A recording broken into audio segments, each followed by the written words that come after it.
Welcome, ladies and gentlemen, to the pre-show for our Saturday Showdown. I'm Atlas. I'm joined by Wolf and Orcs here as we bring you through this battle for third place, which is actually that. It's so cool. We go to the final week, and now whoever wins this series is in third place. They get to choose their opposition, and in theory, get to skip out on maybe a resurgence of T1. Yeah, it's really cool because we're lucky enough to actually have this be straight up the winner of this best of 3 gets third, because sometimes it's like, okay, you have to win 2-0 in order to actually make this matter, or if you lose one game, even if you win, you actually don't get that. So this one, I feel like it's just pure one best of 3, third place decider match. We're pretty lucky. Also, sometimes it's not even a head-to-head. It's like, oh, you have to beat your opponents by that margin. Like Gen G KT, right? It's like who beats their opponent harder, but they also have different strength of, head-to-head.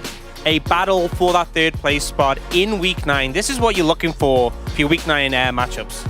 Yeah, exactly right. And this is as it says here, the third place decider. We have 6 world champions taken to the Rift here, 3 on each side as well. There is a lot to play for here for both of these teams. And of course, just a lot of gravity when you've got so much success on both of these squads. It's Week 9. It's our last Saturday Showdown, but it feels like this Saturday Showdown's a little bit unfair because it's kind of like a playoffs precursor Saturday Showdown. It's got some extra gravity to it. So we've had some Saturday Showdowns in the past that meant a lot for that specific era, like, oh, who's the best in Week 3? No, this is the end. This is the one that decides which one of these teams is actually taken third. So the gravity is high. So it's a great Saturday Showdown to end the season on. And I think we can now have a look at the playoff bracket and really go into exactly how this one is decided. And as you can see here, round 1, third place gets to play against either 5th or 6th, whoever that may be. In theory, 6th place could be either DRX, Live Sandbox, or Kwangdong Freaks. More likely to be DRX at this point in my mind. I think our stats says Live Sandbox, but they're up against KT moving forward. So choosing them, I think, is actually kind of a big deal against the choice of going up against T1, who are now looking a little bit more coordinated with Faker there in the mid lane. You can have your opinions about that one, but I think that they are a real wild card. And even on the Chinese broadcast, they already said, as a precursor to this match, just like you don't want to face T1, right? You absolutely don't, because I feel like obviously we've had a rough month for T1 when Poby was in, Fake was gone. But they haven't looked up to standard. They looked better in the recent match against Live Sandbox. Maybe not at like the level we'd expect based on their spring performance, but with that resurgence and looking towards playoffs, I would be so scared to face against them because you don't know, right? Maybe T1 still struggle and they're a moderate opponent, but on a hard one, or maybe they come back in full form with the re-addition of Faker and they end up wiping you out. And remember, round 1, you don't have the safety net. There's no double limb. You make that decision and you have to deal with what you face up against. So I'd absolutely take whoever ends up in 6th place over T1, no matter what. Better the devil you know, and the one that you don't know. And the Unkillable Demon King is back. He's looked pretty good. Obviously, we haven't had a ton of real data just yet, but Faker looks like he's having fun. The rest of the Rift seems to be improved. So I'm leaning towards this match is really important because you got to dodge that T1. He got the first win on Xerath, and that is a gigantic win in my book. Let's have a look at the pedigree of these players, though. D+, they've had some pretty impressive careers, as you can see. As Canna, he's a spring champion here in the LCK. Bible is a challenger champion, but then the 3 world champions towards the middle of the roster. Yeah, I mean, look at Def's international career as well. He wasn't a part of that Canyon Showmaker Damwon roster that won Worlds, but he has obviously had a lot of success himself winning on DRX. And even Kana getting that 2020 title in spring feels like it was just yesterday, but it was 3 years ago. He's got a ton of experience as well. And Bible challengers success. I mean, this team just has so much experience in high-stakes best-of-5s, but they want to have the ability to choose their opponent first. Yep, and let's have a look at the Hammerlife Esports Champions career. Grizzly, it's empty here because the League of Legends things aren't there, but He got 350 kgs on the big three when he was 17. This guy lifts. He don't need none of these trophies. He could lift that without even thinking about it. Yeah, he's also World Riz champion for 2021, which we could have included. But I feel like obviously these accolades are a lot lighter than D+, but very recent. You know, World Championship for Zek and Kingen last year. Viper wasn't too far away as well. So yes, there's not as much there, but in recent form, they've gotten some pretty hefty ones. And notably, no LCK championships on this roster either. No LCK Challengers championships. So this team definitely the underdogs in that regard. But Viper looking for his first LCK title, wasn't able to do it on Griffin back in the day. Would be cool if in this return to form here for Hanwha in summer that maybe he makes that miracle run. He could theoretically do that, as it is now time to have a look at the head-to-head record between these two teams. D+, the kings of regular season, and Hanwha Life Esports, the team that kicked them out of playoffs last time around. Yeah, I think that's the thing is D+ has obviously had such a fantastic record against them this year, but not when it mattered the most. Yeah. You know, in that round one in spring, the upset happened. Hanwha Life Esports got to move on, where they did end up falling afterwards. But once again, we come down to a series that, yes, it's regular season, where D+ have been great, but this one feels like it really matters. And maybe that's where Hanwha Life Esports bring it all out. Yeah, 6-0 for D+ in regular season so far, but I think obviously 4 of those were from the early parts of both seasons where Hanwha seemed to struggle. They were stronger in round 2.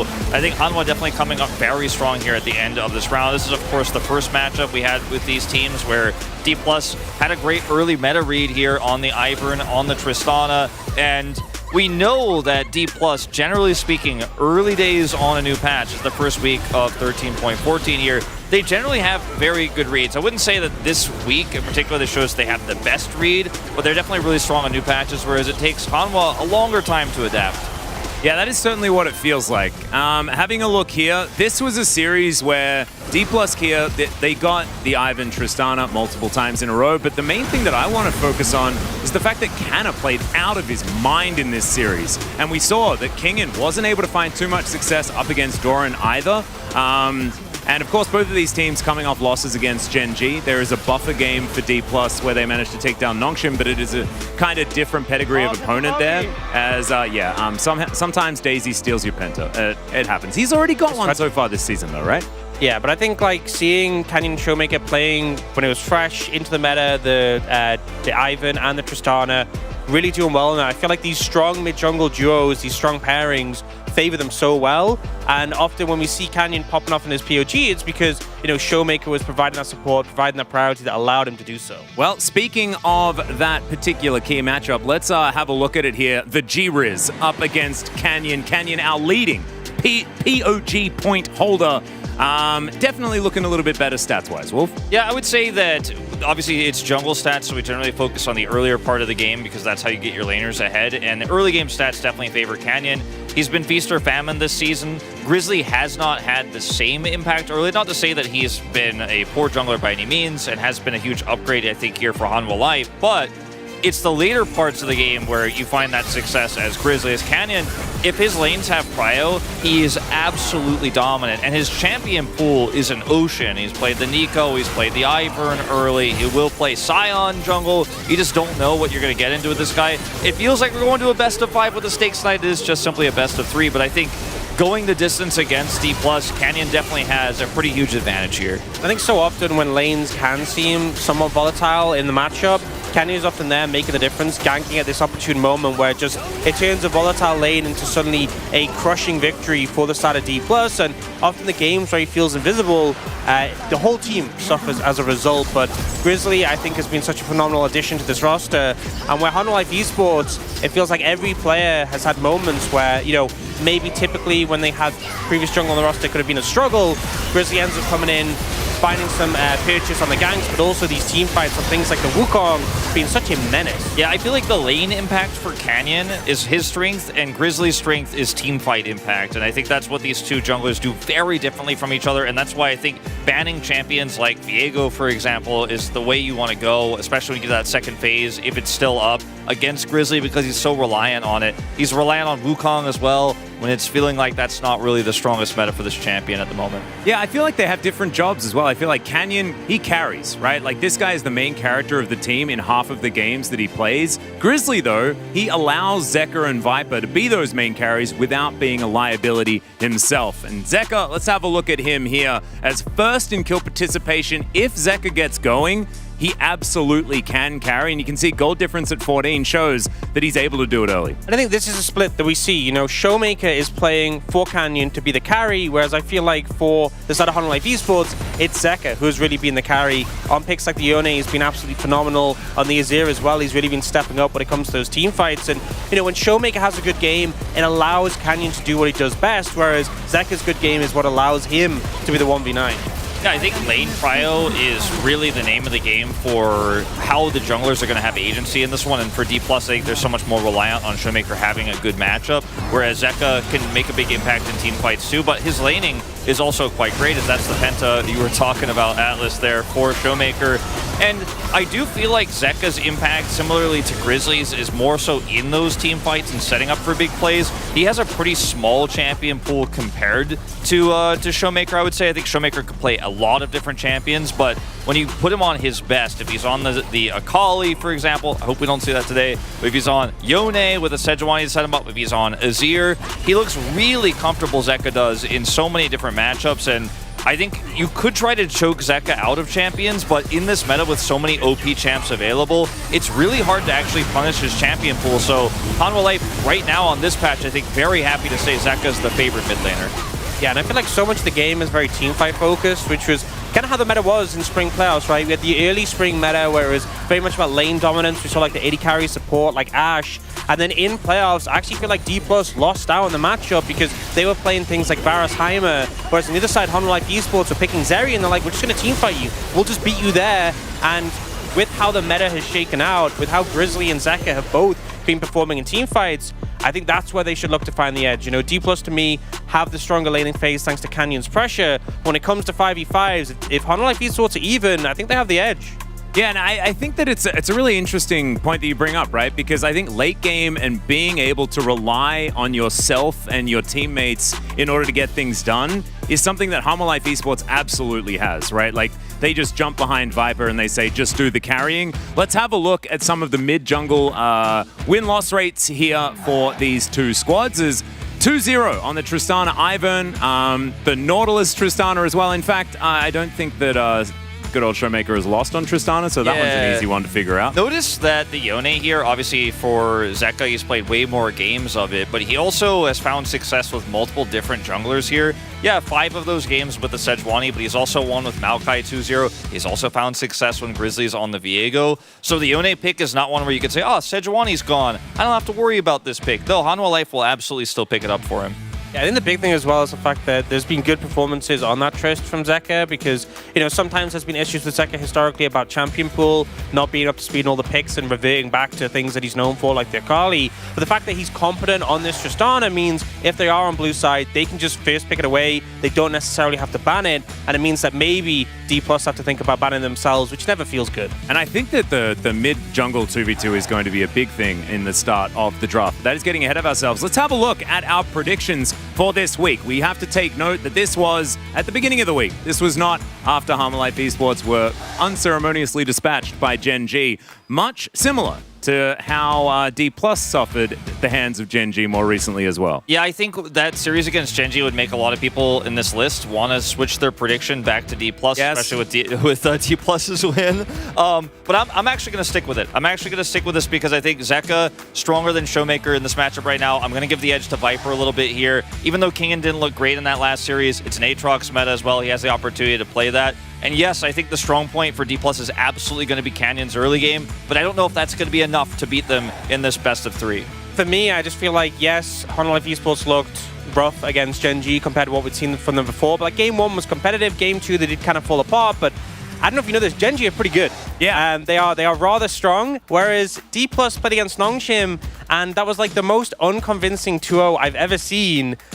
Not a great trend, if I'm going to be honest, in comparison. Were you watching last night? Were you watching when KT barely managed to take down Nongshim Orcs? You know what? That 2-1 looked more convincing than D Plus's 2-0, honestly. No. With how the individual games went. Let's have a look at some bear comments, shall we? As Canyon, I will show you the power of the OG LCK bear, and Grizzly will show you how fearsome the new LCK bear Old can bear be. versus new bear, but the real conversation is polar bear versus grizzly, because we know the polar bear is bigger, he's got more experience, he can survive in a harsher climate. Yeah. I'm leaning towards polar bear on this one. Yeah, I was looking up, and like the weight range for a grizzly bear is like 180 to 360 kilograms, right? For a polar bear, it's like 350 to 700. Like, even the lightest polar bear is about as heavy as the heaviest grizzly. It's not even close. It is such a massive gap. It's looking a little bit worrying, but you can also vote for who you think is going to be the bear that wins in our Twitch poll as well. But that'll do it for our pre-show for the Saturday Showdown. Thank you so much for watching. It's time for the intro to get into game number 1. See you there.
저희 팀이 선등하려고 모인 팀원들도 아니고 해서 더 잘해서 다 이기도록 하겠습니다. 더 세진 동부학살자예요. 하나생명 e스포츠 10선 찍습니다.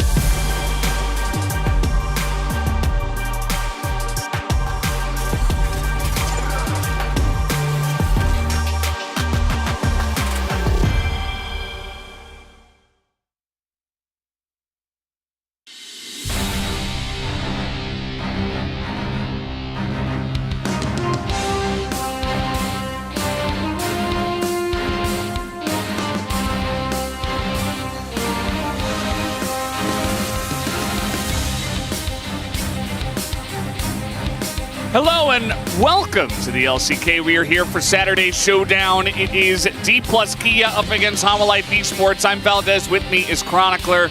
We're going to be breaking this one down, as the pre-show already mentioned. Did a great job talking about how this feels like a precursor to the playoffs if these two teams do meet up, which seems relatively likely if they do make it onto the second round. But only one of them can get third place, Chronicler. You know it's a serious day when Veldos actually introduces me by my own name as opposed to a nickname, because this match is incredibly important. In case you missed it, you're just tuning in now. The person that gets third place gets to choose. And that choice means everything. Being able to take on whoever is going to make it to playoffs, which will be one of Sandbox, DRX, or Kwangdong, is going to probably feel a lot better than playing against T1. Are T1 the same as they were? No. Do you want to take the gamble on the T1 in playoffs with Faker back when you can also face a team that is barely making it to playoffs? Absolutely not. I'll take the barely making it to playoffs for sure. A desperate struggle for third place between 2-11 and 6 teams. You know, desperately struggling to get third.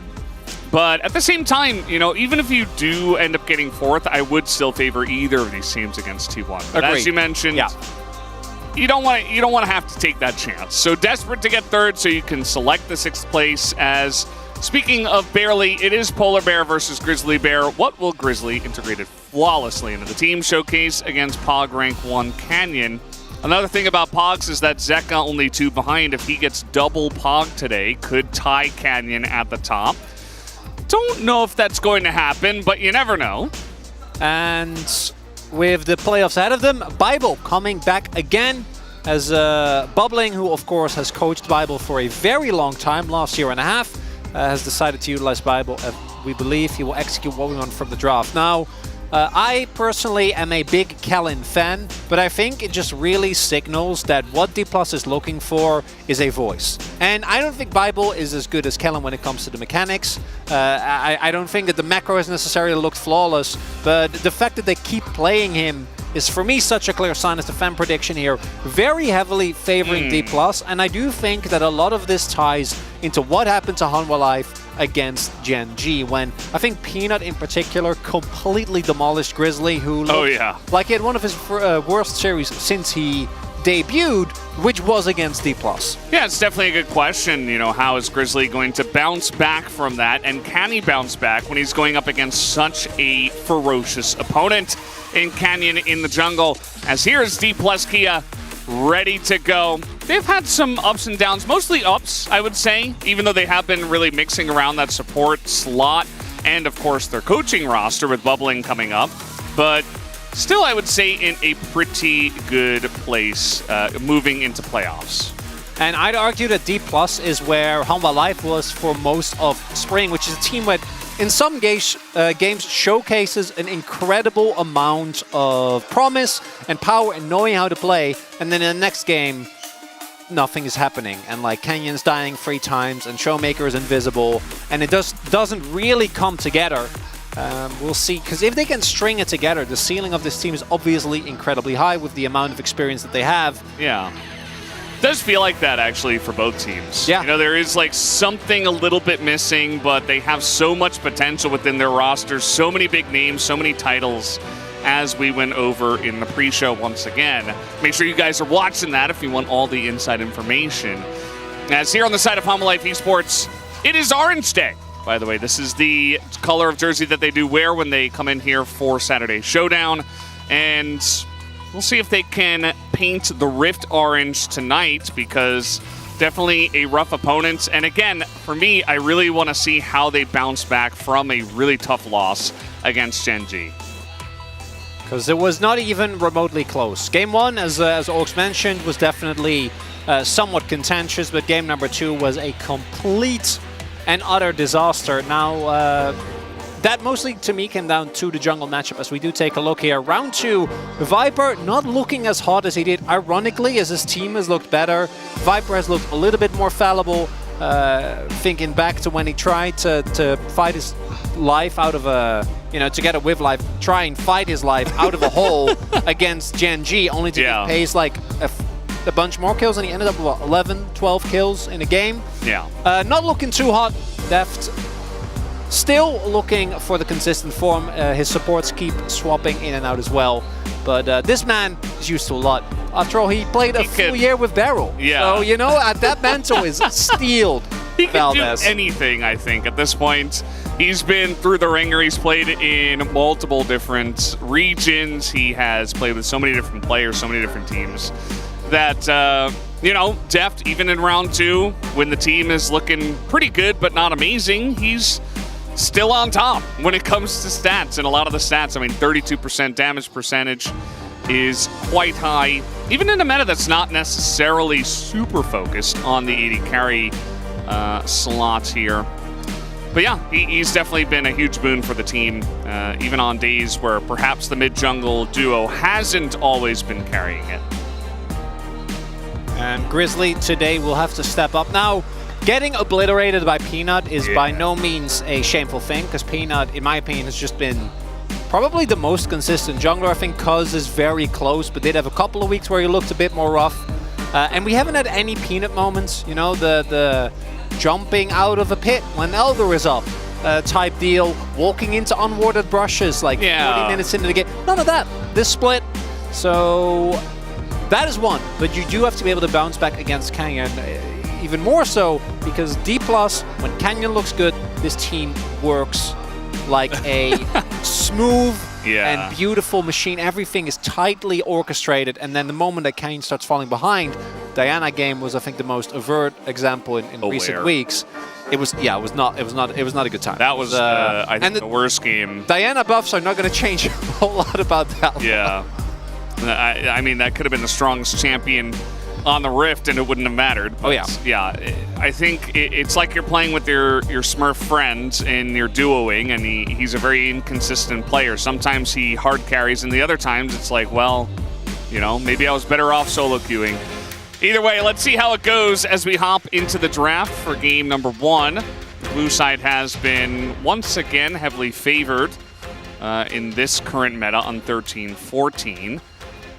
And we've been seeing some interesting things happen. Even Nongshim able to get a win yesterday with Seraphine Wukong against KT. Not that KT played it the best, but definitely makes you wonder what stuff is possible in this meta.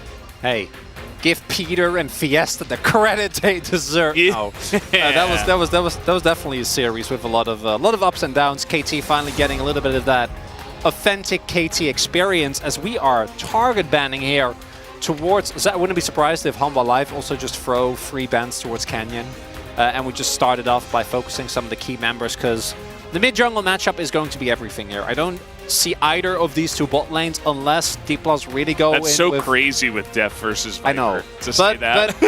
But looking at what is currently meta, right? Unless we see D+ go back to like Lucian lanes, which haven't really worked out recently. Like Lucian Leona would be the main one that I think of, given the rework to Lucian's passive. Could not be the and Bible's love for the champion could be an option, but outside of that, it'll probably be end up being Kai'Sa and Xayah, and we'll see the champions be very important. But as you were saying, after a full split where everything was gank bot lane like 3 times early on, and then you win or lose based off that, it's not really that way anymore. Bot lane is still as important as it always has been due to the power of the champions, but a lot more action is played through mid-jungle because of how important the objectives are, and it is going to instead be 2 Showmaker bans coming through here with the LeBlanc, even after the nerfs, and the Tristana. Tristana, though, that's a must ban against the boss. Can't give that to Showmaker. Yeah.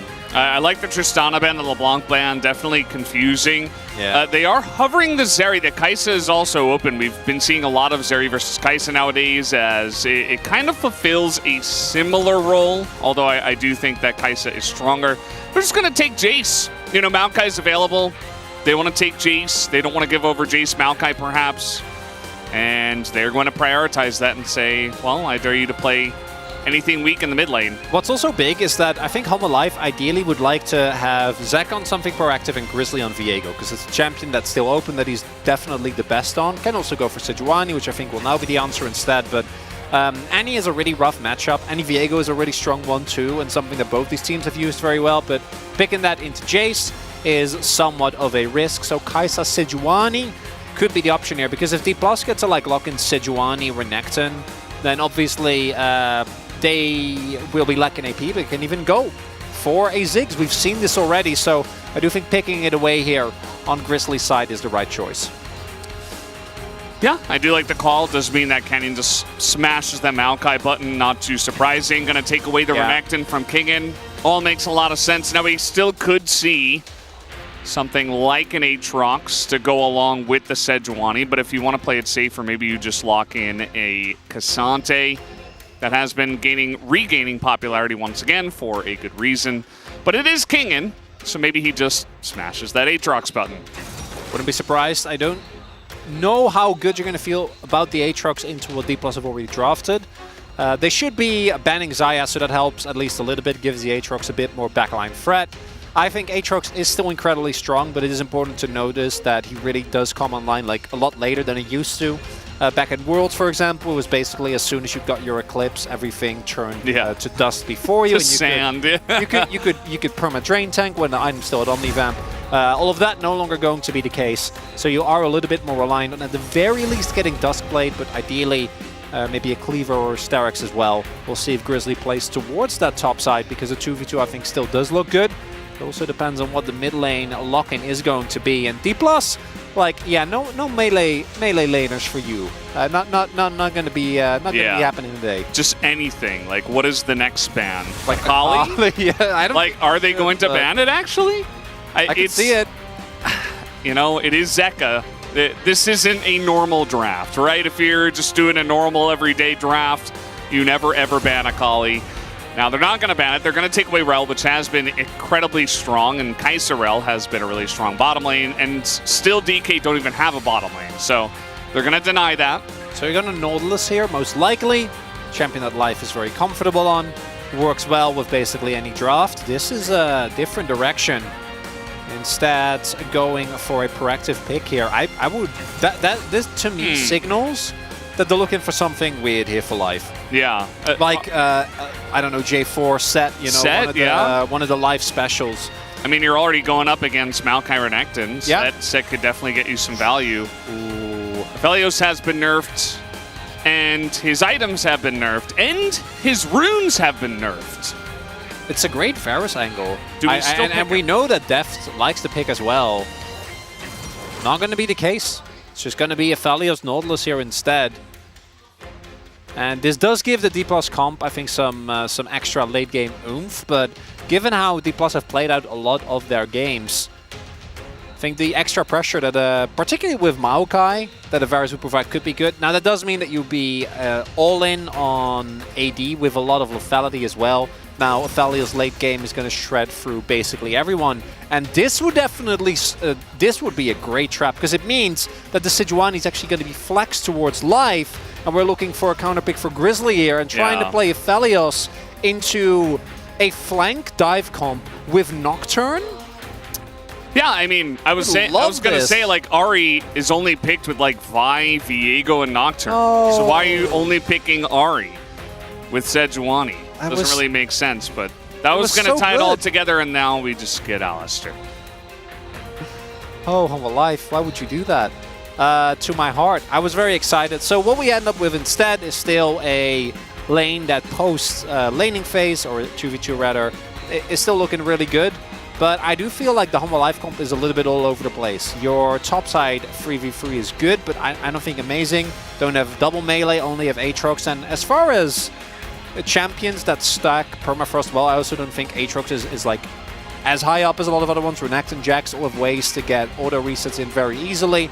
Aatrox not really going to be able to do that quite as well. And then you also don't have a melee mid laner. Now, if you can get backline access, then I think the Humble Life comp does really well. I also think the skirmishing of this composition can be quite strong, but is that enough to take on the top side that D+ have crafted it for themselves? The setup in the lanes is so good, and these Maokai ganks early on really gonna have to be matched well, because if you start getting ahead with the D+ comp and you get to just park your Maokai somewhere, fire J-Spoke, it will not be easy for Humble Life to come back.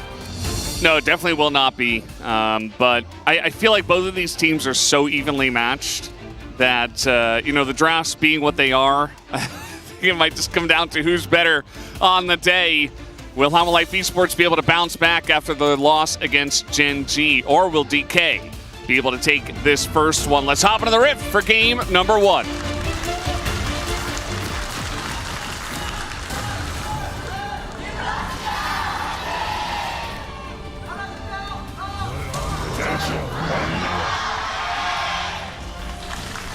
소환사의 협곡에 오신 것을 환영합니다.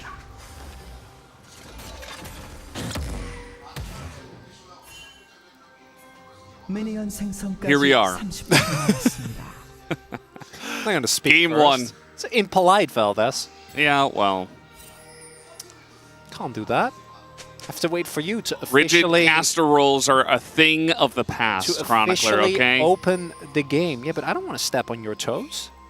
Literally or figuratively. Why not? Well, because it'll hurt. It's not I'm wearing nice when shoes, someone... it's okay.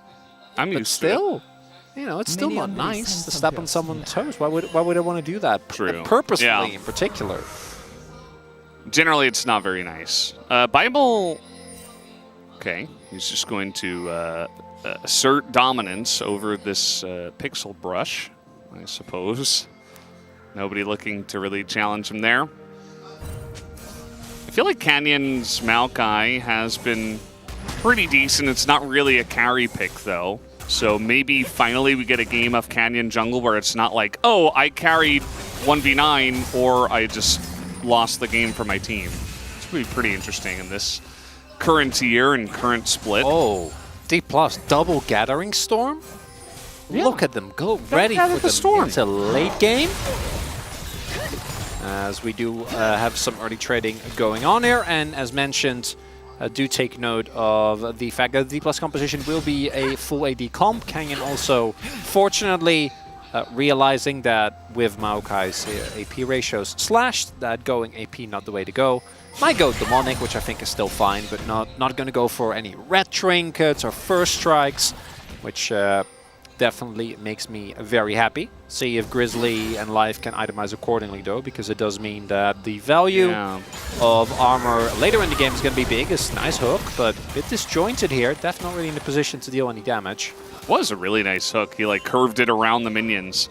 Do you feel like in this game, because you're going up against all AD, that maybe Life is going to try to reach for like Radiant Virtue or something like that? It's a really expensive item, but we see some supports trying to go for it instead of like, you know, Shirelia's or yeah, actually, I think we've seen it like really take over as one of the premier items for these tank supports. Obviously, the main reason being that Radiant Virtue, even though it is very expensive, has an incredible amount of power when it comes to engaging with your ultimate, which almost all of them do. And then secondly, junglers have also started building even shrouds, so you still get the damage amplification just from a different source. I think that item still is very valuable. As in mid, Showmaker's flash was actually forced, and that is going to be him teleporting early on as well on only a tier. So Zeka, I don't know, I might get a replay of that later on. Yeah. Zeka doing really well in the early Is this the Ahri versus Jace tech we didn't know about? Because, I mean, Ahri, in general, is kind of like a neutralizing champ, doesn't like take over lanes or anything like that, and especially with the current... Showmaker just gonna face check on the right side. He's taking a lot of damage. There it is. A huge orb as well, and no flash. He's just dead. Zeka just gonna collect first blood like it was free. It kind of was. Just walk up. Don't have to use any summoners either. Just get the setup here, and Grizzly starting off early here, clearly saying, hey guys, that series against Peanut, that wasn't me, okay? There is a new polar bear on the Rift, and credit to Rizzo, but also to Zeka. The fact that he forces the flash means that Showmaker just dies there, right? Like if the flash wasn't forced, or Showmaker gets a different back, maybe picks up boots, is able to get away from that one somehow. Not going to be the case here, and going to start setting off Zeka on a great trajectory. We've seen a lot of different Ahri builds. I am really wondering what he will go here. The Leandri's build has really started creeping up, and I wouldn't mind seeing into what D+ have ahead of them. As I guess we're not going to get to see is, yeah, Showmaker. Not even bone plating. Like, he had just lost bone plating as well. Yeah. Just to make things worse. They don't even need Life. Like, Life could have flashed for that as well, right? In case it was necessary. I think Showmaker was also literally the reason why he walks over there was to, because they question mark pinged the brush, to walk over and ward the brush. Yeah. And he just died. And he just died. And now Showmaker has the wave in a pretty awkward spot. He's going to just Shock Blast to try to clear that. But Grizzly was making another pass, knowing that Showmaker without flash is, and no boots still is just free. With Grizzly with his flash still available, if you get a charge flash and then even Zeka flash charm, that's a second kill that you're looking at on Showmaker. So he's going to start falling behind in terms of priority in that mid lane, and not the greatest start for Showmaker, who's maybe still a little bit sleepy. We have some slightly earlier starts here on Saturdays and Sundays. And we do have some defensive vision for him now in the brush above his red buff as in they go. Oh, trying to set this up, and Grizzly's making his way down, but Bible's just dead anyway. He's just going to go down. Don't even need the jungler. It's just free once again.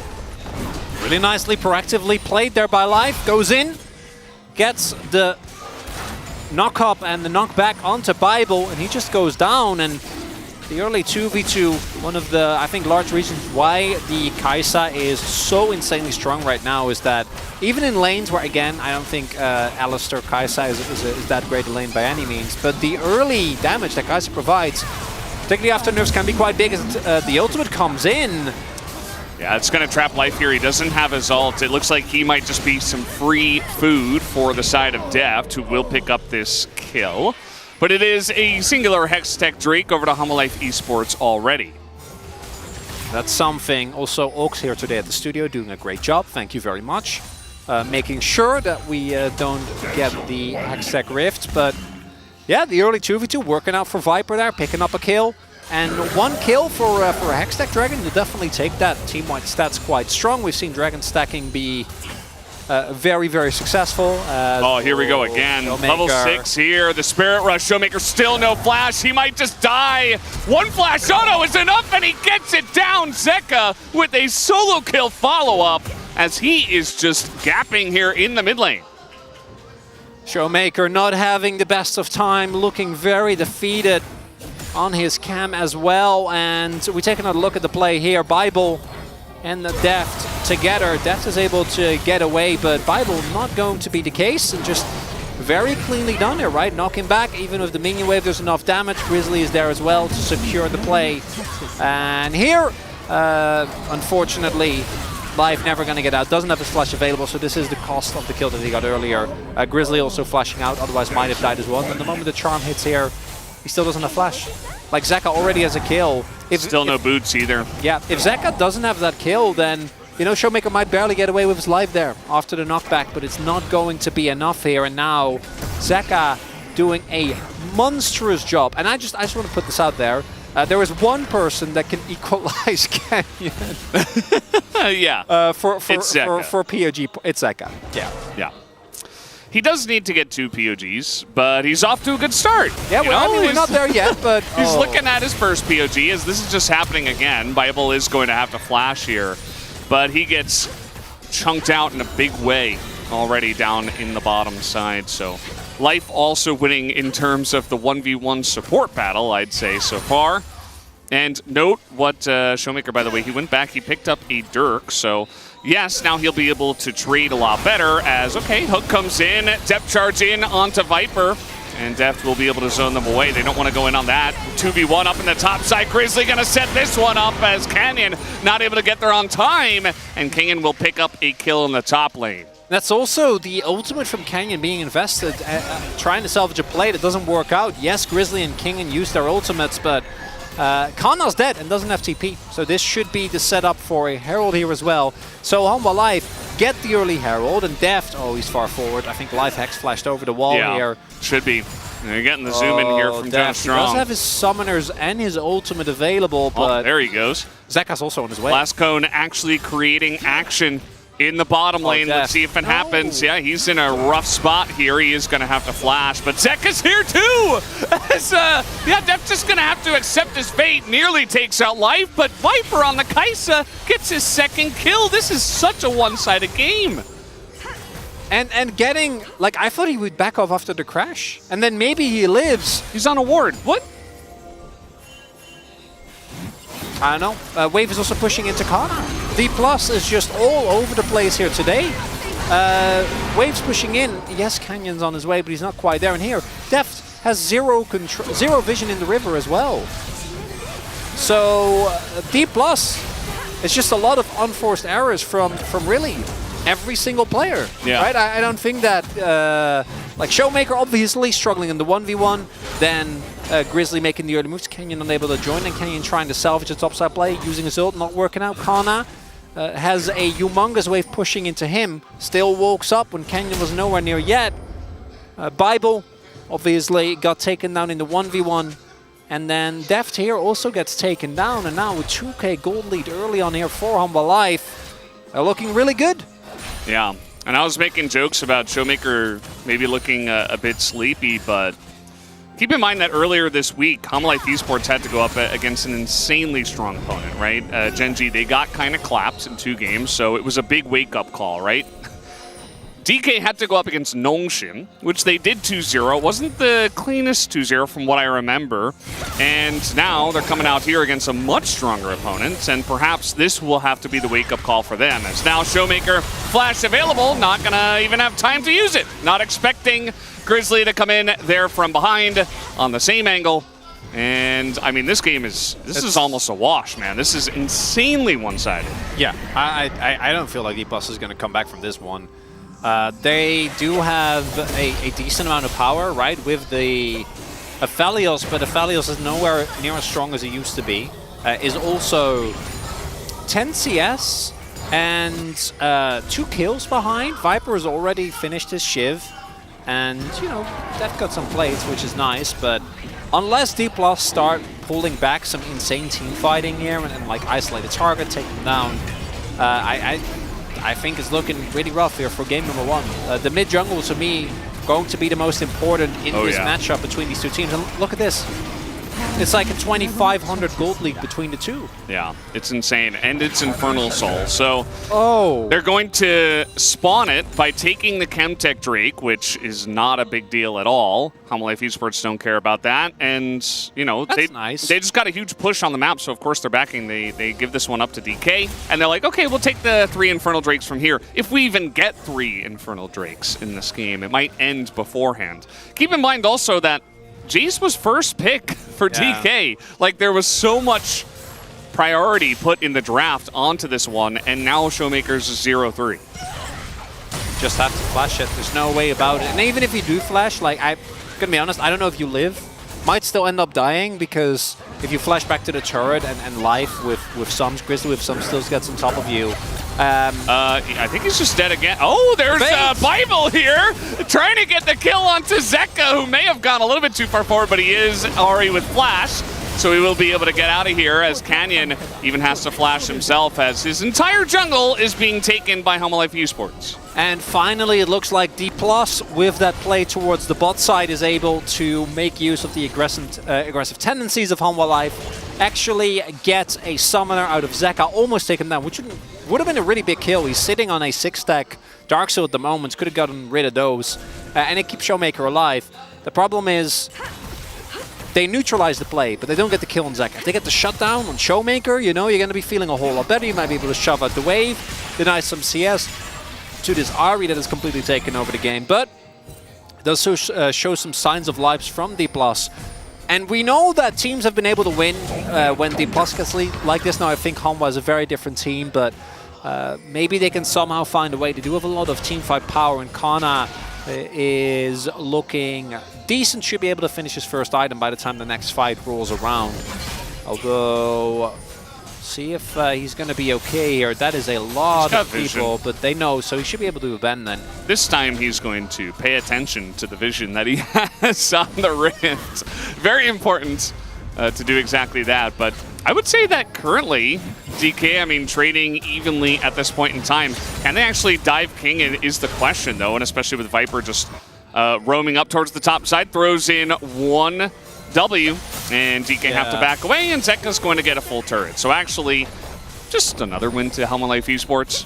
Yeah, Zeka also had TP, so like if you try to dive King in there, it actually turns into a 3v3, and that one isn't necessarily looking too good for you, as if those chains hit, might have been a different scenario, but not going to be the case. Kingen very much enjoying the fact that the wave clear for the Aatrox is a lot less frustrating than it was. Obviously, we're going to see the buffs to this champion be kind of toned down on the next patch, but the wave clear stays, and I think that's pretty reasonable. As Gore Drinker's first item's done across the board here. Kana still hasn't as is though, because he went for Executioners. Also has a refillable, so a lot used there just for the laning matchup, which didn't really end up panning out. Life now going to start. There's bounties on the map. We're 15, 16 minutes in. And this Herald is also going to be very, very good in setting up pressure for the Drake that's spawning in a minute and a half. Yeah, definitely will be. You see that DK is trying to pressure here into the river. on the minimap. Even a TP, okay, they're going all in on trying to get this Rift Herald as Deft isn't here. Deft is just not here yet, as it's going to be Canyon taking the brunt of the damage. Tanks up an insane amount as actually Kingen also going pretty deep for that one. He's going to trade his life for the one of Canyon's, but Life Esports still going to pick up the objective. And Kingen goes down, Teleport, little enthusiastic there, is going to get nicely punished. Objective still going the way of Humble Life. And yeah, Viper, thank you for pointing that out, Veldas. 4-0. Yeah. And he is going for the very unfun builders. Bible's trying his best. Yeah, it's like, please. Might give his life for a Showmaker, but it looks like they're not going to take the risk. And of course, Humble Life did get a decent amount of money, so they want to back. And they want to set up for the Dragon here, so they are going to be okay. And we see the moment the teleport comes in here, things are looking up for Humble Life because there is no Deft, right? Deft isn't here in this fight, but Kingen's teleport definitely overambitious, and then he gets isolated from the rest of his team. If he teleports a bit more defensively, I don't even think they give anyone up. I think Canyon just dies. Yeah. Deft isn't there, and that's the end of it. So mistake on his end. But who cares? You got yourself the objective. You're now able to, with that, set yourself up here for a very, very free Dragon after getting the topside turret with the Herald that you got. And D+ gonna be falling further and further behind here in this game number 1, Valdez. They absolutely will. I mean, the gold difference in the 80 carries must be huge at this point. I mean, I'm thinking at least 2,000 golds, or at least very close to that. Well, there is a call, which so it's only like maybe 1,700. True. Yeah. Yeah. Only 1,700. Yeah, Vipers, he has a Infernal Drake and a Hextech Drake as well. So I think he's fine. He's having a good time just farming Grizzly's jungle. Might as well, especially with the Smite upgraded, can share the red. And now you're kind of in a place on the side of DK where all of your eggs are in the Aphelios basket on patch 13-14. Not sure I envy their position too much. If the Kai'Sa wasn't monstrously fed, I wouldn't be feeling too bad. But Viper is, and at this point, it's also one of those games where I'm like, Viper, if you go Rage Blade, that's fine. You know, whoever you dive into will just die. So sure, build whatever makes you happy. Yeah. Also, the Zeka build, which has often been called a very low damage build, when you're disaccelerated, you'll be fine. Items are items. Items are items. You have one more than your opponent. You might go feels really good as well. I wouldn't even hate it. It's already sitting well, seven Dark Seal stacks. I wouldn't have mind if he went for, you know, like a Zhonya's into Magi fast, just to play it safer. But in this case, we'll have more damage, of course, and we'll see if he does end up building that Magi's. And the game, even though we've been saying, you know, how one-sided it has been to the side of Humble Esports, as the game does kind of mellow out, it is still just a 3,500 gold lead. You know, it's still big, but it's not game-ending at this point. Again, although maybe it's just a bit of copium on my end. No, as I've mentioned, we've seen D+ lose games like this. And the reason why I bring them up is because they have a really good early game that often they're able to utilize. The problem is just that Humble Life has been one of the top-tier teams when it comes to mid to late game team fighting, even in games where they are behind, right? They're a team where often you can give credit to their positioning in team fights, to a Viper doing well, as that's a lot of damage going down. King and also, I haven't really talked about it yet, but you know, playing your own that's cool. That's I like badass. that. I do like that. He's got a very cool sword with his skin. And it does look like Viper is going to be going for Rage Blade. As now we're just doing the Baron. Definitely an option you have at 20 minutes. Zeka on the flank here. Yep. May have been spotted by that one ward, but not 100% sure. It is currently canceled.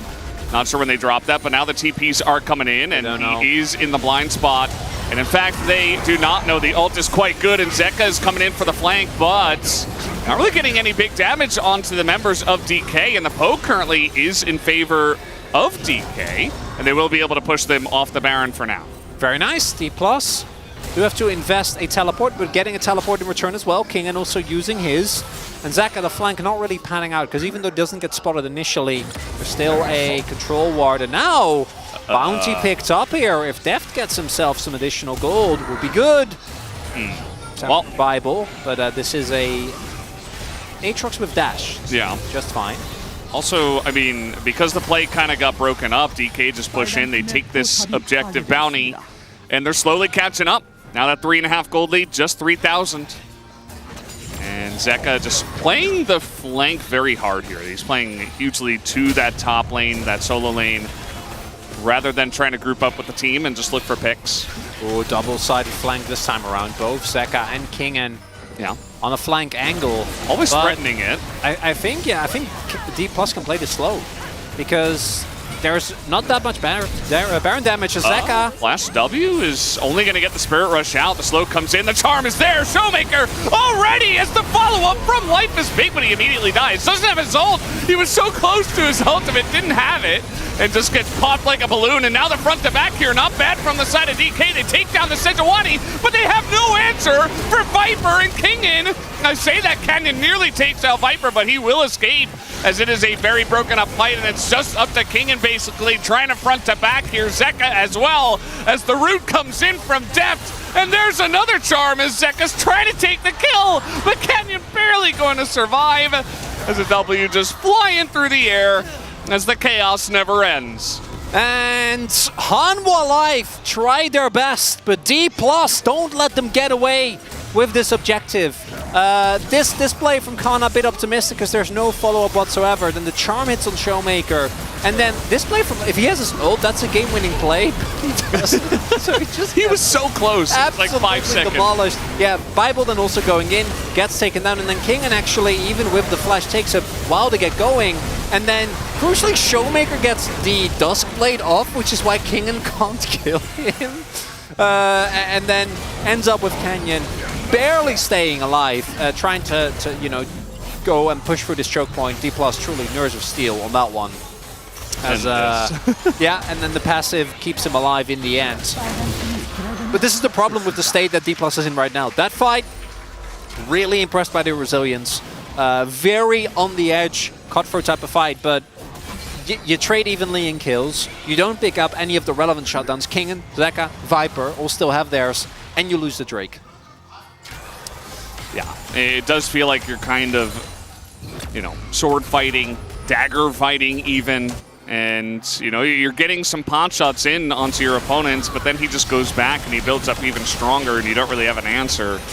So now Hanwha Life Esports, they're going to start the Baron again. I really do like this stubbornness. They're really forcing DK to respond to their aggressive maneuvers on the map here as the damage is getting farther and farther in as Canyon is going to be bopped away. This time Life has his R button and he will survive as the charm comes in. Zeka is trying to frontline for the team. Kingen on the flank as well is going to be able to set this one up and zone everybody else away. A couple Spirit Rushes in as they are looking for the follow-up. This time the charm not quite going to land.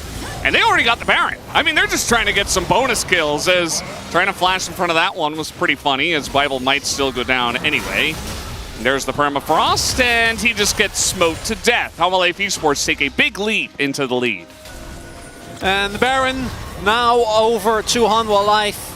What, 4th times the charm on that one? Yeah. Let's keep trying, and D+ with a deficit eventually have to go into an unfavorable position, try and still make the fight work. And now Inner gone here in the mid lane. Hanwha Life looking to get the next one, and we have gotten to the point where the gold lead's going to be truly insurmountable. DK are trying to fight this. I don't know why. It's never going to go your way, although Life is going to be taken out. Teleport is still available for Kingen, as now they're just going to R-button on top of Kana. Down he will go as Bible desperate to just try to provide some kind of front line for Deft. As the W will sail wide, but another charm has to be flashed, and this Ahri is just never ending. She is omnipresent in this game. Hanwha Life Esports continuing to push with the Baron buff. As we have another Spirit Rush, this time the charm is going to be dodge. We'll give him credit for that one. This Canyon just gonna really try to force this one. I mean, he is quite tanky, but there is just no follow-up. Just gives his life for free. No teleport to come in just yet. As DK once again looking a bit sloppy. And Hanwha didn't back yet. That was the continuous push after they won a fight, got Baron, got mid inner, and got bot inner. So they're going to go back and spend some of their money as, again, we see the zoning here on Kenyan to ensure that they still can't come through. Kingen with the stopwatch keeps themselves alive, so there is no opportunity to take down a single target and try to salvage a fight from there. The chase potential here for Hanwha Life ends up being pretty good. Grizzly with a lot of mobility, not able to get in front of Bible, but doesn't really matter. He goes down after all to a smite, and then obviously this turns into the push that we saw. And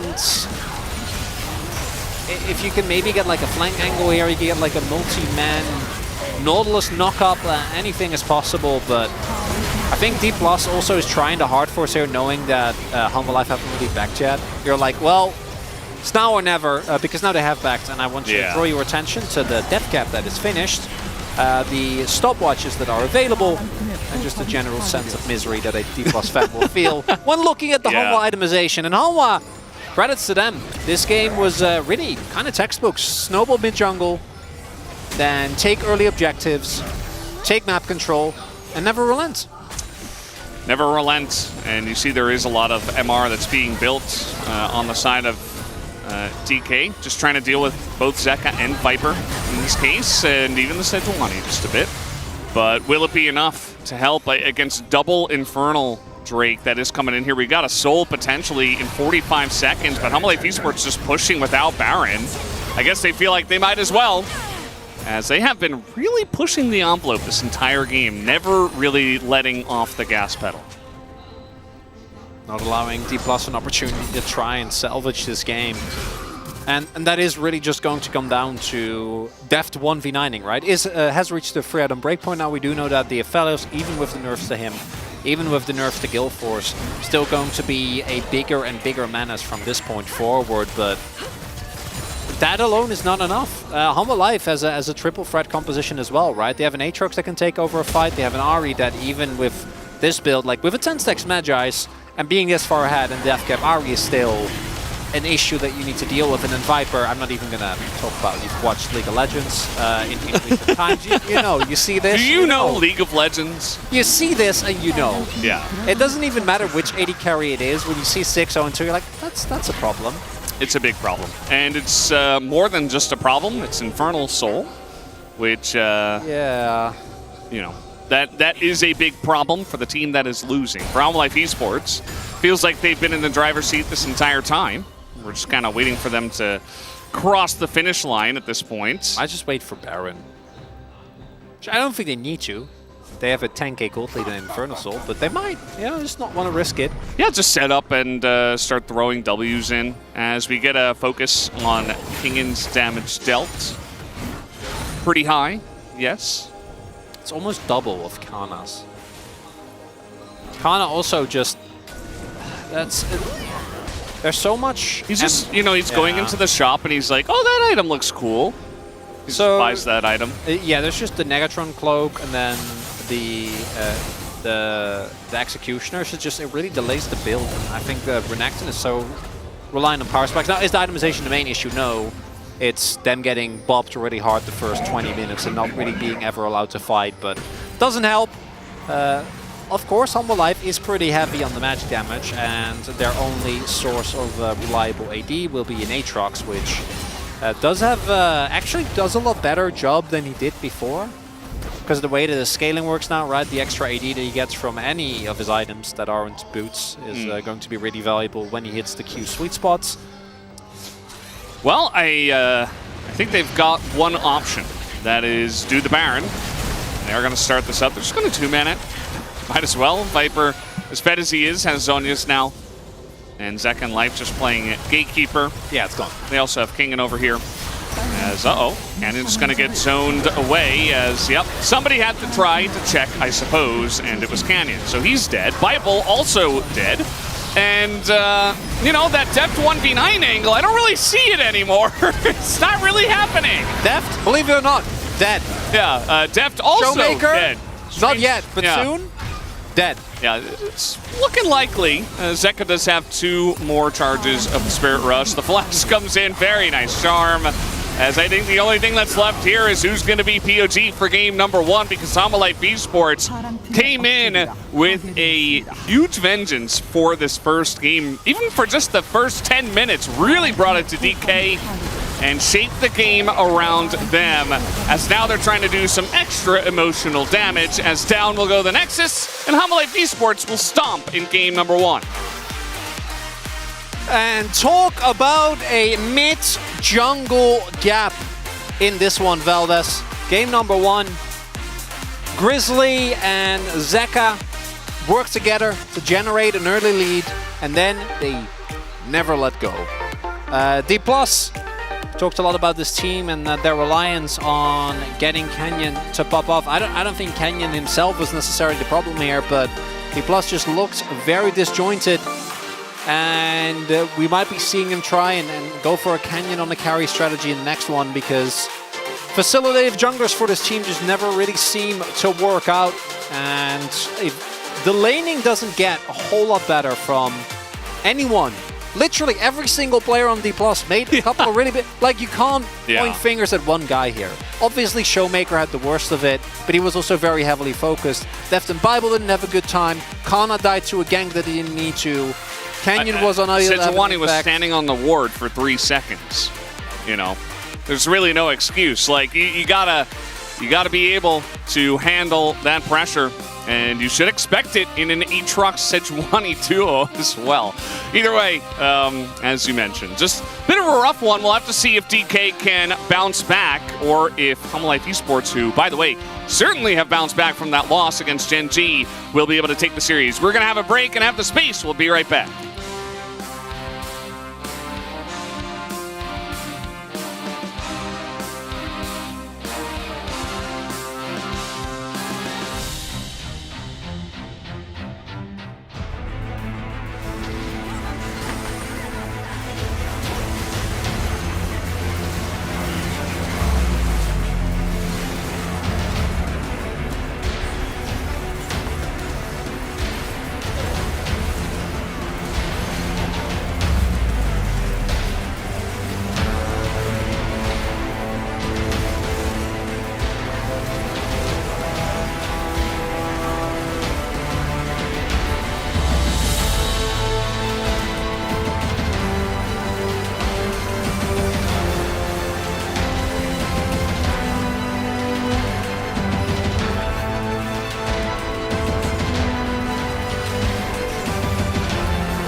기다려봐.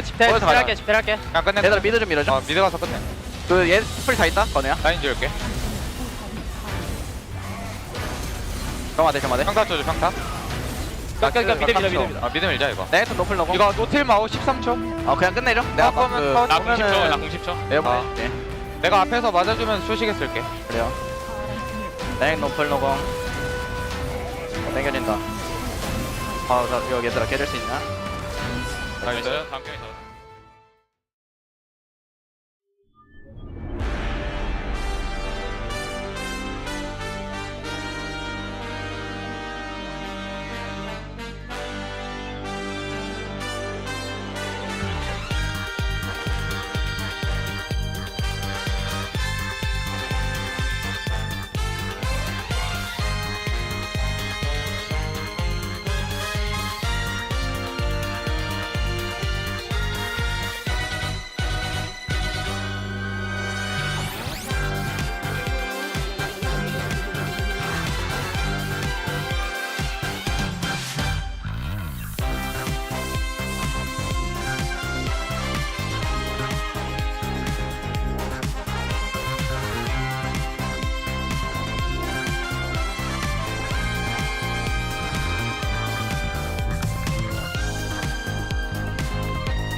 Welcome back to the space, ladies and gentlemen. After a Hammer Life Esports pretty elementary victory here in game number 1, not a whole lot to see here. Let's jump into the draft, gentlemen, and have a look at what kind of our initial thoughts were, I guess. Yeah, I mean, Jace priority was quite high. At first, we felt pretty good about this. You had Jace, you got the Maokai. What you had to give up was Kai'Sa and the Aatrox, but at the first half of the draft, we were all kind of feeling like, all right, there's some pretty good win conditions here for D+. Renekton is Kana's best champion historically in the last few seasons, and setup is nice. But then we went down the Aphelios path as D+, so we didn't like that as much. We liked maybe some Ziggs poke, some Varus poke to help out with that Maokai setup. Maybe even a Zeri who can actually really be quite mobile against the composition there of Hanwha Life and actually do massive damage like Aphelios could, but actually be a better champion.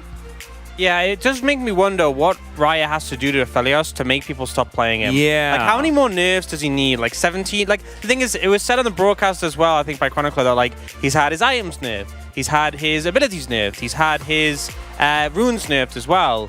His passive stats are nerfed. His supports that he played with, like Milio and Yumi, are got, like, they've just nerfed so much, and still, like, I understand if, like, it was a heavy 80 carry ban focused game or like a really good game for Aphelios, but this didn't feel like a really good game for Aphelios, and there was still loads of other options available beyond the ones we're just showing here. So I don't think that's the reason I lost by any means, but definitely if we're going to focus on something in draft, I'd say that was the thing I wasn't happy with for D+. Yeah, that was the issue in the draft that we saw. Then there was some issues in the gameplay, unfortunately. And starting off in the mid lane, we highlighted the mid-jungle combos for both of these teams. We thought the D+ would be able to find strength in this, and it did not happen. Yeah, I mean, this is the early game, level 3. Showmaker gets chunked out and then feels like he has to flash here early. Zeka hits a ton of charms this game, and Showmaker's positioning was a little bit sus here. He freaks out, flashes, gets away, but then gets killed by a subsequent gank, and Showmaker just looked really uncomfortable on this Jace pick, and I think Jace Maokai is so incredibly strong right now, but when the Ahri just gets free food in the early game with some really nice ganks coming through here from Grizzly, and then getting caught here, it's really rough, and he rushed the Dirk, actually, which you normally want in a lot of matchups, especially into, like, Tristana, but not having the Merc Treads here with all these charms connecting really did him in.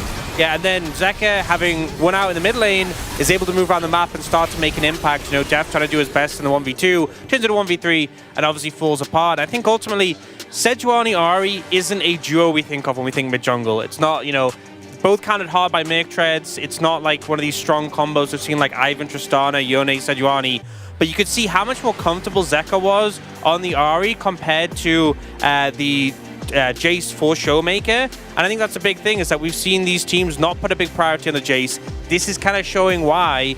And as much as, like, objectively it's a strong duo, if you're going to end up losing lane like that, it doesn't matter how strong the duo is, you just end up losing. And especially as we've seen D+ tend to put, you know, Canyon on these carry champions quite often. He was playing the Maokai. There's really not too much you can do if your Jace is losing. Yeah, and the problem to me is that Jace has been one of Showmaker's all-time favorite champions. He loves going to this pick so often. He can generally find himself in gigantic CS advantages. He just plays really well. Today was not that day whatsoever. And that led to moments like this where D+, like, honestly, so much had already gone wrong. Every lane lost, the jungle lost, and then you have to try and fight for this Baron that Hammer Life Esports were fantastically persistent at going for. Yeah, Zeka having a really nice charm here after an insane Everfrost. And to contextualize this Baron as well, this is the third time they started this off. They constantly are trying to force skirmishes against D+ around the choke points with the turn that they have and playing into that Jace poke when he doesn't have a lot of vision when Zeka is on a flank angle. The first 2 flanks he attempted didn't work out, but the third one is good enough, and with that massive Everfrost, the fight is won. That's the Baron that allows them to push and continue to siege and win the game. I think the thing is that we saw a situation where a team easily could have crumbled. You're against Maokai, Renekton. If you commit to the Baron heavily on those earlier Baron attempts, I love the patience Hanwha Life Esports showed, because instead of, you know, oh, we've got the Baron about 5k, let's just go for it, let's just flip it. They said, no, this is not a good idea. Canyon's pretty good at smiting. slow it down, stop it, reset, and they did that multiple times until they got the perfect setup where we saw Life go and interrupt Canyon, not let him get in the pit. So as much as it felt like they were repeating the same thing again and again, I'd rather them do that than them overforce and be punished for it. And they really made sure this game was super smooth from start to finish. Yeah, there was just no way that D+ could get in. But let's see whether there's no way that Zeka doesn't get the POG, and there is no way that Zeka doesn't get the POG. The guy was, from start to finish, just amazing, and copped, I think, all of the bans, bar one, from D+. And this is what we talked about in the pre-show. Like, yeah, Zeka's champion pool not that wide, and Ahri is definitely one of the ones he's good at, but we're not huge fans of it. I think the higher you go up the standings, the less likely you're going to find success with Ahri, especially Ahri Sejuani. But he just, in the 1v1, got such an advantage that he was able to get Viper insanely fed. There might be a few votes for Viper because he had a great game on the Kai'Sa, but he did it because Zeka helped him out, because Zeka gave such insane map control, and control over all 3 lanes was here start to finish for Hanwha Life. Yeah, I'd say honestly, honorable mention to Grizzly. I definitely think Zeka deserved this, and we voted for him, but Grizzly made an impact in all 3 lanes, had that gank mid, had a gank bot where he was there shadowing when there was that early kill, and top as well. So I think this mid-jungle for Hanwha Life Esports has really been what has revitalized the team, and Zeka has just been on such good form, as you can see from this, such good form.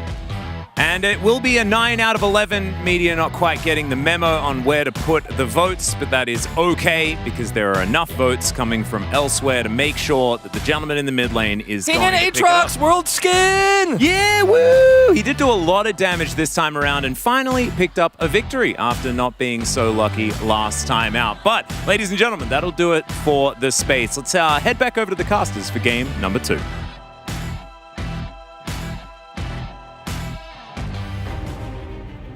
Thank you, Spacers, for that wonderful breakdown, as at least we got the rest of us on the same page. Zeka will pick up the very well-deserved POG. So, I would actually have loved Grizzly votes, because I was with Aux. I think Grizzly actually had a great game, right?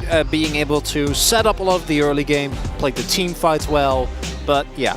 I thought that they would be more on like the narrative votes of like Zeka tying Canyon at top POG points rather than randomly voting for Kingan's World Skin? Never know. If D+ don't bounce back in this game, I thought they would be watching this series. Maybe not. DK will go back to the blue side, and you know, I think that maybe you want to make some changes, perhaps get a better AD carry earlier on for Deft, or go for one of those better options that the space did, you know, let us know about. And maybe not first pick Jace this time. Maybe, you know, give Showmaker some room to either play something more comfortable for him or just don't prio pick for him if the day is not his day. Yeah, and for Hanwha, no need to change up anything as Riz gets his Sejuani band taken away here from the man in the jungle. Was definitely able to have a big impact on the pick. Tristana, as mentioned, I think are a must. De LeBlanc, not the biggest fan, but I do firmly believe that teams just ban it because it's really annoying to play into, and if it does get ahead, the game becomes very frustrating, which, you know, as far as reasons to ban stuff go, is definitely up there. The Kai'Sa is also taken away here, so D+ actually double pivoting, making sure that Hanwha Life does not get access to the 2 champions that they just used to completely boom them, as Diani gonna get locked in here for Showmaker. It's difficult to really mess up the Annie, so I think this is a good idea. Hey, I've seen some Fiesta games that I prefer. Hey, yesterday he had a redemption game on Seraphine, so he did. His Ahri looks great too. I think Fiesta had a great day yesterday. Good any games, which makes it all the more baffling. Yeah. Well, if you're not going to pick the Jace or the Maokai first, probably the red team is going to pick them both. Yeah, now you can go Jace, Maokai, and Maokai, or Jace again has a good matchup into Annie. So, because especially if you go Mercs, you're able to like take the brunt of the damage and an out-trade her in the long trades. Obviously, can also poke her down. Annie, while very strong, does not have the largest of range. We'll see if Zeka wants to go that way though, or if we're going to go in a different direction. Nope, doesn't look that way, and I don't see why not. I think this combo is really strong. The fact that D+ wasn't able to make it work last time around doesn't really dissuade Hanwha Life.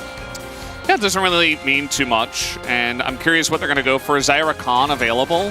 Could have been a nice shout, especially something to get in past the Maokai, but not going to go for it. Vi can kind of go underneath the Nature's Grasp.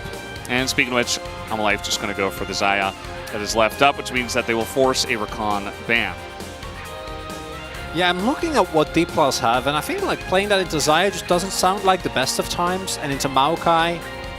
Already things looking kind of rougher. Now D+ does have a lot more agency, and this is the type of draft that if you do get ahead, you can snowball to the point where Hanwha Life having a very good kiteback comp isn't really going to matter, as Rakan does get taken away here. Leona already taken away from Bible, definitely the champion that he has looked the best on. Didn't have the best game on the Nautilus last time around. And for Hanwha Life, could even go for Rumble here for Kingen, right? Can also just go back to Aatrox if you'd want to. Last time around, the triple AD didn't really matter as the Ziggs. Very good, because that actually would have been a complete nightmare. I can hear Orcs crying sadness from here, and you as a fellow Ziggs enjoyer are probably sad as well. I think he definitely could have picked it. There's definitely a chance that they try to just go for like a Zeri and try to go for a really aggressive lane instead, but that would be good with their comp. Very bad into Maokai Xayah. So I'm curious to see actually how they're going to round out this one, and Ziggs feels like it would have been the perfect addition, especially into the lane of Xayah.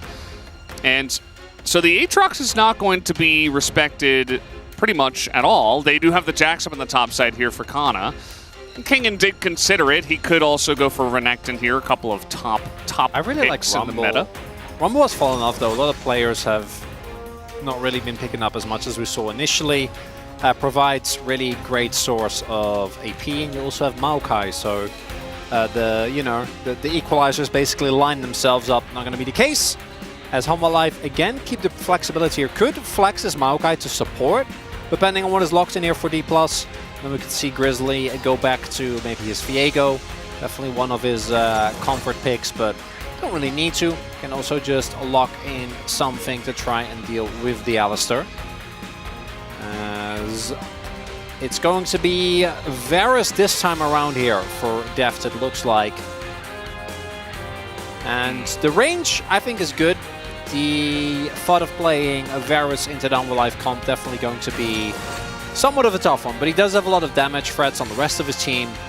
We'll see if they're able to utilize the early laning pressure that this combo provides. I actually would love a set here.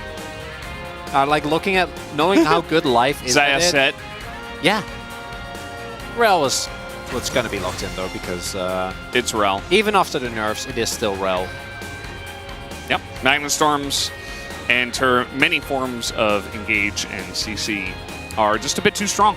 And it's a really nice rounded out composition from Hanwha Life Esports. Once again, very AD heavy, but seem like should be able to get across the line if they do get an early lead.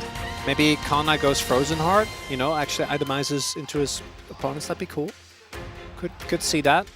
It's a really good item against. It's going to build Spiro Shojin because it's good, and it got buffed. It did get buffed. It is actually quite If it's buffed, you build it. I like your flowchart. Yeah. If it's nerfed, never play it ever again. Except Aphelios. Yeah, or Wukong. Yeah. Maybe play it for like 3 more patches, just to be sure. Just to make sure, yeah. Just so you're 100% sure.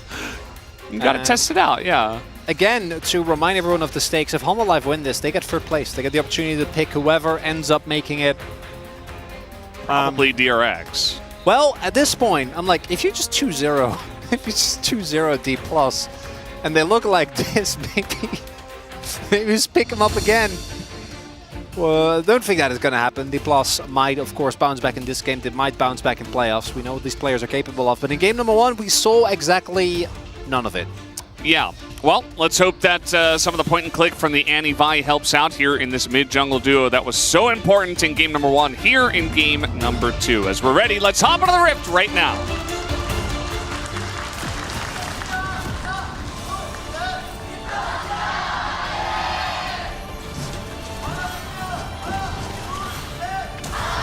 소환사의 협곡에 오신 것을 환영합니다.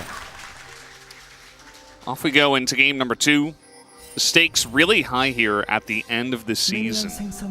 Obviously, everything has built up to this moment, so every other match was still very important. But now, stakes, given what they are, you know what they are. They're right in front of your face, and Homolife Esports 1 game away from probably having to face off against DRX.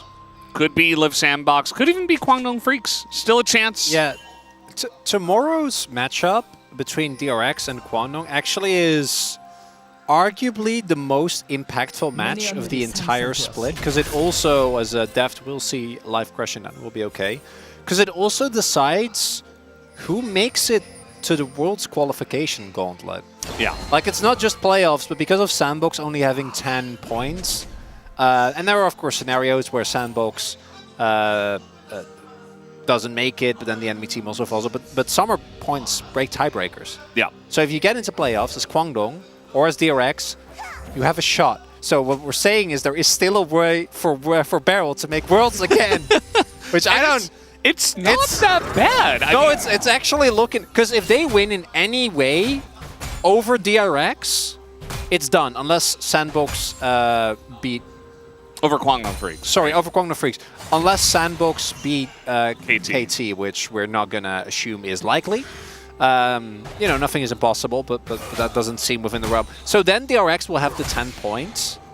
And they will tie with Live Sandbox from Spring, but Yes. Summer is the tiebreaker, so DRX get that final slot into the regional And then they have a chance. And then they have a chance, and maybe DRX, you know, you've got Barrel on a team that's on the, you know, on the upswing. DRX have really been struggling, but so were DRX last year in this exact same spot. Zeka, by the way, getting on in here, but stun held by Showmaker. Just in case you needed some Nightmare Fuel, you know, if you want to... Yeah, there's just a little bit of some nightmares for tonight because, you know, T1, not exactly very stable at the moment. They're not D+, if they play like this, I mean, I could see a world in a best of 5 where somehow DRX get the quote-unquote upset victory over them. And then Barrel, what? It's also Barrel against his former team. It's really interesting. The reason why we talk about it because the early game for neither of these expected to be very, very proactive. Post 6, that's when really we're going to start seeing a lot more fireworks towards either the Drake, although we do start with an Infernal, or the Herald, looking at, you know, Vial being available, Showmaker having his Bear, Deft having the lockdown. Just so many tools in general to try and see individual target, kill individual targets. Kind of the D+ mantra for this game. Cute little back timing here from Kana. He doesn't quite crash the wave, but it's still pushing back towards him. And so he just gets to go back, buy a Ruby Crystal, and run back to lane. Doesn't have to teleport. Doesn't lose out on much CS because the wave is pushing into him. So nice little timing. Other than that, no crazy early shenanigans. This time Showmaker on the Annie. Not expected to have to flash early against the unexpected pressure from Zekazari. Not going to be the case this time around. Showmaker also picking up a lot of sustain. Bible going in on Viper. Yeah, Life just going to peel for him. And in fact, it is Bible and Deft taking a bit of the brunt of the hurt from that one. Here's Zeka once again, no Q available. Good trades being taken. And Zeka has not gone back yet and still holding his teleport. I've seen, like, in this Renekton and Jax match, I've seen both of them just proxy so much. Oh, Bible's in a lot of trouble. He's going to get ignited, and oh man, he's so dead. Why even flash? He is just going to go down. First blood is given over to Life, so maybe that's why. He does deny the kill from Viper, but it seemed like a pretty done deal. The second he got hit by the stun. And the issues for Bible, unfortunately, continue. Gets taken down here in the 1v1. The one saving grace is it's Life who picks up the kill. Viper only gets an assist. Deft still gets the farm, but still, that is going to be free gold over to Homolife. And Live being fed early on gives the Rel a lot of extra engage potential, as it is very straightforward. Walks up, has the movement speed, is a level up as well, gets the Q, gets the crash down. That's the end of it. Not a whole lot to be done there. And kind of a continuation of the earlier trade, as we saw Bible and Deft actually not really able to win out on that one. A lot of damage going into the Rel on top of Glacial Augment. I think Deft wasn't able to protect the secondary activation of Blight either, which takes away a lot of the damages. Oh, Life. He does a flash. Showmaker. Oh, Showmaker is going to respect it. A lot of pings in that exact area. Oh, yeah. He has some unfortunate, sad memories from game number 1 of that exact spot on the map. It's not Grizzly, but it is Life. And it was kind of both of them. As now they're going to group up here for the Drake. And with that kill on the bottom side, it is free. First Infernal Drake here, and Drake on the map, going the way of Homolife Esports. We'll see as Ocean gonna be next. Someone wake Ox up. He's here. I think it's fine. I think we're safe. I'm not too worried. All right, I trust you. Well, you should trust Ox. Okay, that's just being. I trust you guys. Like that. Bible going in. Okay, trying to set something up here, but still 4. Oh, he is trying to bait this one in as Canyon is making his way over, but guess who's also here? It's Grizzly. So just going to neutralize this one. Bible once again trying to get aggressive and make the plays as now the slow comes in. Deft is taking a huge amount of damage, has to flash away. And this bottom lane is just a disaster for DK. Homolife Esports once again, this time in a different lane, are just really bringing the hurt to DK. And Bible going in there, if Canyon is already there, that bait might end up working out, but it's so disjointed. Canyon isn't there, and going in that aggressively, it means that Viper now also picks himself up a kill.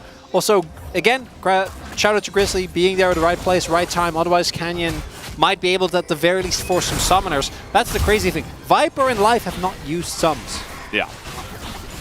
I was looking, I saw him go in, and I'm like, oh, he must be trying to make a play after he got bopped in the last one, so they don't have sums, right? And then I look, and they have all 4, and it's like, oh, well then why? Yeah, and Canyon is there, but it's not really going to change a whole lot. Nice use of the vision there as well. And then the fact that Deft also has to flash here, just very painful, gets hit by an alpaca, the irony of which should be lost on absolutely no one.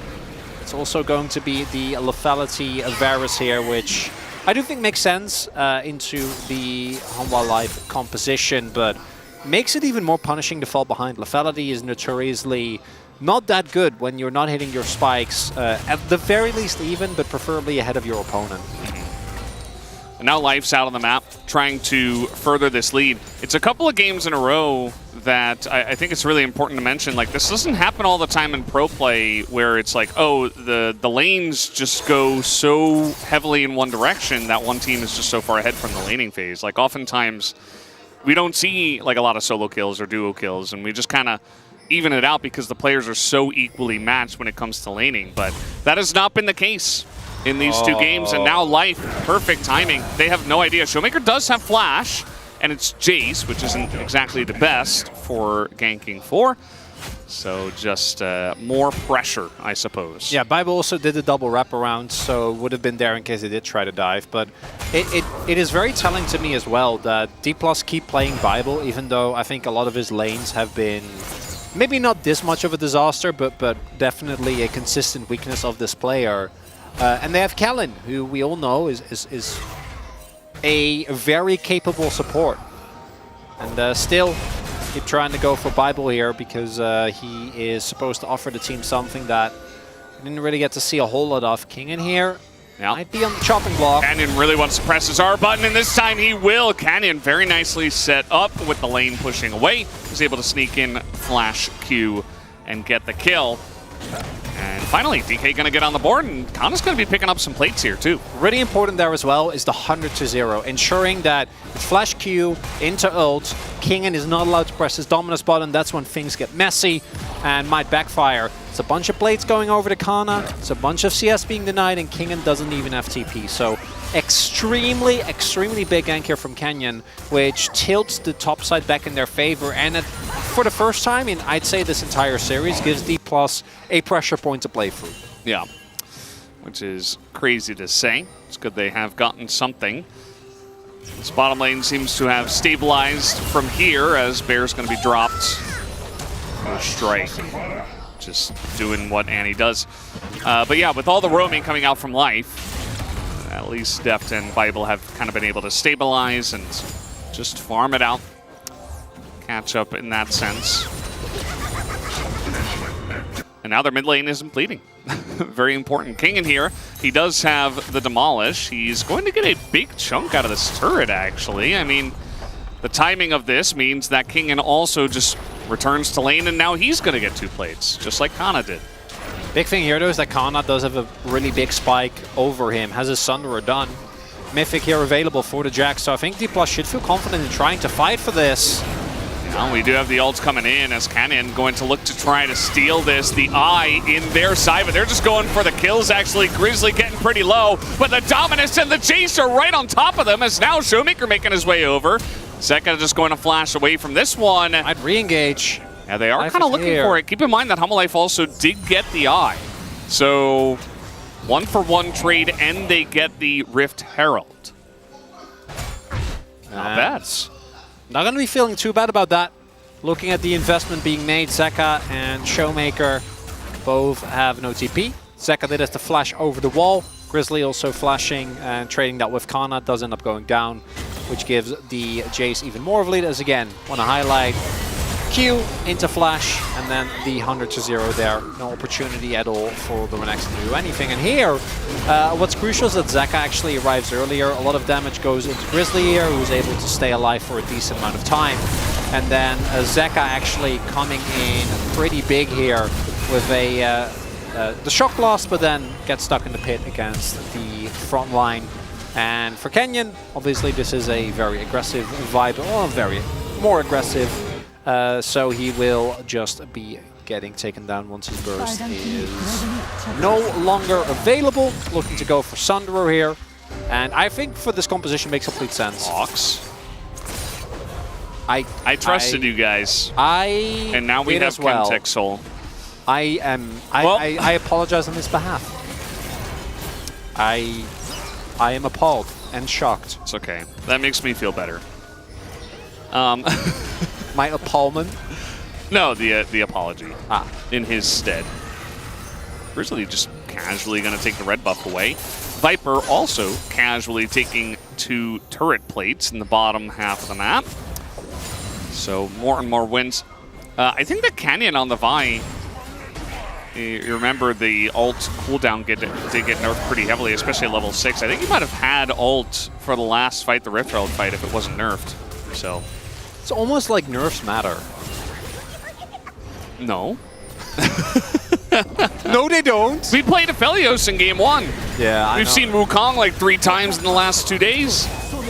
I don't believe in nerfs. Okay, now we're fighting in the enemy jungle here as the bottom lane of DK is in a lot of trouble. Bible is going to have to flash here at the exact last moment as down will go the realm with the Dominus on top of the 2 guys there in the mid lane. DK will have a lot of trouble there as the counter-strike, Kana just running away, and the Cow eventually does go down. Deft also has to flash. Everybody just running away from Homolife Esports' threats.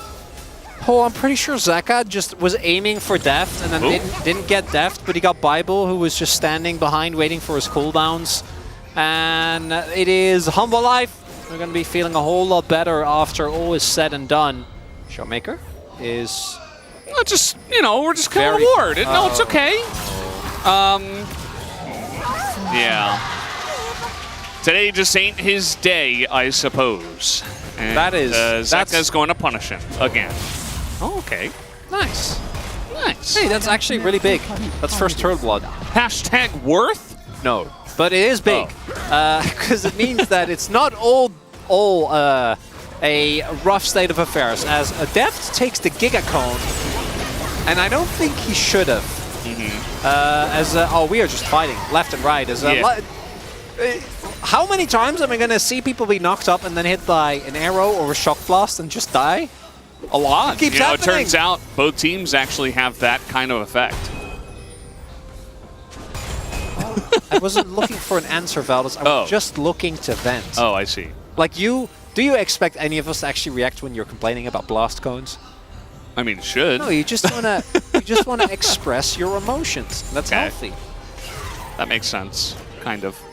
What do we think about the Ludens here for Annie? Feels like Leandri's Rylai's has kind of just been the build for a long time, just because of the way Tibbers works. So into the Homolife Champions, Leandri's obviously looks a lot better because you have triple health stacking. But given what D+ want to do, I actually don't mind it. Because again, I think D+ composition, even with the Jax there, which I don't know if you want to play towards, you can just play 1-4 as well. Really just boils down to find target, kill target, as we do see Showmaker just very sad. I could have flashed that. By the way, in live, hidden. Also very sad. Oh no, it was hidden in the terrain, so you don't really see the shock blast going. Yeah. But I actually like this. I think with the Storkpen boots, especially if you go Shadow Flame second as well, and on top of that you have First Strike, your burst is going to be completely ludicrous, and it should help your composition a lot. You're just looking to ult someone with Canyon or Showmaker or Deft, and then you kill them. And then you hope that you have enough resources in the tank to deal with whatever Homolife throws at you after that. Yeah, you can kind of see that angle. Canyon here trying to play with the enemy jungler's hands. Well, they definitely do, as there is a sapling there, but he is Vi, so he gets over the wall. The Demonic Embrace actually just ticking away at Canyon. He's not too happy about that. And yeah, just waiting for the next couple of objectives. Homolife Esports, I wonder how much they will play towards this Chemtech Soul, because even though it's not as good as other Souls, I feel like Chemtech Soul, especially with Renekton, feels really nice. With Maokai, it's okay. Other than that, you're not really feeling great, but hey, I mean, might as well take it down. Hey, it helps against Deft and Showmaker as well. Yeah. Because tenacity is good. True.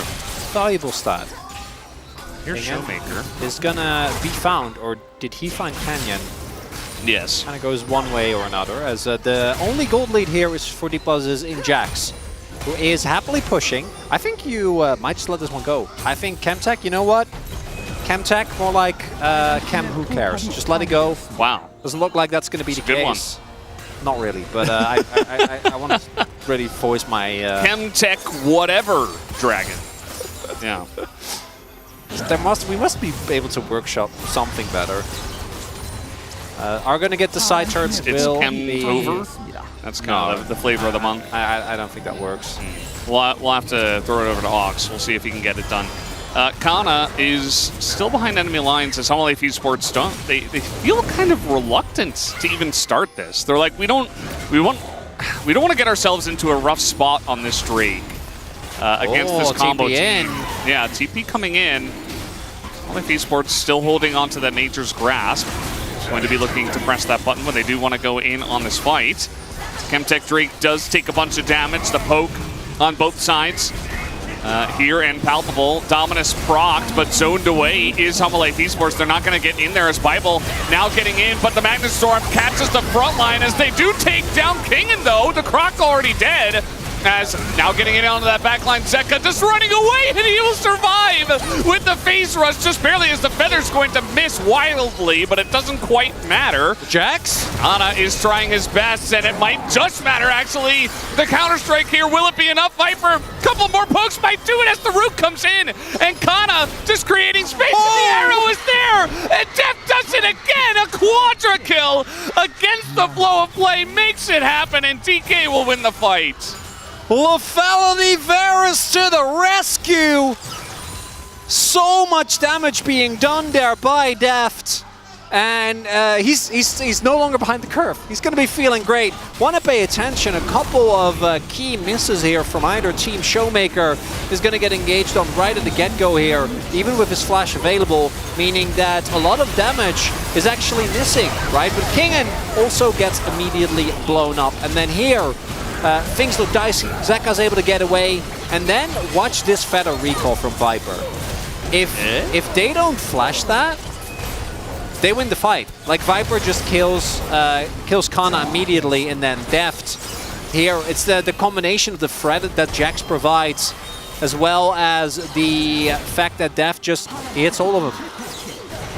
Every single one. The guy just doesn't miss. 몰라, 일단 다 맞추긴 했어, 진짜. Hell, I landed everything. Yes, you did. Ooh, here I go killing again. I don't think he's back yet. Actually, maybe he has, because he's sitting on Manamune and a Dirk. And not too bad. Also, again, I want to give credits to Kana. Like, that flash, plus him zoning for Deft was what allowed him to come back from that fight. Yeah. And Humble Life still have a tiny little gold lead, but not really that relevant anymore in the grand scale of things. Yeah, especially because they're not stacking Infernal Drakes that kind of inevitably allow them to outscale their opponents. And even the Chemtech Drake went over to the side of DK, so even that's going to feel pretty nice. We still do have a pretty big mid gap, but take a look at the top and AD carry leads here for DK. So the Jax is in a really good spot, 2-0-4 with Black Cleaver. Oh, and, God. Yeah, and we have Deft, who's 5-0. Yeah, that's a whole different different feeling now when he hits people with Qs and Es. Also, it's really funny to me that Zeka is also 5-2. Well, he died once, but both of these two players are so threatening, and it might just boil down to whoever lands the most poke before a fight starts. And for D+, I think that their composition naturally has less longevity because of how it functions. I think the 1-4 will remain really strong because no one can answer Jax inside at any point, I don't think, in this game. But the rest of their frontline can be a bit squishy. Lethality Varus doesn't necessarily do as well when we get to the later team fights, and Viper has enough AD damage to just shred through everyone, even if he doesn't hit the big recalls. But D+ in a position now where if they can get like a single Baron and start sieging, it can get very tough for Humble Life. Yeah, this is definitely a winnable state for either team at this point. Humble Life Esports were kind of in the driver's seat, but this time they did take their foot off the gas pedal with kind of a hesitating fight on the Chemtech Drake that eventually went into the hands of Deft, who hits everything, haha, and feels really good about it. Now he's got 3 items with an Umbral Glaive purchased, so really looking to wrestle back control of this game. And at this point, this one is definitely going to slow down a bit because Humble Life Esports, they're not really in as much of a lead to just force Baron take over and over and over again. Also, neither team really has to fully commit for each singular Chemtech Drake, so might just come down to kind of a slow burn here, in which case I kind of like the Jax if they can play around it. Although Viper's still playing Xayah, which in a team fight later on could do some beastly damage. Yeah, my main issue with that is that I think that the 4-man unit of D+ does have some issues with disengage. Because obviously Bible provides good disengage, Deft can be okay, but outside of that, I think that if Grizzly presses his ult, even if Jax is like in a side lane, you can basically, especially with Rel, always force fights. So might make it harder for D+ to play out. Umbral Glaive also done. Deft is getting extremely close to his transformation. Really wants to be hitting that before we get into this fight. Umbral Glaive is going to be big for the vision denial, but right now it's Homwa that has full control. Showmaker! Uh-oh, getting flashed on, but they go really deep to take out the Annie, and it's definitely worth it pretty much for free as Viper is going to be thrown around like a ragdoll, but it doesn't seem to matter as the front line is just being decimated right now. The flash stun comes in, and it really is Deft against the world, I guess, in this game as he's doing insane amounts of damage, but he's all alone once again. And that's a heartbreaker, because that means the Humble Life is just going to get themselves a free Baron. And Showmaker getting caught there. Legitimately, if Deft is there, that fight is salvageable. You saw how much damage he did when 3 of his teammates were already dead. And now, I love this. Yeah, I love this TP. Yeah, go for the execute. He's going to see. Yeah, he knows. He knows. Yeah. Should be able to die. That's the best you can do. But again, the turn here, right? The flash from Kingen and Grizzly most notably actually going over, making sure that they catch this. No stopwatch, no Zhonya setup. And it's in a choke point as well. Like if Deft is there, Yeah. Maybe. Oh no. Oh yeah. Well, yeah, that's sad feelings. That might be it. Yeah, you can see how much it means because they know what happened in spring, and now they're almost definitely going to have to play T1 in the first round of playoffs, which, you know, before the series, I actually would have favored DK. Now, I don't know, Chronicler. I'm not sure if I can say the same. Not after seeing what has transpired today. So what is more telling to me is just how D+ themselves look, right? Like if you look at the player cams, it doesn't look good, right? The players, they look really, really defeated, really deflated, which is understandable given that the series has been mostly game one, very Humble Life favorite. This one looked like it would be, but then Deft with the heroic play. But if you're not able to salvage after that, and your old issues of not being able to execute in team fights, and most notably, Showmaker just having a really rough day here today. Like Showmaker dying there by itself, maybe you can salvage, but it's the fact that the rest of D+ also then just goes in, tries and salvage the play, backfires immensely. Yeah. It was such an awkward spot because like the majority of the team was in the mid lane, so there's an entire wall in between them and where Showmaker gets caught. So even though Grizzly went really deep as Showmaker was flashing away, it just didn't matter. Also at Maokai, ball wasn't there. Yeah. It's really hard to try and collapse, right? The main issue with Maokai often, especially, he did have flash there, but if you don't have flash, is trying as Canyon. I do see some question mark pings going down. Yeah, Grizzly is trying to they know. Humble Life is aware. Canyon has to rejoin with the rest of his team, but the main issue with Maokai is just like once you're on top, you're going to be feeling fine, particularly with Aftershock. It's so hard to take him down.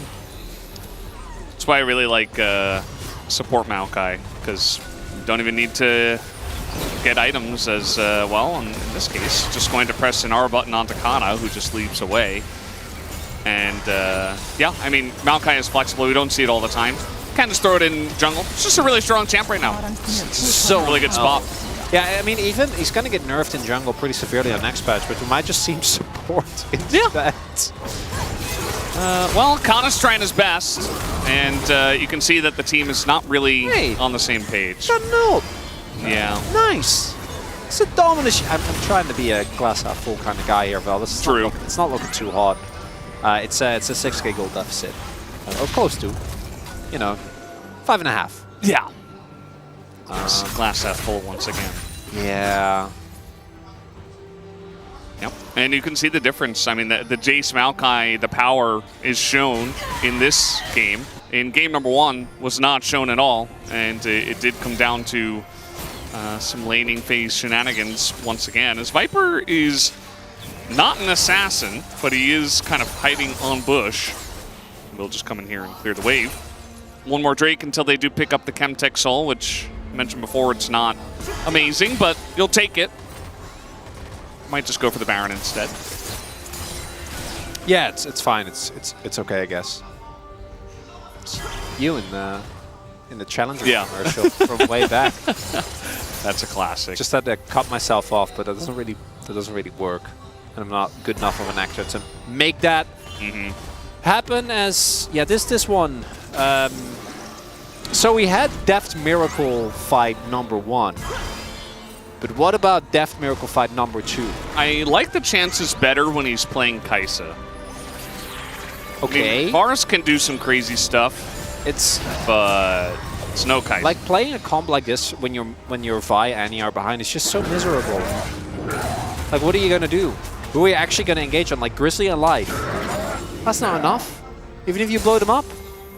Kingen can basically win a fight by himself at this point. Yeah. You go back to the draft, right?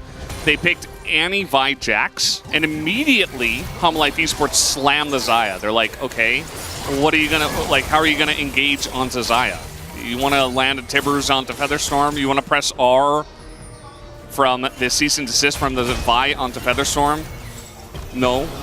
They already had Maokai. Like, it just felt like from the first half it was going to be struggle unless DK got ahead.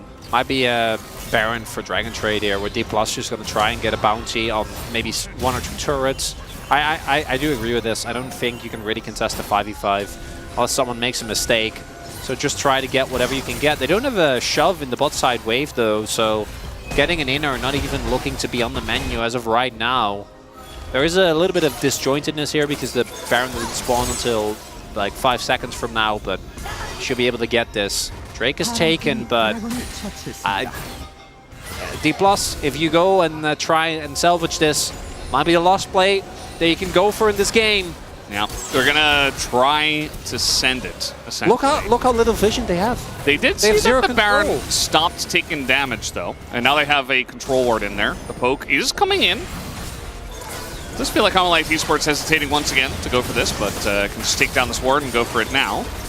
I think you've got great turn. Life is in a good spot. Seems like they may have recognized this. Now they know he's here as the steal not going to come in. Actually, Xayah is going to take down the Baron. As Nature's Grasp, there's no follow-up from the side of DK. They can't get in because Maokai pressed R. And now trying to get on top of Showmaker. But Showmaker just going to Molten Shield and run away. And that's Baron over to the side of HLE Esports. And I don't think there's a lot of great choices. Def trying to go for an ultimate there. If he can get some poke down, you can maybe force it back. You know, chew away some of the time of this Baron buff, but instead, HLE were able to immediately run towards the wave and start shoving in here towards the top half of the map. I think there's a lot of response here available for D+. As we try and... Yeah, so I think Deft is legitimately just continuously clearing the waves to not give them access to mid inhib. Yeah. Which, someone needs to enter bot wave. That inhib is going to fall. I think once HLE Esports back and just group in mid and send King and bot, they can just go from there. Take those 2 inhibitors. I would agree. Yeah, because you can delay it, but it is inevitable. Yes, GA as well. So it's not even like you can hard force, you know, like Canyon go in with an ult, or Kana with a flash, or Showmaker. Like Kingen will survive for a very long time because he's Renekton, level 16, level 3 Dominus, has a GA. And then by that time, if HLE are pushing in mid, they can rotate over. Viper takes a decent amount of damage, and so does Deft. Yeah, the poke is there, but the inhibitor is down. Kingen in the base, just beating out counter strikes. That is his job. Now Showmaker is very far behind enemy lines. Maybe if you can blow up Viper 100-0, is he in this brush? Seems like Viper has an idea that someone could be behind enemy lines, but they don't know exactly where Showmaker is. It's all or nothing on this play. If he can catch Viper off guard, might be an opportunity, but there you go. It's a sapling. Yep. One sapling, the power of Maokai. And instead of turning on to Showmaker, they just move forward, but it's not really working out too well as Bible has his ult, and now the counter engage comes in, but the feathers are pulled, and the zoning comes in onto Showmaker, who can't quite get anything down. Doesn't even make a Tibbers. Kana's just gonna have to jump away, and DK's hopes of getting 3rd place are slipping away. This one is all HLE Esports all the time. The 2-0 will be coming in tonight as they will secure the 3rd place here in playoffs. And even Deft doesn't look like he is going to survive here at the end. The kill goes over to Viper, and now they will kill the towers and the Nexus. 2-0 to HLE Esports, who are now in 3rd place. And HLE showcased that without a shadow of a doubt, they are the 3rd place team here in the LCK. D+, not even close. We saw one moment of them being able to match after a wonderful team fight, but even that moment wasn't enough to turn the tables. And HLE, really impressed with how this team has been able to turn it around in their recent few weeks, going from a team where we saw, you know, some glimpses to just a consistently good team, even after they lost to Gen G. Game like this against the direct competitors show what they're capable of. That's really what it's about, right? The bounce back, the wake-up call, whatever you want to call it. HLE Esports are right back in the driver's seat here for the next matchup that they play. DK now, pretty gigantic question marks, I have to say. I thought that this would be a lot more even than expected. Even the fan vote was heavily in favor of DK, even on the Korean side as well. It was like 50-50, right? Everybody expected DK to at least be able to play to the level of HLE Esports. Instead, it was just a very one-sided affair, and it wasn't close at all. It was just HLE Esports taking it down pretty easily. As getting some show of guns, whatever there might be. Viper having a pretty good day today as well. He wasn't necessarily the main character in this series, but he did his job as his mid-jungle just stamped out the enemy opponents. And with this, Grizzly, Zeka showcasing the importance of the 2v2 in mid-jungle for D+, and also how it enables you to just play a game that works for you. Even with the one loss that they took here with Deft popping off, they were able to bounce back afterwards. As Zeka's mom here to support him. Sure, a good day. Yeah. No, I mean, there's a pretty good shot. He's got double POG as well, which would tie him, if he does get it, with Canyon in POG standings. We'll have to wait and see, though, if the votes do go his way. I had a hard time voting. Felt like there were a lot of, like I considered Grizzly.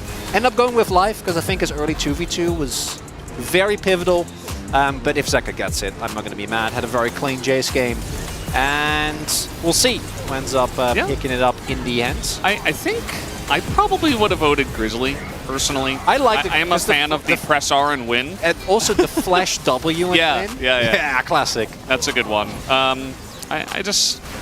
You know, I wouldn't mind Zeka getting votes, but I do think his opponent today was not sure what's going on with Showmaker, but certainly Zeka was able to show off pretty much anything and everything that he had in his toolkit in terms of ability, which is fair too. I mean, if he gets POG for that, sure enough, I mean, he's good enough to take down Showmaker. That's good. Can even vote for King. You know, I had a couple of clutch engages, very consistent team fighting on the Renekton. We'll see who picks it up, but suffice it to say that outside of Deft and some moments for Kana, D+ today looked very uninspiring, and that's not the look you want going in to the playoffs in spring. I think a lot of us still gave them the benefit of the doubt when it came to playing against Homa Life. Most of us, I think all of us even predicted D+, even with some of their troubles that they faced, but this time around... We all predicted Homa Life Esports. No, I mean... In this series. No, I mean way back in spring. Oh, We're talking about the playoffs. True. No, no, I know we all... I think even on the Korean side, it was very heavily favored towards the Homa Life, and it's the recent form. It was all voted, see it here. actually, on the Korean side as well, I asked. Yeah. Everybody went for Homa Life Esports. And it's because even with the rough loss against Gen.G, this team, against anyone that isn't Gen.G, and even against KT, I think they looked fairly competitive. It's looked like this. Yeah. I don't, you know, Def was able to get it done with DRX last year, coming up from 6th place. It was kind of looking better with DK compared to last year's DRX, I have to say. But now, I don't know. I actually don't know. Again, just big question marks. Can Def carry this team? Will the rest of them be on the same page when it comes to not only playoffs, but also World Regional Qualifiers? All of this really important League of Legends gameplay is coming up really soon. Yeah, and for playoffs, I wouldn't be surprised if as a D+ fan you're like, well, maybe, you know, put that one on the back burner and focus on the regionals, because performances like this, the week before we go in, we have a day break. Like, playoffs started on Tuesday. One day. That's not a lot. Hope they can turn it around, as up next we have not only the Homa Life Esports team interview after their win, we also have the D+ team interview because it's their last match, so we get to hear from all the players as is tradition here. But guys, we are done on the caster desk. Let's go over to the space right now.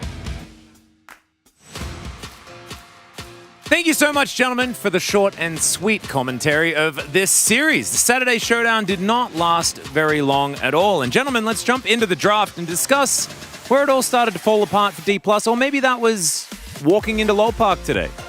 I mean, the draft, I don't have too many issues with this. I think Anivai is very strong. You have the Jax setup, but today I feel like really was just about lane gaps in mid and bot.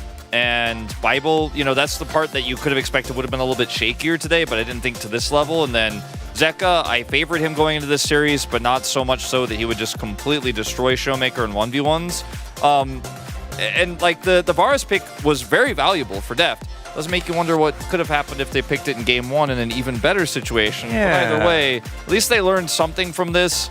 But ultimately, I don't think the draft was really the main story here. Yeah, my only point is I probably would have preferred like the Viego here, because the Vi resulted in the Xayah being picked into it, which wasn't ideal. And Anti-Viego's a really strong combo, but this was not... I mean, even game 1, I feel like as much as there were things we thought they could do better, this was not about the draft. This series was not about the draft at all. It certainly wasn't. This series came down to a few flubs when it came to laning phase. There were some issues just with confidence in general on the D+ side. This feels like the classic D+ gets into their own heads and just can't seem to get out. And that happened over and over again. We're going to jump into our first highlight. This was actually a positive move. This was a positive play. This was Deft picking up that quadra kill in the Dragon Pit. It just wasn't quite enough. Yeah, look at Deft's positioning here, and everyone on the team decides, okay, we're going to sacrifice ourselves to actually make sure that Deft can do a ton. And when the fights like this get super broken up, and it's Xayah versus a very strong Varus at this point in the game, who actually picks up so much gold from this, it's really difficult to actually play these fights out as Viper, with Deft having so much space with this Jax, and he constantly stays super far behind. And then some really good plays here. Kana avoiding Grizzly's route here with his stopwatch perfectly, and Deft picking up the quadra here, turns this to Viper, and then we'll get the W to kill Grizzly as well. Very clean. Yeah, this was phenomenally played by Deft, but also from the perspective of D+, it's kind of frustrating because that's what Deft has to do for them to like be in a position to win the game. And as much as that fight was fantastic, you can't replicate that again and again in the game to get to the point where they actually won. They were really far behind before that. They got a lot of gold back, still wasn't enough. And I just feel like if you need that level of performances to win a fight, you're not looking good. Yeah, something is definitely not going right. And that wasn't a clean team fight, right? That was Deft had to come in clutch towards the end there. The coordination in these fights just isn't really evident for D+. On the other side of things, though, when Hammer Life Esports got their composition going, it was just strength to strength, and I feel like Viper was just immortal this game. Yeah, I mean, he's playing Xayah, so it's really hard to play into him, and Showmaker getting caught here was the main story of this fight as well, where he's on a flank here with Canyon, who ends up going in onto Viper, which Viper's like, well, this is the reason why I picked Xayah into this, and it just felt super disjointed. Almost like after game 1, D+ had the tools to win, but they just couldn't bring themselves to do it. I know that sounds absurd, and at this point, obviously, it was a huge lead for Hanwha, but communication broke down. This is a thing that has been a consistent problem for D+, which is why supposedly Bible is coming in for shot calling, but his weak laning phase really hurt them in this series. Not to mention that headbutt onto Viper that I only just noticed there was not exactly ideal. And I think, honestly, D+ have had a lot of performances where we talked about Canyon being like, you know, he's either taking over the entire game or he's just invisible and the team fall apart. This game, Deft, trying to take over the whole game is not quite enough. I feel like Hammer Life Esports, since the addition of Grizzly, look like such a good team, whereas D+ have these fantastic individuals, and one of them can just pop off and completely carry the game, but I feel like the teamwork, the cohesion isn't comparable to what Hammer Life Esports has. And as much as we have these phenomenal players, 3 world champions on the roster, they have to play like world champions to win some of these harder matchups, which does make me think that D+, if they continue in this trajectory, they're going to struggle in playoffs again. I have a feeling you might be right, and I also have a feeling they might be facing off against T1 in those playoffs as well, as now Hammer Life Esports confirmed as 3rd place. Let's have a look at the POG, see whether Zeka has joined Canyon, and he has 1,200 points here in the very top spot of our POG rankings. Zeka, he had a really strong laning phase, did a lot of consistent damage here. I don't think this is going to be as unanimous as the first vote should have been, but he did have a huge impact because he was so ahead. Every time D+ tried to make a play onto Viper when he just feather storms away, so much damage is done by Zeka. If anyone is anywhere near him, it's not even just shock blast damage. Even when he's in melee form, the guy was just doing so much. This series was an absolute mid-gap, and I think even more so the fact that we saw Showmaker struggle in the Jace game 1, Zeka really showing him how it's done, picking up that Jace Maokai and delivering such a carry performance on it. It was his third game of Jace he's ever played in his career, by the way. Not known for his Jace at all, and picks it up here, has a dominant performance after playing against it, and now he's tied with Canyon at the top of POG, the last series for both of these players, and with 300 ahead of FaZe and Chovy, looks like that's going to clinch it for him. Yeah, that's it. It's going to be 9 out of 11 in favor of Zeker as well. A casual Viper vote down there, as we've got the life vote that Chronicler already told us about. We got the memo. We were like, it's Zeker time. We're getting to 1,200 points, and congratulations to him. I think, as Chronicler was mentioning, as you guys were mentioning, a more difficult vote this time around. But when there's the potential to have 2 POGs, you're going to take it.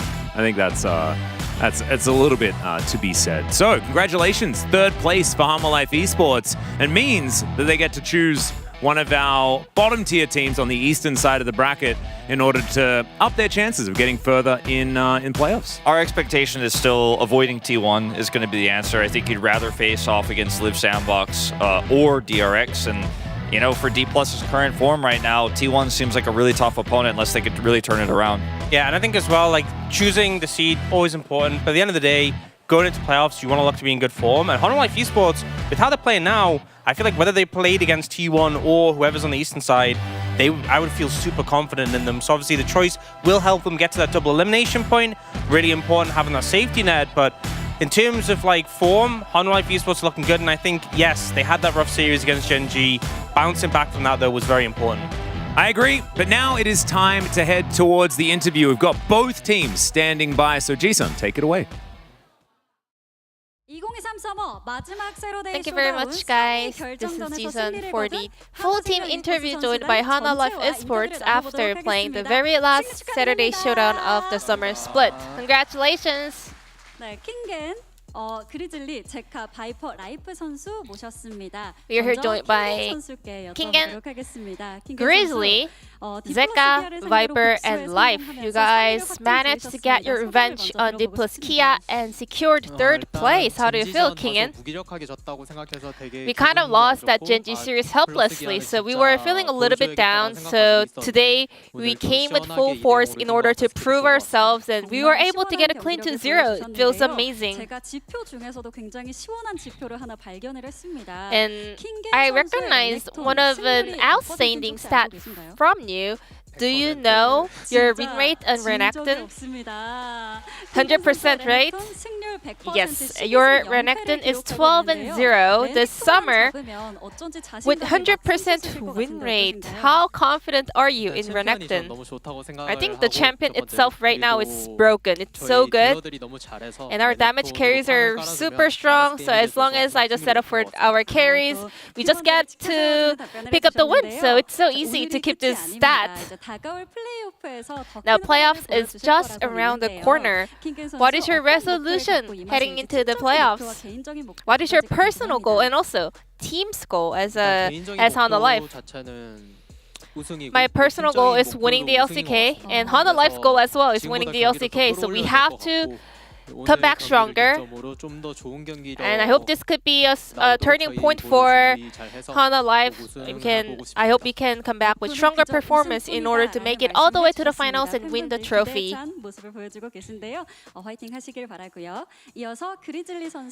And let's hear from Grizzly.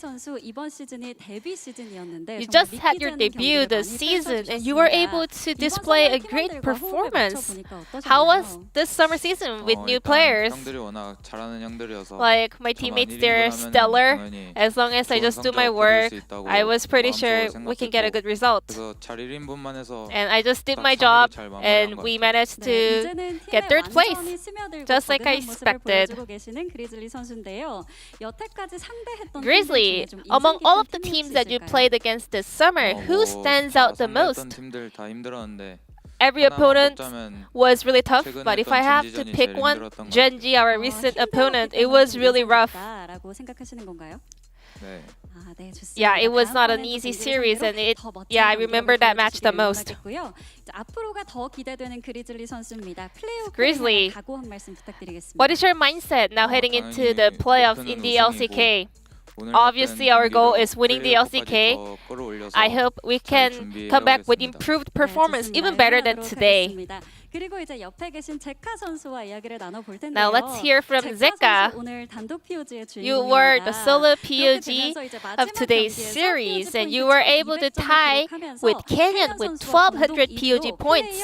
You have won the player of the split title. How do you feel? It feels great to, you know, win both POGs, but I think today's match mattered the most because it decides third place, and we have never beaten D plus Kia for such a long time. It feels amazing to get a 2-0 win right before playoffs. Exactly like you mentioned, Hana Life, whenever you guys faced up against D plus Kia, it was not an easy series. It was always D plus Kia getting the win, but today you guys were starting strong with the laning phase and got a clean 2-0. How did you prepare for this match? So 2 days before the series, we lost to Genji. It was pretty crushing defeat for us. So we were able to actually be more aware of our problems and issues. So we were able to work on those problems and come back stronger. 말씀이었던 것 같습니다. 이렇게 오늘도 솔로 킬을 또 멋지게 And you also got a solo kill today again. And are you going to get more solo kills in the playoffs? Is there any message you would like to send to all of your lane opponents in the playoffs? I'm confident whoever we get to meet, I'm confident that we're going to just take them down. And please look forward to facing up against me. 네, 앞으로도 기대하도록 하겠고요. 이어서 바이퍼 선수 And Viper today was a third place decider match up against D plus Kia. How did Hana Life prepare for this match? Looking at the bottom lane itself, we have quite a lot of experience going up against that bottom duo, so we had a lot of information about them, what kind of a matchup they prefer. I cannot go into all the details, but we were able to set up for the matchup that we prefer today. Now you guys will be starting the playoffs as a third place team in the LCK. What is your goal? Winning the LCK maybe? Yes. We were all just working hard to win the LCK, and I hope that we can make it, and I think we are good enough to win the LCK. Now Life. Hana Life this season was able to grow together as a team. You guys were solidifying your teamwork. Was there any special event that helped you guys have a better bonding? We had some shaky moments, to be honest, but we always had trust in each other. We always tried to analyze the other LCK teams. We always prep the draft together. And we also had some times where we get to talk about whatever is in our mind. So yeah, we were able to always solidify our team bonding. I think Hana Life, all 5 players are the MVPs. What do you think is the biggest strength of Hana Life? Trust and belief in each other. So even though sometimes you're very behind, we know how to turn the game around because we trust each other every single time. Now back to Viper, the captain of Hana Life. Now we are looking forward to seeing the big game mode Hana Life in the playoffs. Any last message? We will not settle for just third place. We will keep reaching for the higher stages, and in order to repay to all the support from our fans. Congratulations one more time, and thank you very much for joining us. That was Hana Life Esports after their victory over D plus Kia. And now we will be joined by D plus Kia as they had their last match of the regular season.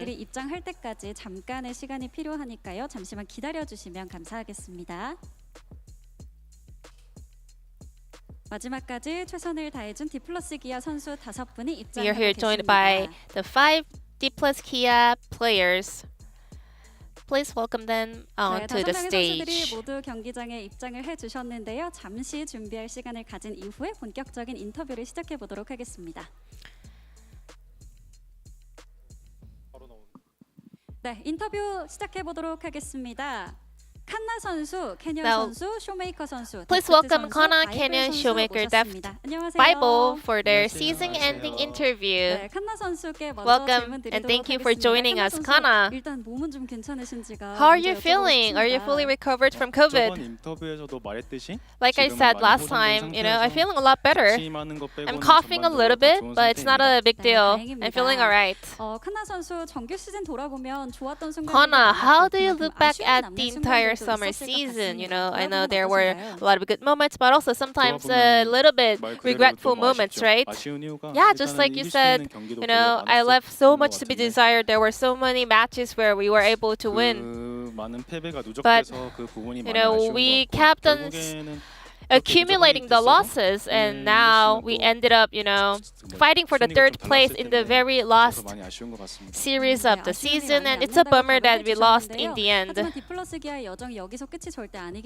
But this is not the end of D plus Kia's Summer Split, We will be able to see you guys in the playoffs as well. Is there anything you want to say to all the D plus Kia fans supporting you? 어떻게 보면은 오늘 디플러스 기아 I think 팬분들이랑 좋은 날이 될 today 수도 있었고 could be a really good day for the D plus Kia fans and ended up being a bad day for us. So it's a bummer. I'm so sorry that we were not able to get the win, but we still have time for playoffs, and I promise that we will come back stronger in the playoffs. 정규 시즌에서 아쉬움이 남았던 만큼 플레이오프에서는 또 후회 없는 경기 펼쳐주시기를 Wish you all the best of luck in the playoffs as well. And let's hear from Kenyon. You just had your last match. How was it? 마찬가지로 이제 3위 Same as Kana. It was a third place decider, but it just ended so quickly. So I'm very disappointed, and it's a big bummer. However, Kenyon, you won the player of the split with 1,200 POG points. How do you feel about that?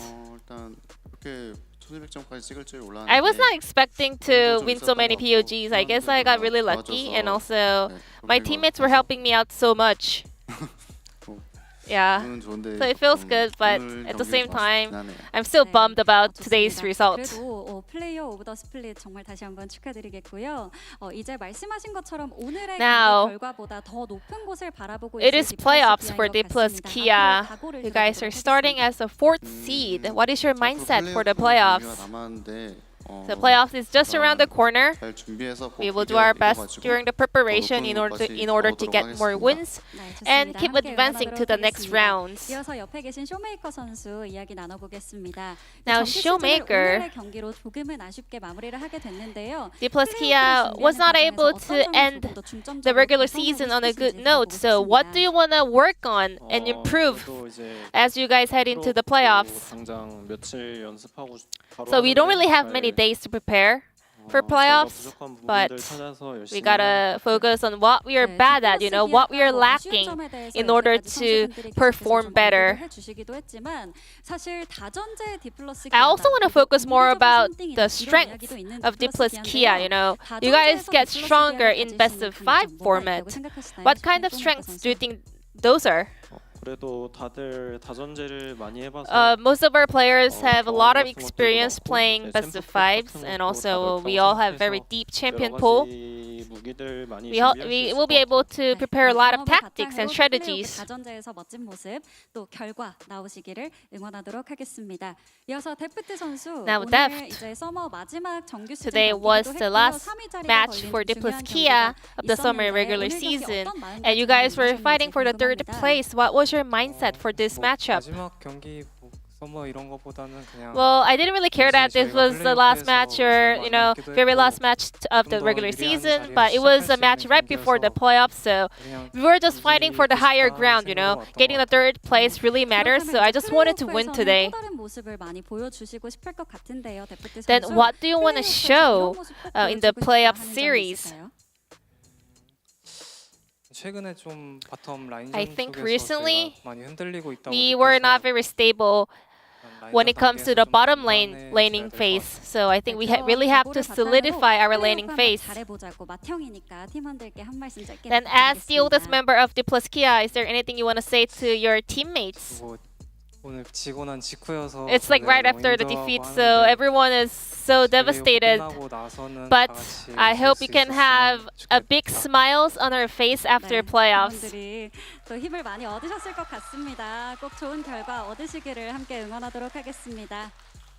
네, 이어서 마지막으로 바이블 Now let's 선수 hear from Bible. 정규 There's a 시즌에 port 모든 player 경기를 on the side of D plus 소화하진 Kia. 않으셨지만 그래도 나올 때마다 제 역할을 정말 Whenever you 잘해주신 get to 바이블 be on the 선수인데요. D plus 서머 Kia 정규 roster, 시즌 you are 마치신 able to 소감 be 들어보고 싶습니다. the big factor of D plus Kia's victory. How do you look back at the summer season?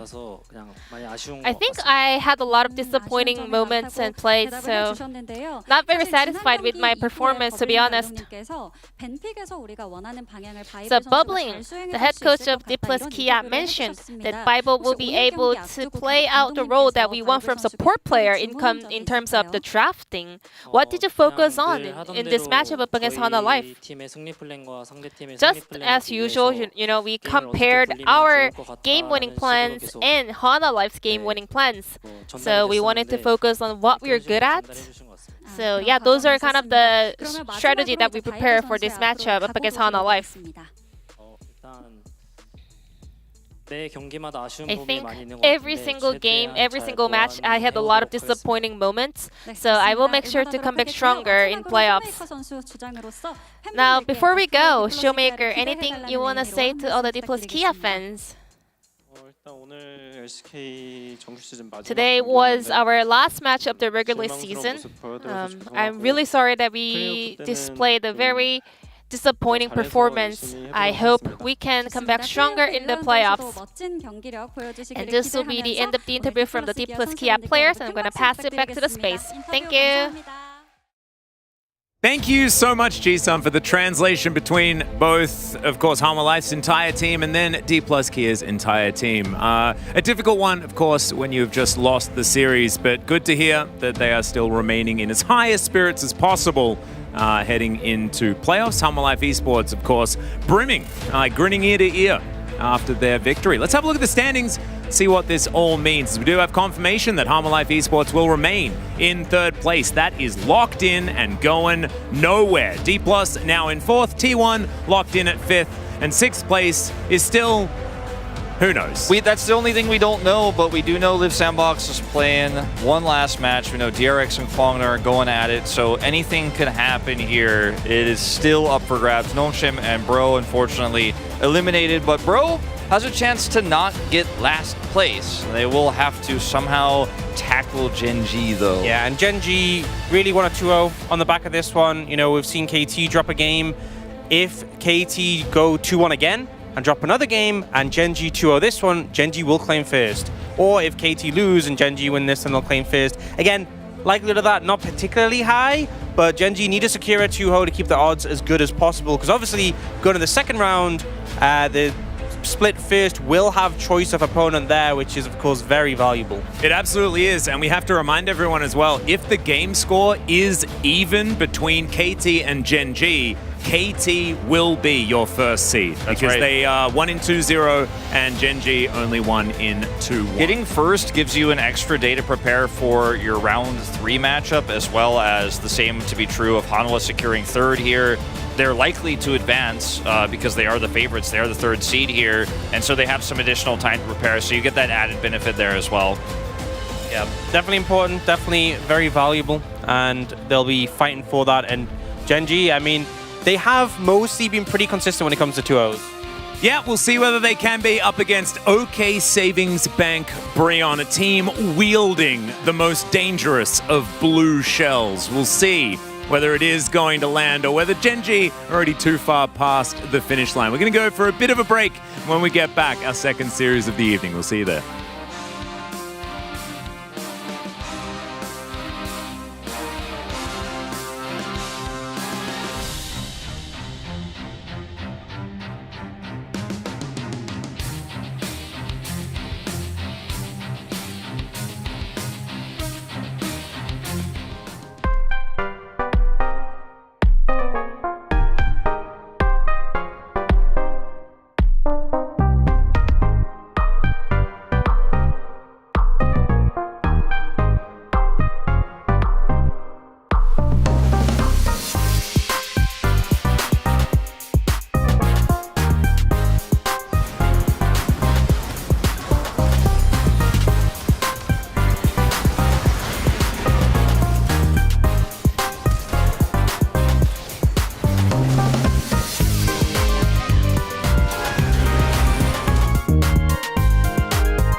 여기까지 섞어지면 안 되셨네요. 오늘 정건이가 캐리한대요. 저희가 왜 레전드인지 보여드리겠습니다. 저희 저번에 합숙 훈련 이후에 스크림 좀 하셨잖아요. 그동안엔 어떠셨어요? 조금은 했죠. 난 그래도 리플레이 시작한 후에 우리 폼이 지금 가장 좋다 생각해요. 맞아. 왜냐면 우리 그러니까 시작하기 전에 우리 아무것도 아니었어. 지금 시작하기 전에 아무것도 안 해놨어. 지금 가장 강해져 있잖아요. 마타님은 컨디션 괜찮으세요? 거의 지금 자고 있는데? 너 눈이 풀렸는데? 원래 좀 약간 풀리는데. 진짜 힘든 사람은 여기 있는데. 밤새 보는 사람은 여기. 잤지? 잤어. 진짜 오늘 경기하려고 생체 리듬을 지금 이거를 이렇게 돌리려고 지금 노력한 사람들이 근데 이거 2, 3 이야기를 해야 되는 게 분명 얘는 운동을 하는 애라서 일찍 자고 일찍 일어나거든요. 근데 이제 넷은 새벽에도 솔랭도 하고 같이 디코하면서 게임을 많이 해요. 그래서 이제 다 같이 밤낮을 바꾸자. 8시, 9시쯤 자자 했는데 아니야 형 제가 정확히 설명할게요. 저희가 원래 보통 자는 시간이 어떻게 되냐면은 솔랭을 보통 4시까지 다 같이 해요 디코에서. 근데 보통 4시부터 큐 잘 안 잡히거든요. 4시부터 해서 이제 뭐 롤토체스부터 해서 그냥 논단 말이에요. 놀다 보면 보통 한 이제 아침 8시, 9시까지 갈 때가 많았지? 그래서 9시 자면은 오후 한 4시, 5시 늦지막이 일어나서 그때 다시 디코에 모여서 이게 반복이었거든요. 네, 어제 이제 모여가지고 그래도 내일 대회인데 진짜 하루에 적당히 주최하자 해서 오후 5시까지 버티자였어요. 뭘 딱 깨고 자서 야 이거 나는 오후 1시까지는 버틸 수 있을 것 같은데 하고 전 1시에 자러 갔어요. 아니 잠이 들어버렸어 그냥 1시에. 자러 갔네 그냥. 아니 7시에 일어나 보니까 경환이 형 혼자밖에 없어. 그러니까 야 너 가고 다 갔어 하면서 금방 사라졌다는 거야 카카오랑. 아니 형이 없으니까 의지가 꺾이잖아요. 경환이 형은 10시까지 살아있더라고. 아니면 경환이 진짜 그래도 뭐 사람이 하루 5시간 잤다고 경기력에 문제가 있겠습니까? 못하면 원래 못했던 거야. 기대형 가면 4시간 가는데 너 빨리 끝나면 빨리 가는 사람 너 기대형 강하면 어떡해? 그러니까 그거 알짜 때 동민이가 이겼는데 시민이가 진다 동민이가 지고 시민이가 이긴다는 거 그러면 시간이 없다는 거예요. 거기 이대형과 하면 볼 자존심이 많거든요. 지금 상단 형님들이 이제 레전드 형님들은 많지만 그래도 현역에 자존심이 있어. 자, 이제 우리 경기까지 딱 10분 남았거든요.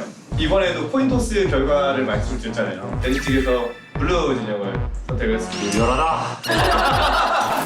심판진의 이미 결정에 따라 비틀즈 팀 그린면 젠지 글로벌 아카데미 숫자면으로 결정되었습니다. 숫자면이 나옴에 따라 젠지 글로벌 아카데미 팀이 진영 선택권을 보유하게 되었습니다. 아 이거 진짜 아니에요 진짜? 하나까지는 아니어도 우리가 좀 봐야 되는데. 영상 보셨잖아요. 저희 그 영상 계속 그 반복인 줄 알았어요. 잘못 나왔네? 아 이렇게 믿음이 없었어요. 저번에 그렇게 믿음을 라고 할 수 있으니까 당연히 저희가 보는 눈앞에서 해주셔야 되는 거 아니냐? 맞지. 레전드인지 왜 보여주겠다면 그거로 할 거야. 이런 것도 딱 이런 것도 레전드다. 이번에도 코인토스 결과 이렇게 기가 죽을 것 같아서 저희가 여러분들을 위한 영상을 하나 준비했습니다. 칭하시죠. 정권 씨 안녕. 나야. 이거 내 와이프인데.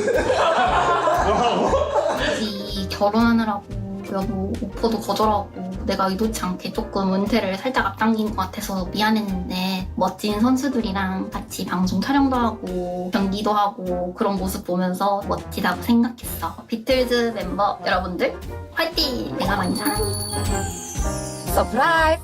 형우야 안녕. 뭐야? 이 방에서 매일 밤새 가면서 연습하느라 진짜 고생이 많아. 그래도 오랜만에 현역 시절처럼 진지하게 연습하고 게임하는 모습 보니까 정말 멋있고 나도 리플레이 진짜 재미있게 보고 있어. 이기고 오면 좋아하는 차돌깍두기 볶음밥 많이 해줄게. 비틀즈 여러분 모두 힘내시고 화이팅! 형우야 사랑해. 세영씨 안녕하세요. 배혜지입니다.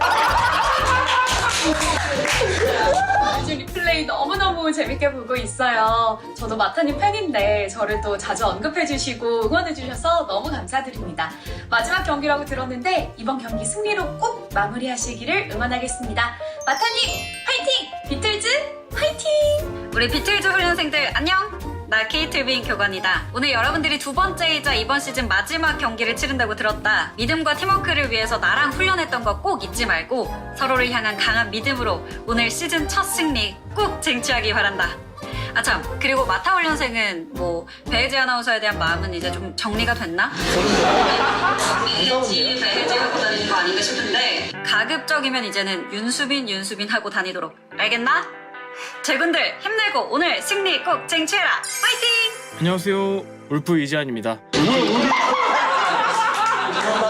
아니 정원아! 아야 저거 나 진짜 들어야겠어. 이번에 LCK를 개인 방송으로 또 재밌게 중계를 하면서 저희 시청자분들과 리플레이 컨텐츠 너무 재밌게 잘 보고 있었는데요. 벌써 이번에 마지막 경기를 하신다고 또 전해 들었습니다. 경환이 형은 아직도 또 승부욕 불태우고 열심히 막 열정이 불타고 있는 것 같고, 지훈이 형도 막 옛날에 했던 저희 그 수많은 막 의견 교환들, 대화들, 이땐 이렇게 했어야 됐고 저땐 저렇게 했어야 됐고 근데 이게 맞지 않냐 저게 맞지 않냐 막 이런 얘기들을 하는 거 보니까 와 진짜 또 지겹고, 지겨우면서도 근데 또 이렇게 열심히 하시는 형님들을 보니까 아 진짜 존경스럽고 대단하고 파이팅 하라는 말은 따로 하지는 않겠고요. 언제나 저희 항상 가장 중요한 거 범인만 되지 말자. 저희 구숙 중에는 범인 될 사람 나오지 말자. 네. 경환이 형, 지훈이 형 화이팅! 비트즈 화이팅! 우리 범인만 되지 말자. 화이팅! 근데 세영이가 확실히 이 영상 전으로 초점이 좀 생긴 것 같아요. 진짜 근데 감동스러웠어요. 뭐가 제일 감동적이었어? 저 일단 재환이 얼굴 본 게 좀 살 좀 빠진 것 같은데. 그건 아니라고 생각해요.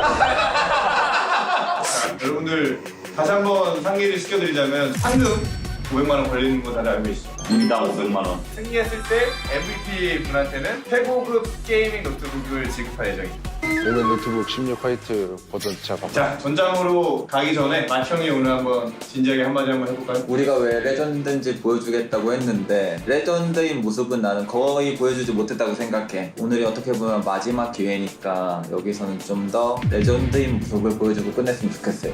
레전드 화이팅! 경기가 일단 마지막 경기니까 꼭 이기고 싶습니다. 일단 오늘요? 오늘 이겨야 한다. 최선을 다해야죠. 2달간 연습을 하면서 거의 뭐 프로게이머 때 비슷하게 막 스트레스 받으면서 게임을 했던 것 같아요. 준비했던 거 이번에 다시 보여드리도록 하겠습니다. 많이 노력했고 노력한 만큼 좋은 모습 보여드리겠습니다. 동인아, 너 태어나고 아버지가 선수로서 거머쥐는 첫 번째 승리를 너에게 줄게. 기대해줘.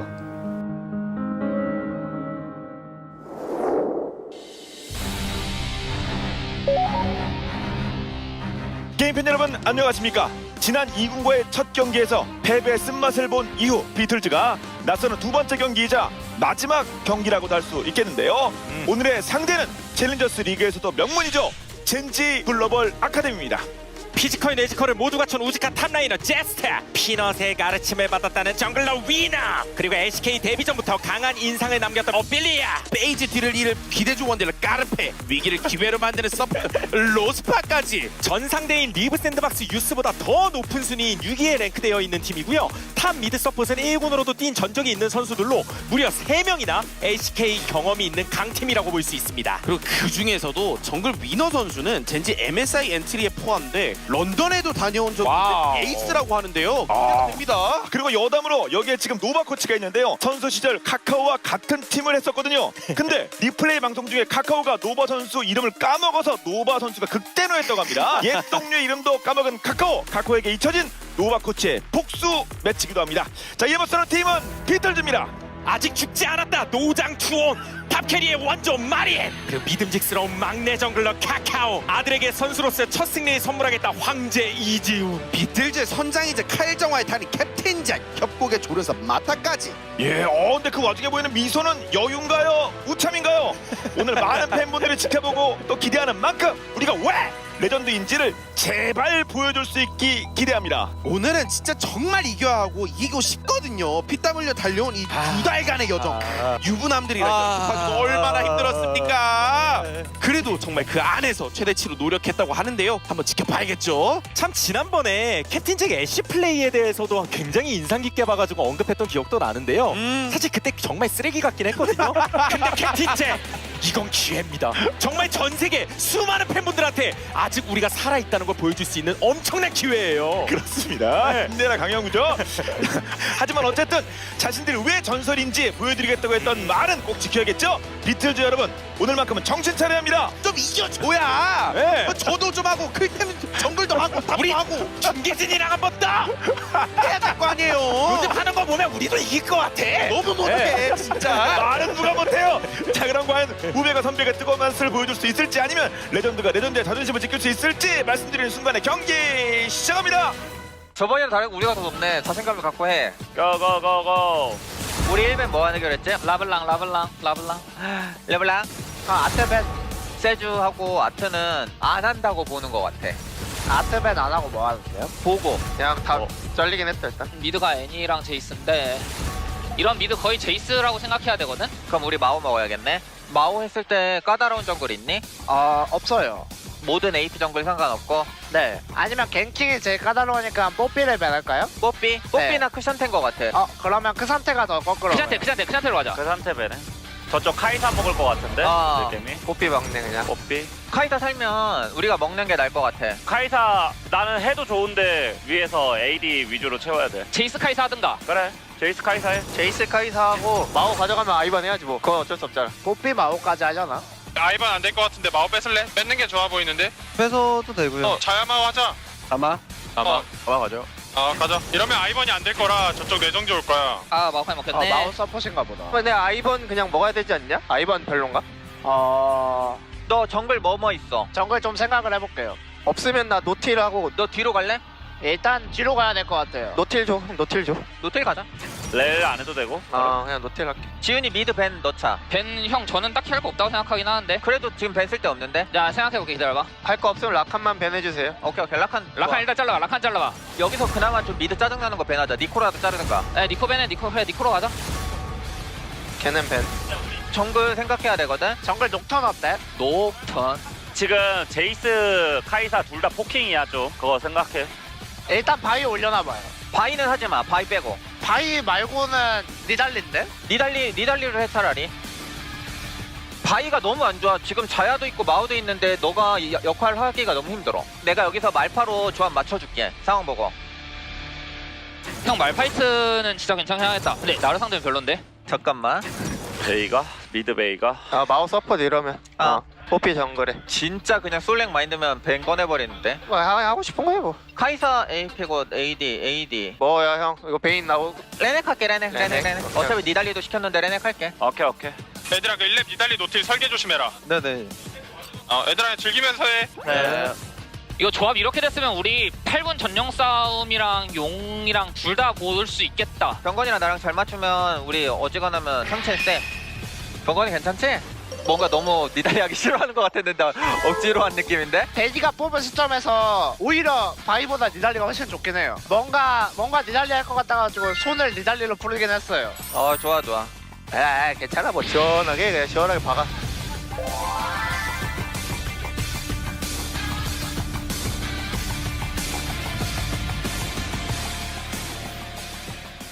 마타 근데 너 근데 진짜 힘들긴 하겠다 이거 좀. 아니야 나 10데스 해도 상관없으니까. 알겠어. 나머지 잘해봐 그냥. 오케이. 원래 진짜 딱 이런 조합이야. 이거 탑 초반에 딜교환 그냥 아장 내놓을 수 있거든. 오케이. 서로 P 200으로 만들어 놓을게. 저 그럼 블루 시작할게요. 바텀은 우리 PC 빌려. 상성적으로 그렇게 좋진 않아. 미드 탑 위주로 풀어봐 이거. 일단은. 나 와드 받고 시작하고 싶은데. 그럼 받고 시작해요. 그냥 공격적으로 해도 돼. 우리가 박을 수 있어. 나도 올라갈 수 있어. 야 한번 풀뺄만 한데. 이거 와줘봐. 나한테 미드로 와봐. 내가 그래깡 나온다. 나왔다. 노플. 어이씨. 나이스. 너무 많이 해서 있다.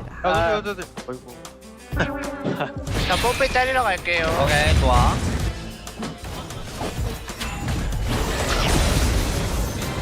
저 블루 제가 먹었어요. 오케이. 이거 탑 다이브 된다 지금. 여기 뽀삐 있어. 나 너 봐줄게. 뽀삐 풀 써볼게. 네. 빼. 너 계속 그냥 카정 해도 돼. 네, 저 아래 빼기도 오케이, 갈게요. 가 미드 3푸시야. 바텀도 3푸시. 지훈이 형 와드 가능하면 계속 깊게 박아주는 게 좋아. 뽀삐 위치 막 이런 데 계속. 오케이. 얘 어딨어? 뽀삐 레이스. 이번에 작골 먹으면서 탑 다이브 잡아도 돼. 얘 P400이야. 오케이 볼게요. 닭골 먹고 갈게요. 오케이. 뼈방새 빠졌고 400. 작골 그냥 건너뛰어도 되니? 네, 그냥 갈게요. 베이가 집 갔다가 탑텔 커버 돼 지금. 맞아. 베이가 리콜 지금 찍고 있는 중이야. 탑이다. 나 이거 탑텔 봐줄게. 이거 살짝 빼봐. 이거 레는 바로 갈게. 네. 거기 와드 있을 수 있어. 없어요. 베가 텔대 베가 텔대. 천천히 해, 천천히 해야 돼. 지금 딱 돼. 천천히 해. 베이가 텔.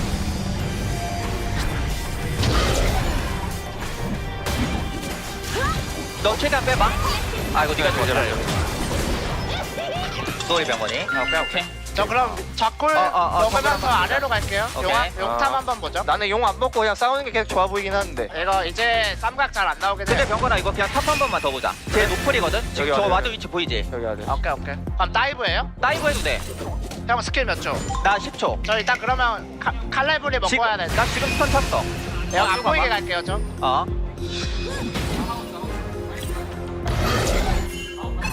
저 왔음. 야 베가 탑무빙. 경과 빼. 근데 베가 반피야. 네, 근데 해야 될 듯. 얘 이거 분노 안 쌓이면 어차피 다이브거든? 네, 해야 됨. 야방패 빠졌고. 다음 라인에 최대한 하도록 할게. 베이가 껴서 안 보여? 아 근데 이거 메가 돼갔다. 많이 안 좋은데? 근데 지금이라도 정글 가면 안 되나? 네, 정글 놀러 갈게요. 내가 너 최대한 도와줄게. 그래도 병건이 네가 정글링은 더 잘 됐어. 근데 니달리는 좀 더 압박해야 되거든요. 오케이.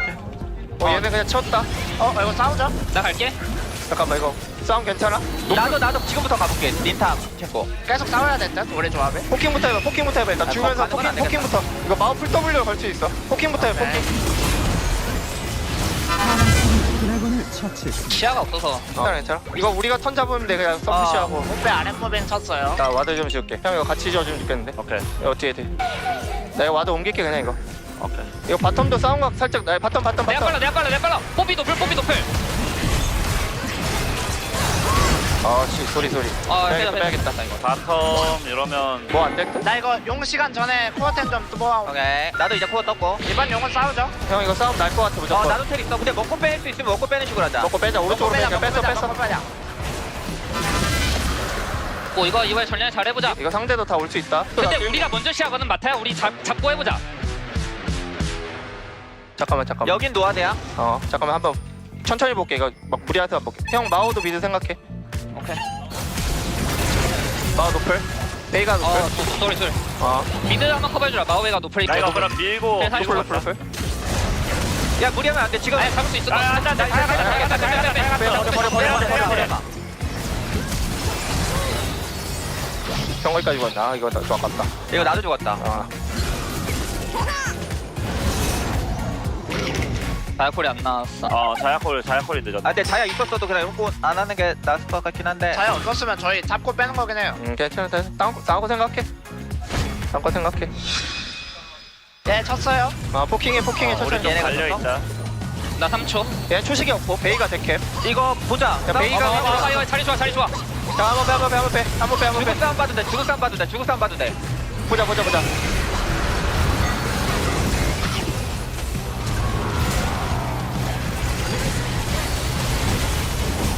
와 이거는 여러분 안 될 듯? 3초 차안 되네.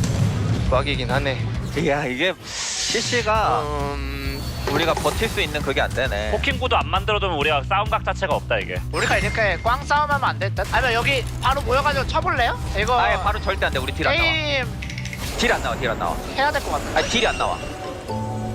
그니까 나도 병원이 네가 무슨 말인지 알겠는데 해야만 딜이 안 할 것 나와. 같은데요? 딜이 안 나온다고 미친놈아. 그 우리 차라리 쌍쌍 봐. 차라리 내가 뒤에서 이니시를 이쁘게 해줄게. 뒤에 오드 받고 베이가 따라한 거 정도 할 수 있어. 베이가 나로 높을. 그 미드 한번 보자. 자야 나올 때. 미드 라인으로 붙어볼게요. 이거밖에 없거든. 이거밖에 없어. 지훈아, 너 그냥 탑 버리고 내려와봐 지금부터. 지금 라인으로. 오케이, 이거 식으로밖에 없어. 와봐. 뒤에 베이가 템. 아예 저거 나를 따라야. 나를 여기 있고. 잠깐만 나를 쳐봐. 잠깐만 나랑 봐볼게. 마웅점으로 볼게. 얘 노플이야. 노플.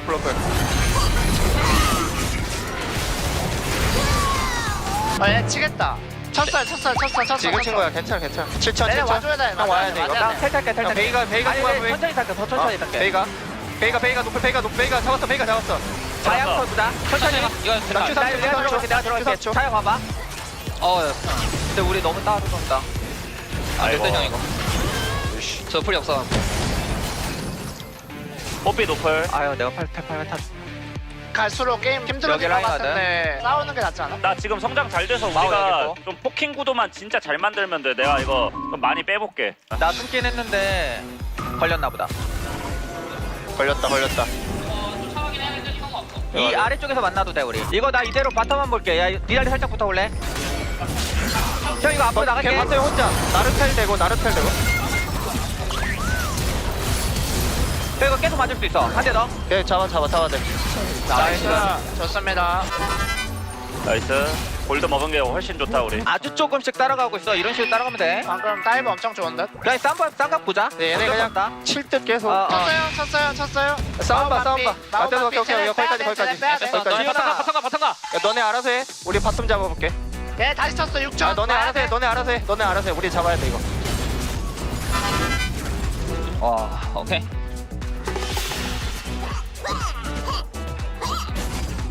얘도 텔 탈게. 내가 이거 내가 볼게. 아유 씨, 잡았어. 얘들. 야 이거 용. 형 집 안 가야 될 것 같은데. 꿀 있어. 꿀 먹어봐. 이거 싸우면 안 좋아. 얘네 무리 안 할 것 같아. 일단 먹을게. 끝까지 먹어. 먹고 싸워. 싸움 볼 거야? 싸움 볼 거면 보고. 보자.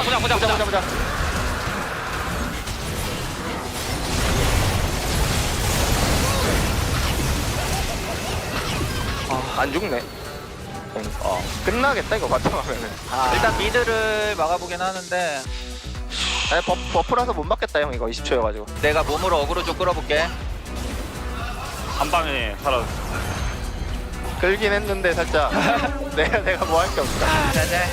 아 빡세네. 아야 첫 다이브를 텔만 빼고 경건이랑 나랑 뺐으면 됐을 것 같다. 초반에 되게 유리해 보이긴 했어. 초반에 엄청 유리했어.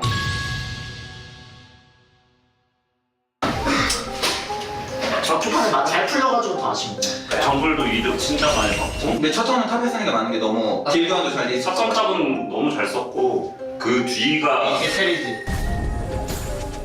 텔이 없었으면 되는 각이었는데 제일 최악인 게 베이가가 10타임 때 이게 나가지고. 맞아. 뭐 시상한 거 아니야? 그래도 생각보다 좀 일찍 얘기되긴 했는데 이거 뭐 용종? 아니 거의 10초 전에 좀 얘기하긴 했었어. 베이가 집 갔다가 탑텔 커버돼 지금. 맞아. 베이가 리콜 지금 찍고 있는 중이야.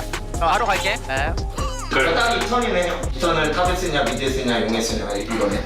이게 좀 존나 우리의 플레이긴 했다. 네, 제가 그래서 텔이 없었으면 되는 각이었는데 그냥 상황 봐서 내가 하자고 해도 그냥 너가 봤을 때 안 된다고 하면 나도 그냥 그걸 맞춰서 플레이하거든. 근데 거기서도 잘 선택해줘 네가. 다음 판 이거는 생각 안 해. 맞아. 막 1분 뭐해? 왜 정신 나갔어? 너무 뭐 무기력해서? 너무 이렇게 웃긴 했어. 저희 38분까지 세팅 완성. 네. 내가 거기서 본 거야? 너무 세게 어필해. 너 너무 강제적이 됐니? 또 이게 또 내가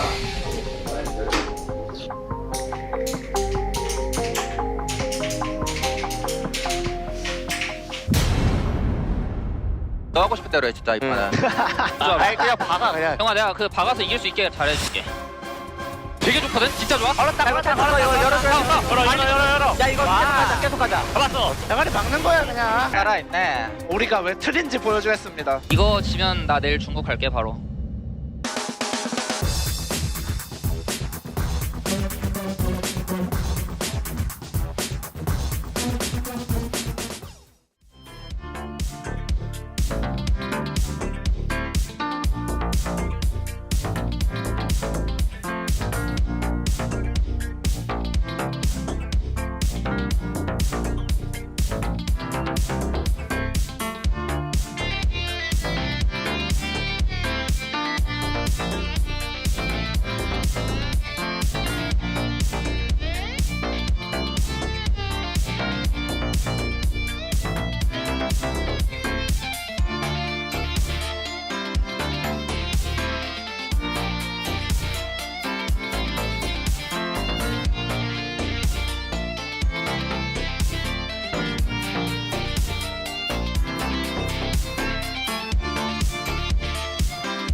Hello and welcome back to the LCK. We're here for the second match of the night. It is OK Savings Bank Breon Man team versus Gen G. And, you know, it's an interesting matchup because Gen G, this matters a lot. They need the 2-0 in hopes of potentially having KT lose a game and then they can get first place. And for Bro, they want to avoid 10th place. Yeah. Breon, unfortunately, of course, eliminated alongside Nongshim for the contention after a rough last couple of weeks. And maybe it's that lack of pressure that will allow them to truly soar to greatness and achieve ultimate Bro Leaf and taking down Gen G here. But yeah, even a single game would make a big difference because KT dropped a game against Nongshim, which is still I'm very confused by. And it's not unlikely or impossible that Sandbox take a game as well. So if Gen G gets a 2-0 here and KT drops a game tomorrow, then Gen G could last minute still overtake KT here. But the same can be said for Gen G. If they lose to Breon or even a single game, first play is not looking so hot. Yeah, and we mentioned it yesterday, but even if they tie and it goes to head-to-head, KT wins the head-to-head because of the better game score in their two matches. So need to hope that KT loses and that you win 2-0. Bro hoping to escape rock bottom versus Gen G aiming for first place. As will they break the 12-loss streak against Gen G, including forfeits? Yeah, that was last year in spring when they had to forfeit because of COVID and still made playoffs. The original Breon Miracle run was a thing of beauty. Not happening this time around. No playoffs for Breon this year, as which general will lead the team to victory. The head-to-head record not looking too hot. And Peanut has been absolutely consistent this entire split. Has just been a great jungler. Of course, flanked by Chovy, which helps out a lot. And I think Umti, we haven't even in the last couple of weeks even seen a lot of the trademark Umti bravado in the early game.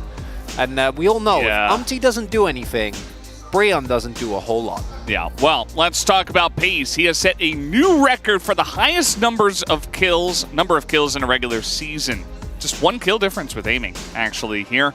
And will Pace snipe the record for most kills in regular season, or will aiming overcome him? And, you know, they're both ahead of Guma, who is currently in third place for his 2022 spring for the most kills in a season. So hoping to create some records tonight, perhaps. And this says, please just win one game. And I believe if they just win one game, they do avoid 10th place, which is what they are also hoping for. Yeah, because that would mean that I think it depends though, because Nongshim is also sitting at -17. So I guess it would be about Kwangdong, because Kwangdong, of course, expected to lose tomorrow. We'll see if it is enough, but you know, Bro Leavers, none of that matters to them. Yeah. Because all you do is you look at these players, you spam your copy pasta, and you put your channel points on. That's all you need to do. So all you gotta do, as everybody here on the side of Bro is smiles. They know that since the last match did not quite go their way, they can't make playoffs. So this is their last match, and they will give it their all against Gen G. They know it's not going to be easy, which means they should have zero pressure. Hopefully they just try their best and show off their best Giga Chad impression and give us some good games tonight. We'll see if that is enough, because if this was a weaker opponent, I'd be like, yeah, the loss of pressure should be enough, but it's Gen G. And Gen G are really, really good. If you were doubting that after KT unceremoniously kind of dunked on them, then I would refer back to the Hanwha series.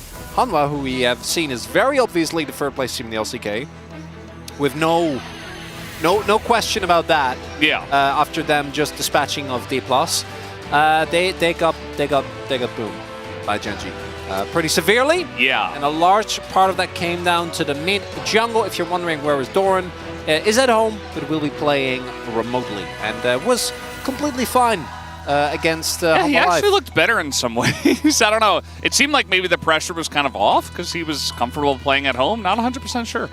But Doran played well, even given his current plight with COVID, but hoping he feels better sooner rather than later. And this team will even then hit full form, as they are looking like a scary beast even in their current form.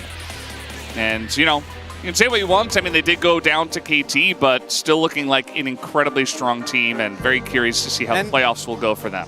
Doran having the highest solo kills is somewhat baffling to me, given that this player has had so many ups and downs, even in this split. Had a really rough MSI. I'd say one of the rougher ones on Gen G. I think the bot lane was fine, but both Chovy and Doran really not dealing that well. Like sandpaper. Yeah, it was. I feel like you're referencing something specific. Rough. Oh. Like sandpaper. Well, yeah, really, you have really, really rough. You have different gradings as well, right? Like, how rough are we talking? The roughest? It was a pretty rough I'd say yeah. I'd say it was up there, and that came off of him being, as some would say, snubbed for a Finals MVP performance. But at the very some of us on this very desk. Some of us on this, and I don't want to incite too much, but he was very clearly playing incredibly well in the finals, which was large part of why Gen G won. And I really want to again revisit the expectations for this Gen G roster, were that they would be decent because the core Doran, Chovy, Peanut was going to be good, but it would at the very least take till summer for them to really kind of deal with the fact that they lost one of the best AD carries in the world, who is also playing for, you know, the victory, one MSI. Yeah. Playing for his like 4th tournament victory in a row. So losing that player is pretty big, you know, not having Ruler. And then Pace comes in, is without a shadow of that Rookie of the Year. Ended up picking up Finals MVP. And Delight. And Delight. Oh, don't get me wrong. We'll get started on Delight because he is also an ex-Bro player taking on his organization. But the consistency and the rise of this team is something that I think is really, really cool. And in spring was obviously overshadowed by T1 and their dominance until finals. This time around, though, them and KT stand alone at the top of the LCK. They absolutely do. As Bro gonna start off on blue side here. We'll see if they can get that first pick, Renekton, for Morgan. See if he can pop off. Maybe that's the angle, as the top lane has a new challenger with Aatrox getting buffed in the manner that he did. So that's just another pick added to the top lane meta. Let's see how this draft is going to go, as Jack's immediately taken away. Doran's best pick. I think he just crested 90% win rate on the pick. I think he's 15-2 after the last time he played it, which is just incredible. I was about to say, oh boy, another Renekton Jax matchup, but we're not going to be getting that. The Poppy ban is really cool, because I think that Brian would definitely pick it up, because Peanut's really good on the Poppy, and we've seen it drop in priority for some teams. Neither of these teams are, you know, a team that would not pick Poppy a very early rotation. Does mean that picks like Nico, like Tristana, like Kaisa are all still open. LeBlanc, another one, although we have obviously been not the biggest fan. I guarantee you, if Brian don't pick it up, Gen G definitely will. Maokai, there's a lot of OP picks right now, guys. There's really there's just so much that you need to kind of take into account. I like the Maokai though, because I think it's a great flex pick, and it does have really good setup with a lot of different champions, not the least of which is Jace. Yeah, Jace almost definitely going to come here for Bro, which makes me wonder, you know, Jovi's Tristana is so fantastic, but Jace has been picked into it many times alongside of Maokai. Will they just pick it up here anyway? There's a lot of OP stuff right now. You can take the Kai'Sa. There's the Nico still available. Could even save the Tristana for third pick if you really felt like they weren't going to take it. Or just take away the Jace if you feel like it is strong enough. There is also flex potential for the Tristana.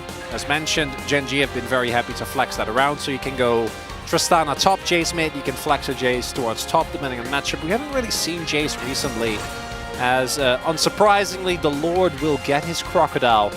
Kara's going to be picking up the Tristana here. I do agree with you, don't think the matchup has been that favorable towards the champion, towards that Yordle in the mid lane. A pickup for Peanut here is the most likely, but do run the risk of some of the Renekton counters being banned away here. Cassante is at the forefront. I wouldn't mind them picking up a jungler and then just having Doran go for like a Rumble, or maybe, you know, could be cool Gangplank, which we know he's picked up before, but he's going to get the Cassante instead.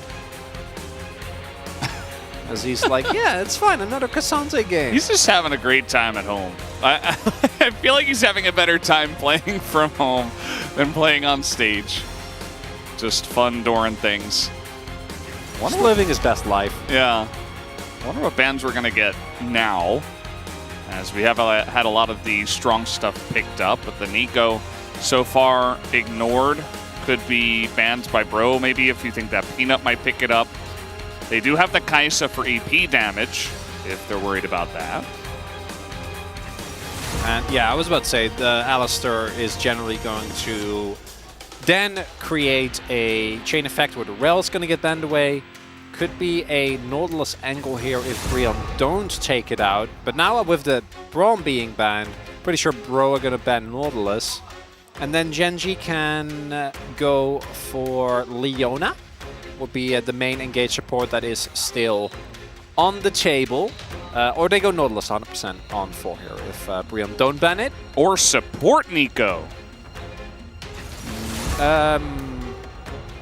So, yeah, I think it's, yeah, that, okay, well, there we go. Yeah, you just slam Naut. There's no Braum. It's the, there's no Alistar. It's a top tier engage support. Works really well with Kai'Sa. Not too shocked on this Feels one. pretty good. Yeah. For them.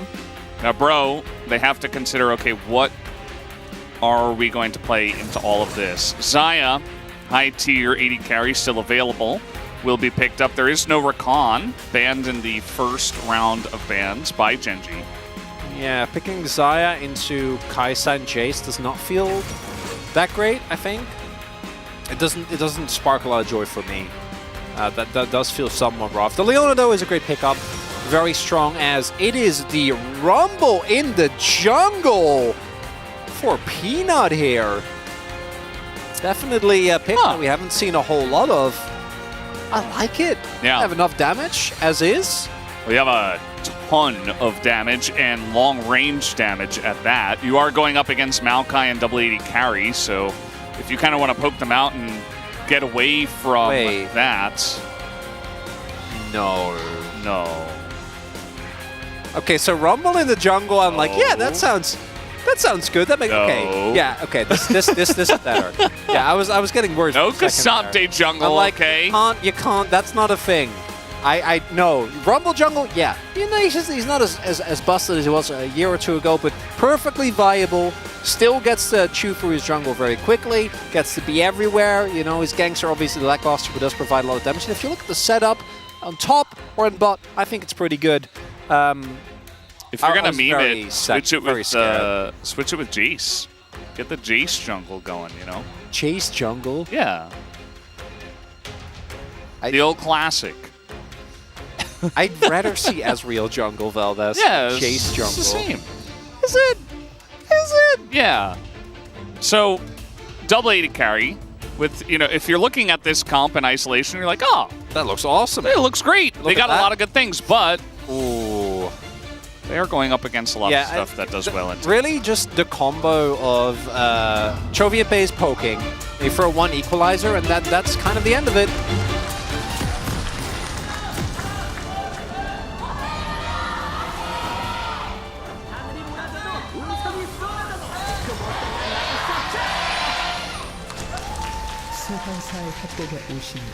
All right, game number 1 underway. Match 88.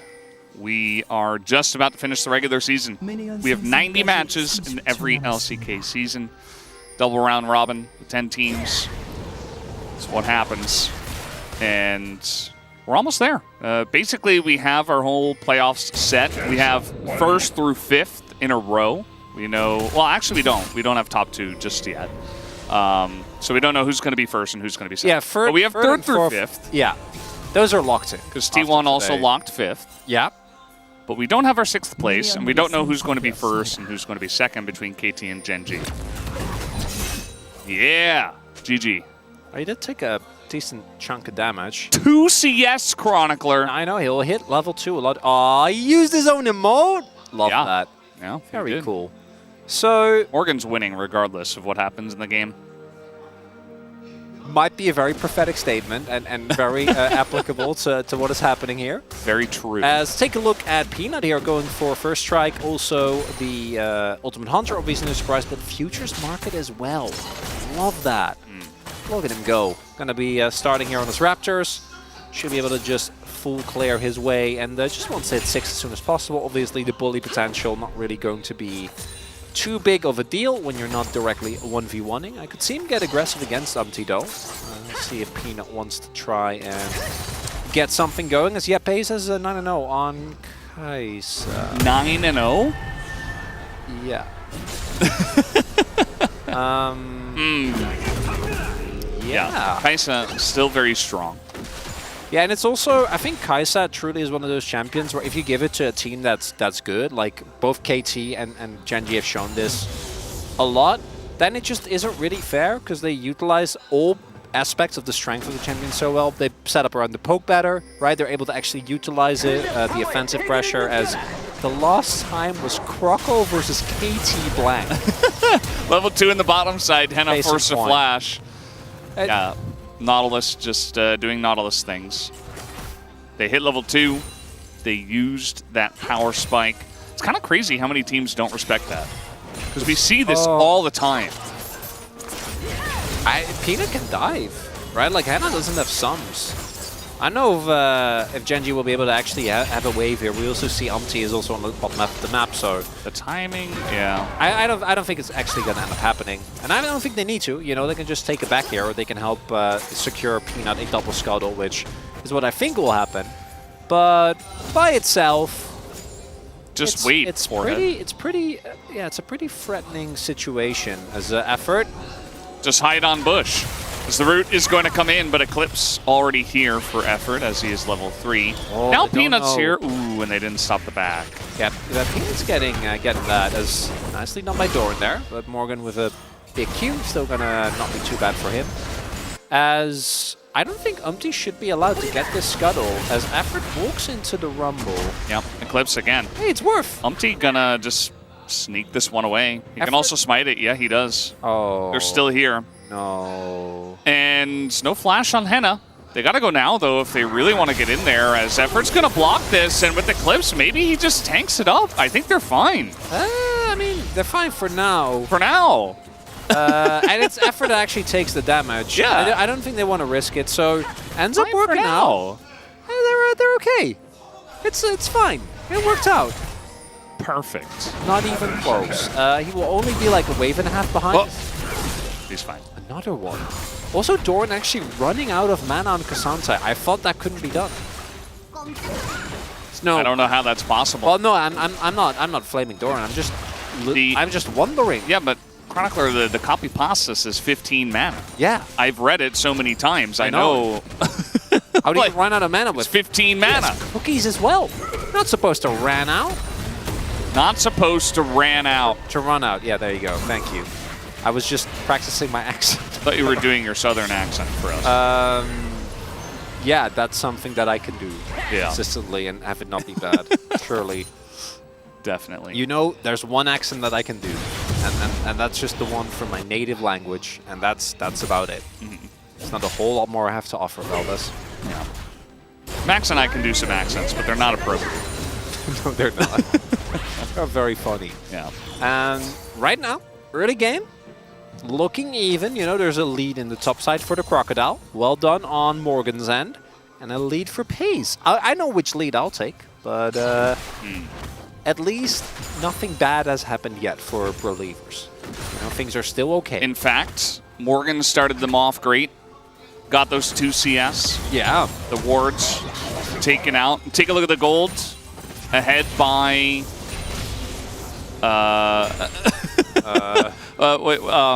it's like... They're only Never behind mind. by like a few, like 50, like maybe 100 gold. They were just ahead, but then Well, the bottom not lane anymore. pushed in. Yeah. Yeah. It's weird the way waves work. You mean in the sea? Yeah. It is weird how waves work. Oceans, yeah. Tide goes in, tide goes out. You can't explain that. Yeah, you can. It's the moon. No, you can't explain that. It's the moon. It's like a very well-studied phenomenon. Nah, we don't have the knowledge. Flash. Okay, Umpty's getting in here as well. Gonna make his presence felt, but yeah, they're all coming in from the river. No level 6 for the Rumble though. And this is gonna be a 4-on-4 in a bit. They flash on top, and that's first blood for Bro, but Effort is getting burnt down. Umpty getting flashed on. Chovy with the double kill. Karis now wants to get in. He will pick up the kill, and now take a look at Henna. Gonna be able to pick up the kill here onto Pays, and it's a win for Bro in the bot skirmish. Delight with the re-engage. Biting off a little bit more than he can chew, and crucially, no ultimate for Peanut. Otherwise, that would not even be close. But this Rumble doesn't actually have level 6 available. So Brion, identifying how strong they are, actually winning an early skirmish. 2 kills on this Zaya very early on. Really nicely done. All out under the turret. Oh, the angle not great. Oh, so close. Would have been big, but instead, Morgan walks it off. Now, Genji will be able to pick up a dragon for this, so I'd say that it's a relatively even trade. As we take another look, Umpty first on the player, so the light forced to flash, but does still take a lot of damage even through his shield and glacial augment. So then when he goes for the re-engage on Umpty, who's slowed down, Effort actually credits in, really proactive on the play. And then once Karis comes in, he is actually able to get the full reset on Chovy, which means that he can then jump and use his ultimate on Pace. And Hannah just gets the free fire the whole time, and once that Zaya gets to just 3D fire away, life's going to be feeling pretty good. He said nice. He did say nice. That's all he said. I don't know about now. This time level 6 comes in, Henna is like, okay, cool story. I have a refillable. That was not... I thought more was going to happen. I was expecting a follow-up of one sort or another. Yeah. That's why Rumble, like, if you're alone in a 1v1, it's okay. Just, you know, use your equalizer. You, as Chovy's doing the Raptors and gives some to Peanut here. Use your equalizer to just layer on top of all of your other trading abilities. But if you're in like a team fight and you're alone and there's no CC and you just use equalizer onto Eclipse Leona, it's not good. It doesn't do anything. No. It will generate at best some pressure, and in this case not even really going to do that. Hannah now also ahead of the curve thanks to the kills that he was given. Is the light just going to channel his Axe Flash, and that while all of that was happening, Umpty was able to pick up the Rift Herald, and we might be having some action towards the mid lane here, but with the light showing up, I don't think that's actually going to happen. And Peanut was able to pick up a decent amount of camps, now going to be able to clear his entire own jungle and pull out ahead. But the ultimate should be available as well, but it will be Drake, because the Herald was already taken, and Genji hoping for an impactful dragon here. I do think the next dragon fight should be definitely very playable for them. Yeah. I don't trust Ox anymore. I don't care that he's here. He burned us in Game 2 of the last series. I understand, Feldas. Yeah. You put your faith in him, and he let you down. And that's a tough thing to deal with. It's pretty sussed, if you ask me. And that's how you. That's what I would say. That you feel, yeah. Yeah. So Interesting. I don't know. Yeah. I don't know where that comes from, but it's just a gut feeling. Yeah. So hopefully we don't get burned on it again. Hopefully he is paying attention. Otherwise, I would be very disappointed. He does get distracted easily. I think that's the problem. True. Yeah. Probably thinking about RuneScape. Or League of Legends. It's hard to keep track, but just not this League of Legends. Yeah. It depends on the time. And, I mean, Bro are sitting pretty after that bottom fight. Kraken Slayer done here for Tristana. You don't have to go that measly Shiv build anymore. You still can on 80 carries, but he's not going to. So he's going to be hitting those spikes a little bit quicker. That's a 1k gold lead here for Brion. Again, early game skirmish actually going their way. Them being seemingly unbothered by the fact that they have had a really tough time. Peanut, though, Night Harvester done. And will be on his way is Chovy. All right, the flash on in. Chovy doesn't have flash himself. He might just be 100-0'd here. And there it is. He's just standing his ground, can't do anything. He knows it. And the Rift Herald is here. Peanut, you want to fight for Dragon. I guess it might be just about up. But 2 for 2 on ults that fill me with question marks as Doran. He'll play under the turret here. Morgan does have Slice and Dice.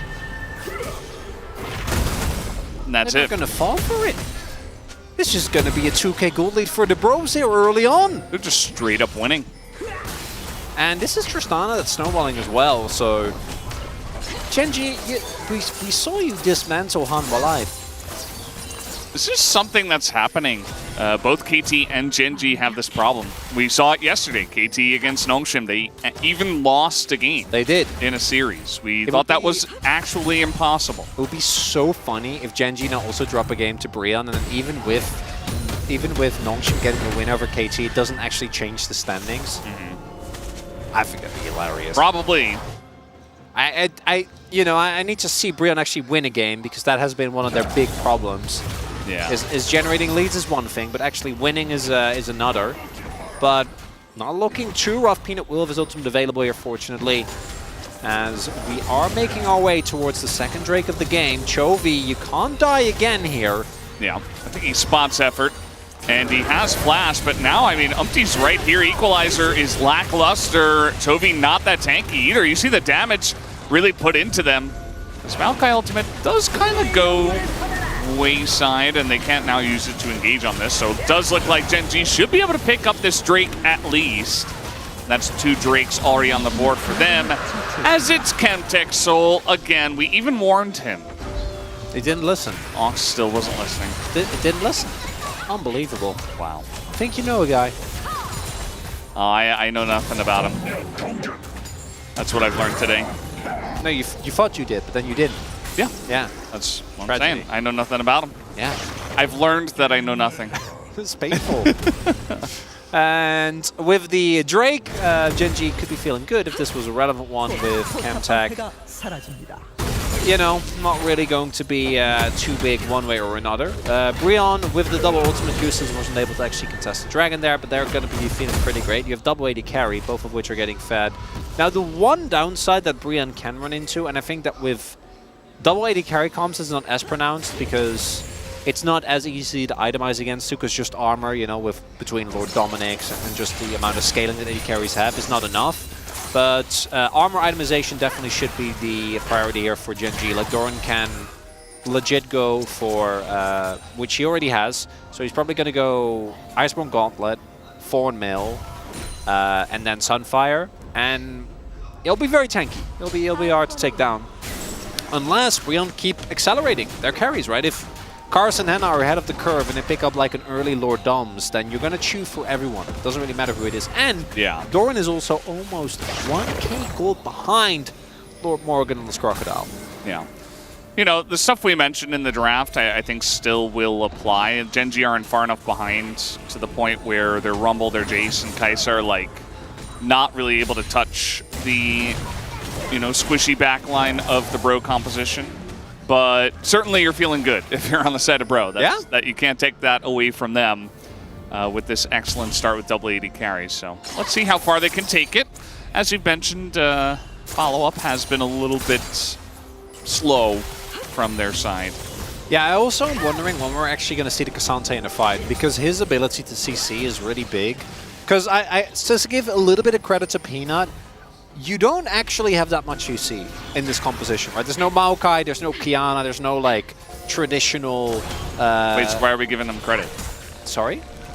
You said let's give credit to Peanut. Credit to Peanut that I think that getting a big equalizer off can be hard if you don't have both the Light and Doran there. Yeah. I don't think his equalizers have been great, nonetheless, but I think it is... Why did they pick the Rumble?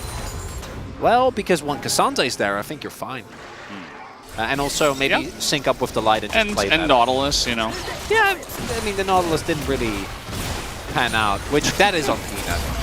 Maybe in the future maybe fights, if we have them. So I also really hope that Pace is gonna go for the Ludens build here. I mean, you can go the Andrews as well. Actually, I think the Andrews is really good, but that doesn't exist. Because... It's not an item. No. Because you should not be autoing in this game. Because if you move in, you're going to try and out-auto Karis and Hannah, and you're going to go into Renex and Maokai and Leona. Yeah. So don't do that. Don't do that. I mean, he's going to. He's going to build Rageblade, but I hope he doesn't. If he builds Ludens, I will be very happy. Yeah. But you have no idea how happy I would be. Def did it. You could think that, you know, if they do find an engage and he presses his R button, he wants to be able to pull them up super fast, but like Ludens also does that. Even, you know, like the Ws we saw even the other day. Oh yeah.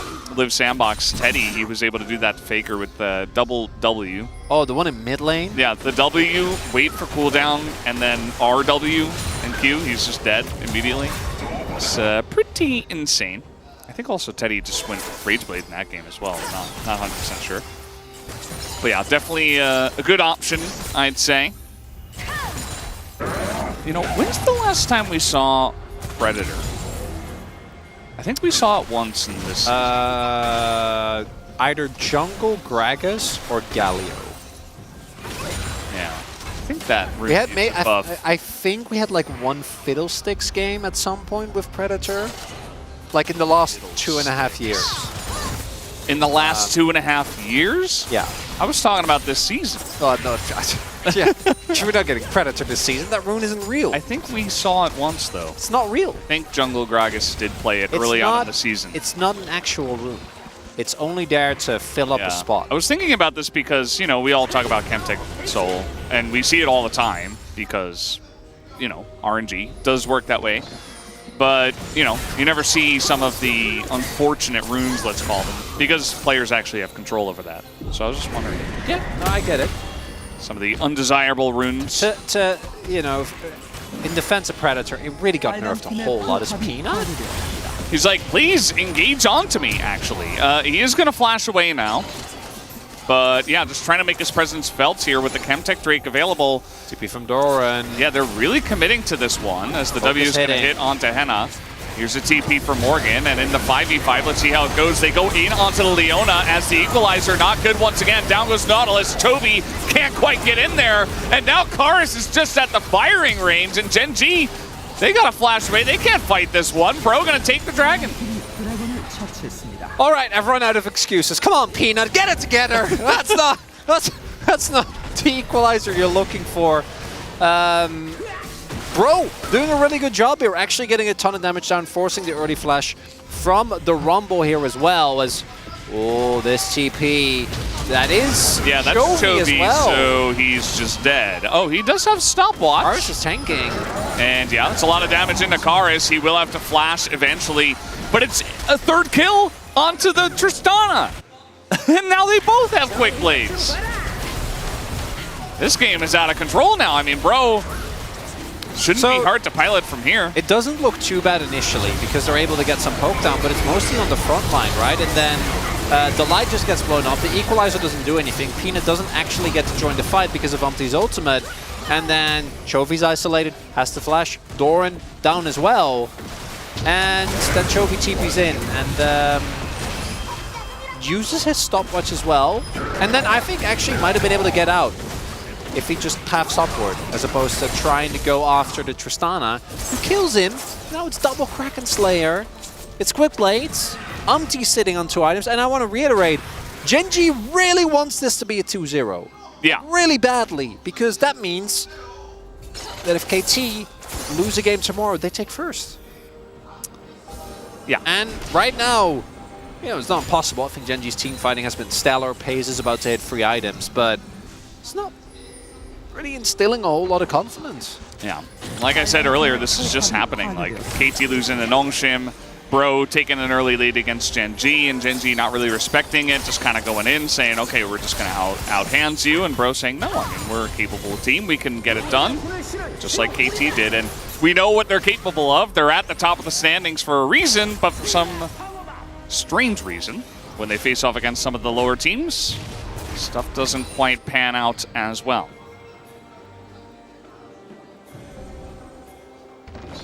I'm just thinking back to those equalizers.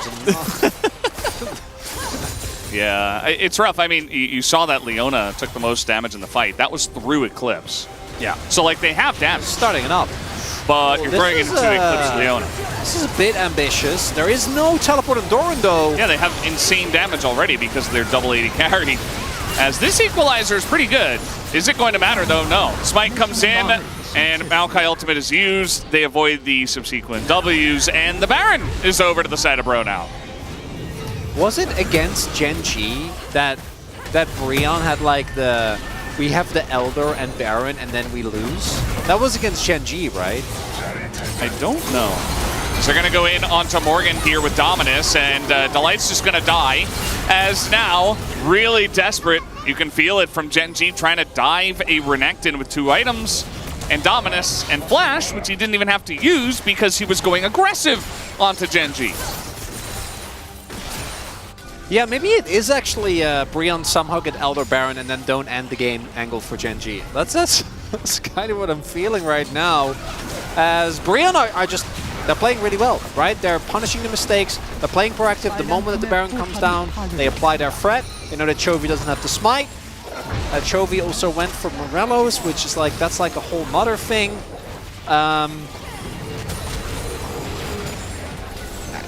Brion's looking good. I mean, they're just outplaying Gen.G. It's just happening. The only downside for Brion is that I do think that the Dragon actually will stall out this game naturally. We'll see if they're able to get a lot going, as again, this is Renekton. You're hooking a Renekton. And Chovy's hitting the turret. Like, if you're going to do it, at least attack the guy altogether. Yeah.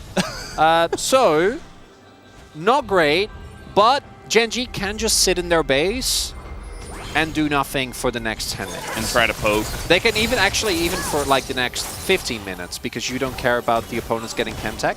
Yeah. And by that point the game might have a different... But that's not... When you're saying stuff like that, you know, the enemy team is in a pretty good position. Yeah. I feel like I was saying similar stuff in the KT versus Nongshim. Yes, yeah. Where I was like, oh, I mean, you know, Nongshim are in the lead and they look like they're playing very freely. They don't have a lot of pressure. They're playing great.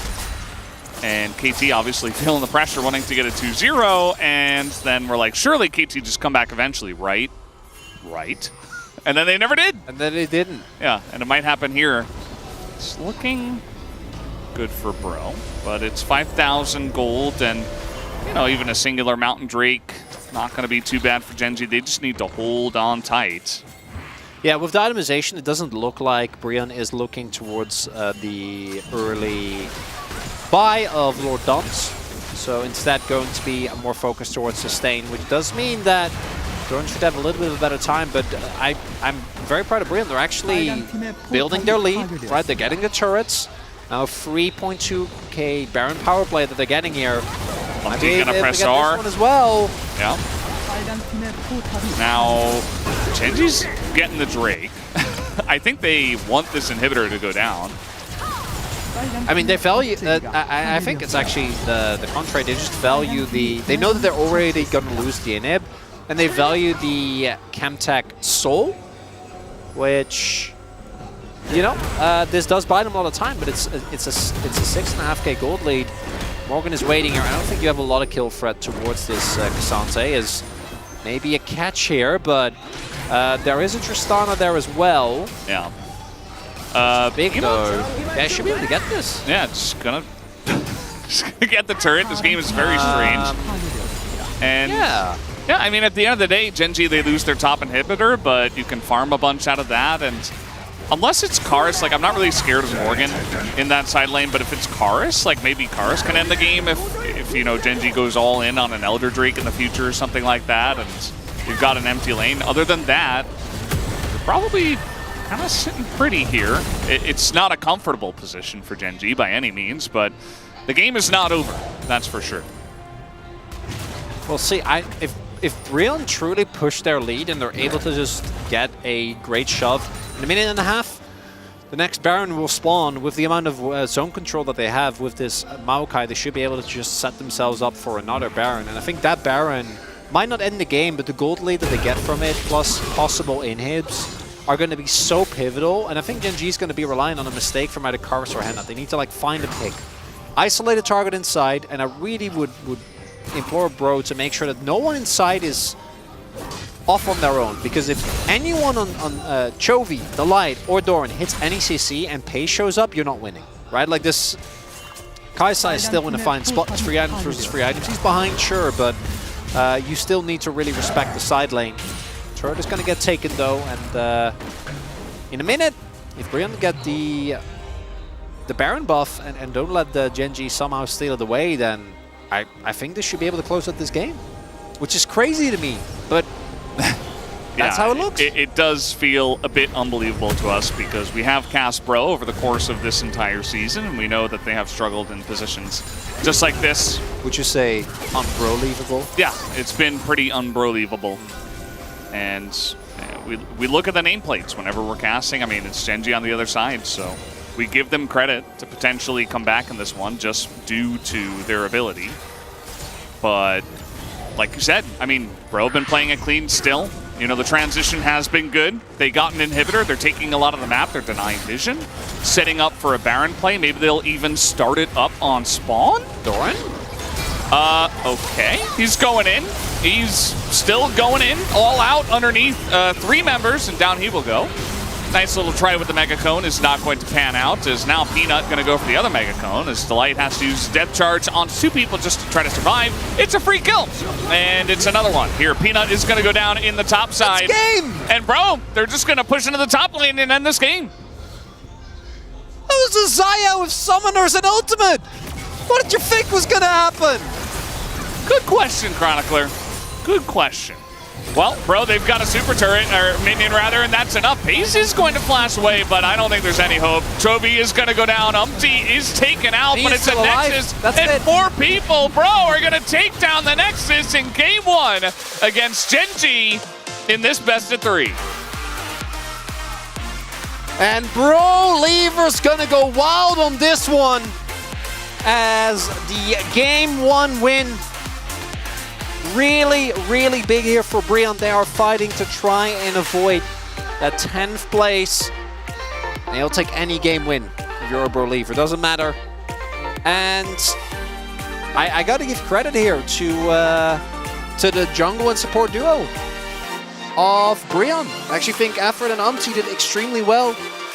Carries playing well accordingly.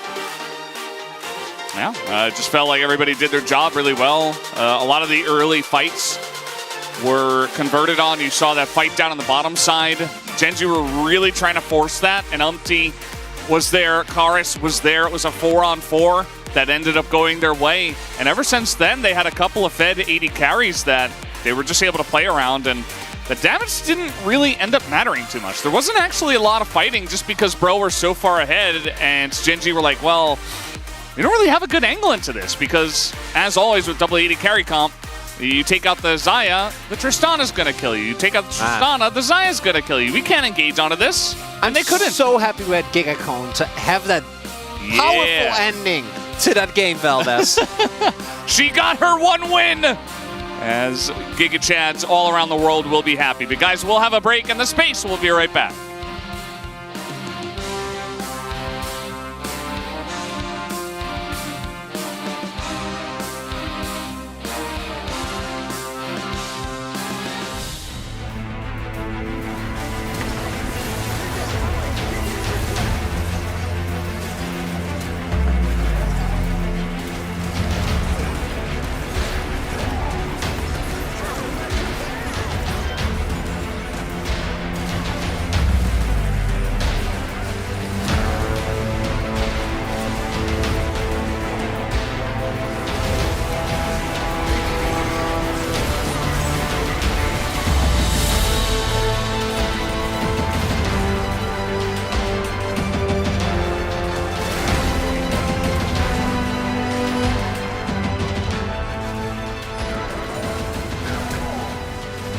탑라인 기다리면 되거든. 야 라인 기다리면서 미드. 야 왔다. 야 딴데 높을 딴데 높을. 야 끌어가다 죽지 마. 야 길게 봐.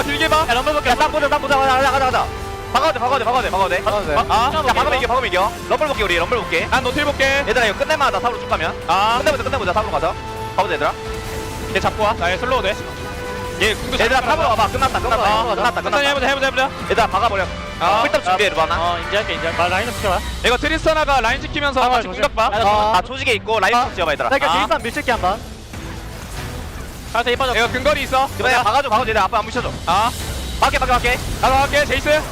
제이스 잡고. 타워 얘들아 타워. 높을. 나머지 타워. 야 죽었어. 얘들아 끝내자. 억제. 끝내면 돼. 그냥. 끝내. 끝내. 나이스. 끝내.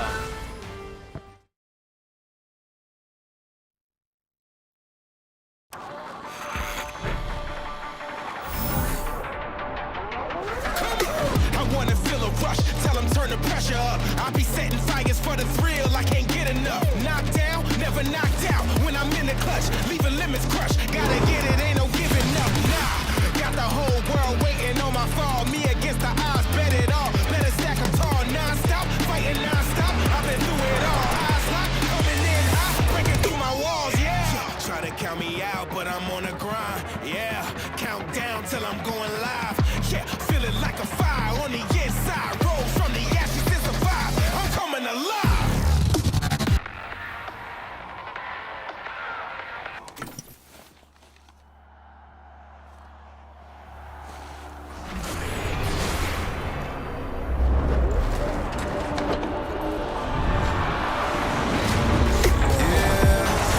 As far as I'm concerned, dog, I never have to check it. Me, myself, and I got bigger plans, you might have guessed it. This is my world from sea to sky, didn't plan it. Evil combated, people will try to test your patience. Keep my back from the reaper who's hunting the running, you gotta decide. I'm just controlling my fate. I'm just controlling my fate. Oh, I'm just controlling my. It's all the same, so it's time to rise.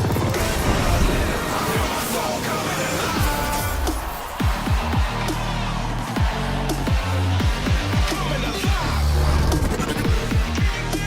Roll from the ashes and survive. I'm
Welcome back to the space, ladies and gentlemen.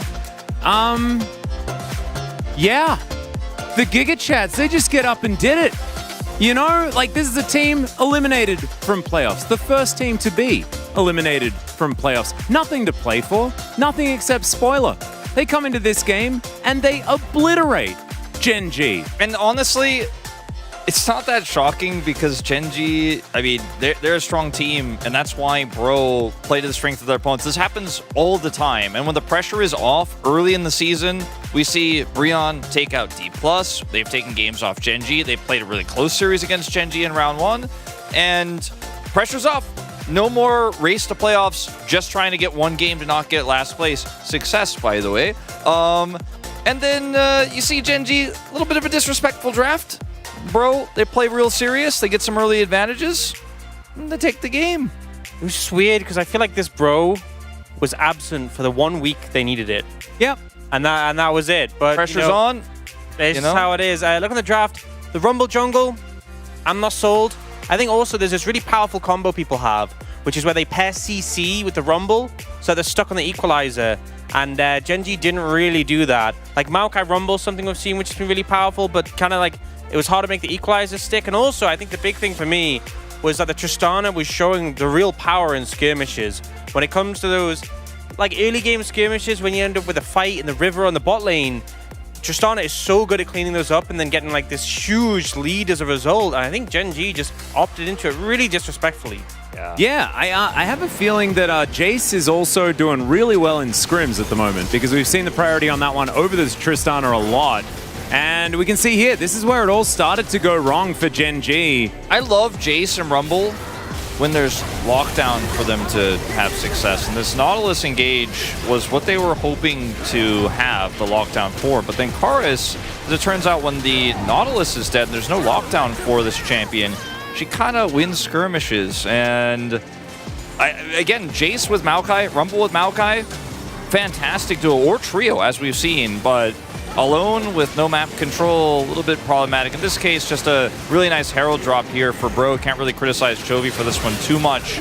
Just Bro being proactive and getting some plate gold early. They started to snowball this advantage, took a few skirmishes over the map, pushed Vision oppressively, looked to start up Barons early, and just straight up took those two big advantages and ran the whole Rift. Yeah, and I think Bro has consistently shown that those early fights they can really excel on, but it's often been transitioning that into a win has been something they've struggled with a lot more. Yeah, and in this game, they absolutely did not. And in fact, they just kept their foot on the pedal the entire time. The Baron they took was just free. There was no option for Gen G to come and try and take it away. And we've had this Giga Chad on the TV many times, but I don't think that it's ever been more epically represented than in this particular game right here. Let's have a look at our final highlight, which is basically desperation from Gen G and the Giga Chads just driving it home. Yeah, Doran goes in here to try to set up for a flank play. He instantly gets the ult out of Henna, but then is subsequently locked down after the feathers from it are called back, and he is deleted, and it was a Hail Mary play. There's just no setup for this Rumble straight up, and when your tank is down, as it turns out, Bro can kind of just run at you. And a nice equalizer here to try to block them on the chase, but it's ultimately way too late, I'm afraid, in this one. You know, honestly, I think that's the correct play from Doran, which sounds weird to say, but like they were losing that game. You go for the play, you hope they don't press R on the Zion time. They did, GG, whatever. But I think it shows the issues with the composition that you didn't have that much reliable engage outside of the Nautilus. And again, Nautilus into Xayah Tristana isn't reliable anymore. So you're forced to make these wacky plays like this to try and find something. And against such safe backline carries, it's not going to work. So I feel like Gen G didn't give themselves the tools to get out. Doran tries to make a hero play. It doesn't work. The game's over anyway. We go next. And I hope that they go into this next draft with a lot more respect for Bro, because Bro's shown they can win games. They can close them out. And we already know how good they can be in the early game. Oh, absolutely. I think that this was a beautiful demonstration of the fact that you cannot disrespect any team if they're a team that's in the LCK. And yes, Bro were eliminated from playoffs first, but that does not mean that you're ever allowed to go in thinking that you have a freebie, because this is definitely not it. Let's jump in and have a look at our POG for this one. It will be Karis in that mid lane. The man on the Tristana looked absolutely fantastic from the first minute of this game, and he was laning against Chovy. Yeah, he laned really well, and I mean, Jace into Tristan has been a matchup a lot of people have opted into. They feel really comfortable, but his play in this fight was the real, I don't want to say it was the game-winning one, but it was game-defining because that led to the lead that allows him to make this play here with the Maokai ultimate when Herald is being dropped, picks up a ton of gold here, and this Tristana is just a little bit too ahead to be stopped. As this play from Chovy a little bit questionable as well, and he's just, he's finding them and killing them all over the map. Yep, and I just love the confidence from Karis on this pick, willing to go really deep, really aggressively, look to get those resets, play off the setup from your team hold them still, you get the kills, you get the resets, and really solid performance. Yep, a few of these votes going over to Effort. He landed some amazing solar flares. You saw them in all of the highlights. So I think that one is a respectable pick there, but I think that this game came down to Karis being the hard carry in that mid lane. And like you said already, Wolf, the fact that the Jace is a decent matchup into the Tristana, we've seen it picked, opted into many, many times. Karis made it look like Tristana's the counter in that particular matchup. I'm still blown away. I'm really struggling to come to terms with what just happened. Would it be a 2-0? You bro leave? I mean, I was born bro leaving, and I will never stop bro leaving. It is, in fact, a journey that we all go on. Let's throw it back to the casters and jump into game number 2. Thank you, Burley Spacers, for that wonderful breakdown. We're here with OK Man Bro 1-0 on Gen G. Yes, you read that right. It was not a fluke either, just a straight up big win from minute 1 until the end. And now really the question is, can they do it in the full series? So in the series, I remain a bro leaver. In the second game, I forgot what it was, but when they faced off Sandbox a recent while ago, their win rate in second games was 12.5%. Yeah. And then it went down. And then it went down. They lost. They did. Yeah. So in so the it's probably series, 10%. Yeah, in the series, I'd be willing to bro leave, and in this specific game though, if they do it, actually would be so insanely impressive because it would be breaking something that has been haunting this team for such a long time, right? The fact that they can't clean out anything in a 2-0. They have just not been able to. All their wins were 2-1s. And a lot of their losses obviously ended up with them getting 2-0. That no longer on the table here. Yeah, but no pressure. Zero. Zero pressure. Yeah. Just coming in, just playing like a bunch of Giga Chads. Now, they are going to be on the red side. We'll have to wait and see how this does change things up. I wonder if they will take the Tristana away from the side of Karis. He looked great on it. As Bonnie's still getting bans.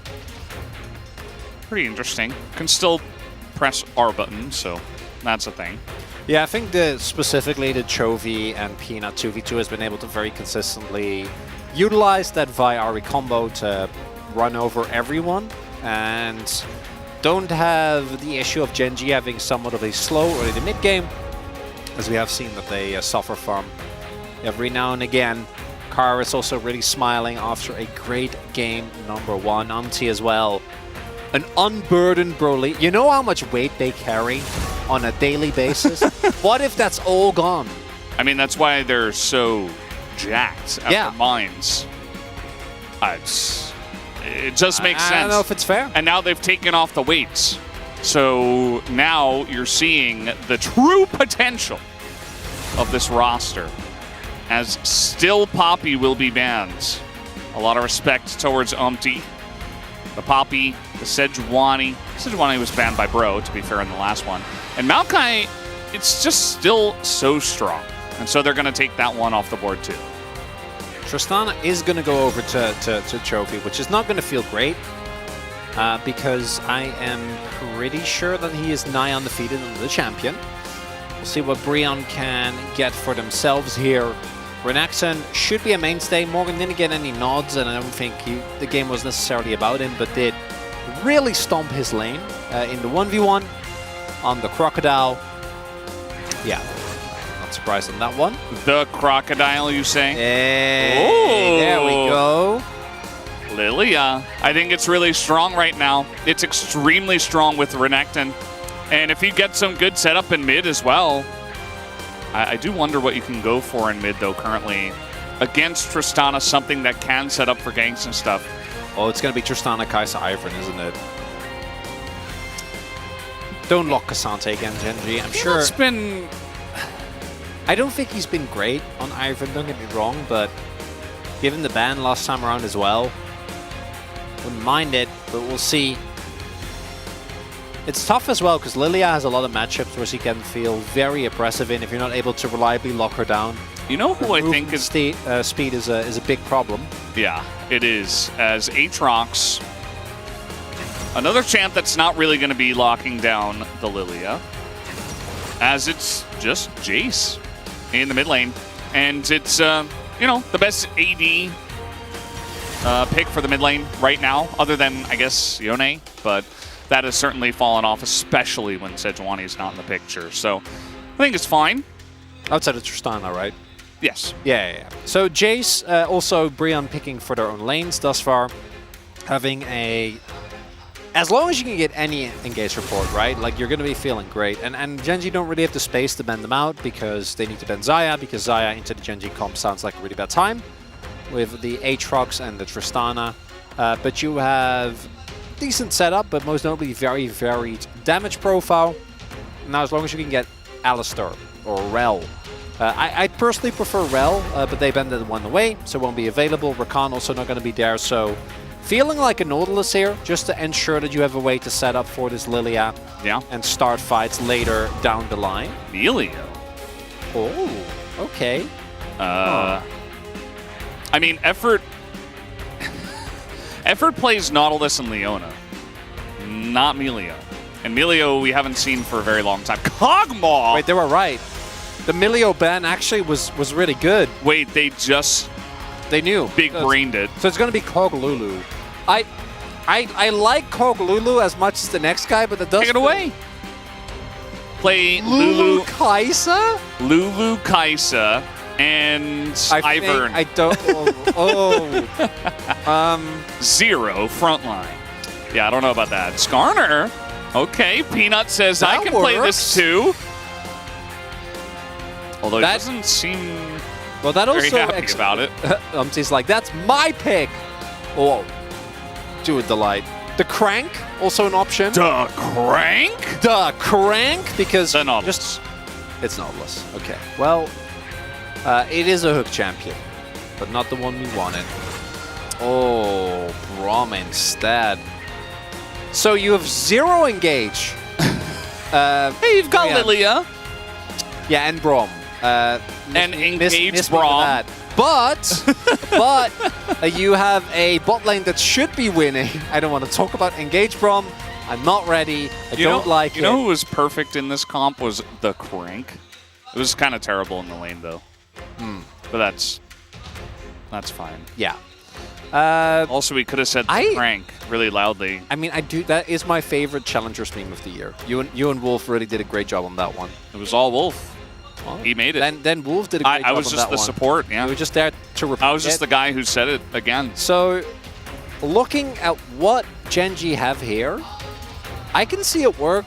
I think Skarner also is really good into Lilia and champions like the Cog, which are obviously very, very susceptible to getting dove and taken down. But it's not the type of drop from Genji where I'm like brimming with confidence. What if Brion beat the odds and just 2-0'd them? It would be so funny. It would also be kind of tragic, but very funny. Well, I mean, it would. So I would find it funny. It would mean that KT guaranteed takes. Actually, no, I just mean tragic. They could, you know, like. Oh, all this time, you were so close to making 6th, and Hey. then you beat Gen This Z. is just you stomp them? This is the LCS special. They've been doing this for years. Yeah, You know? Only show up when it doesn't matter anymore. Exactly. Well, here we go on to the rift for Game 2.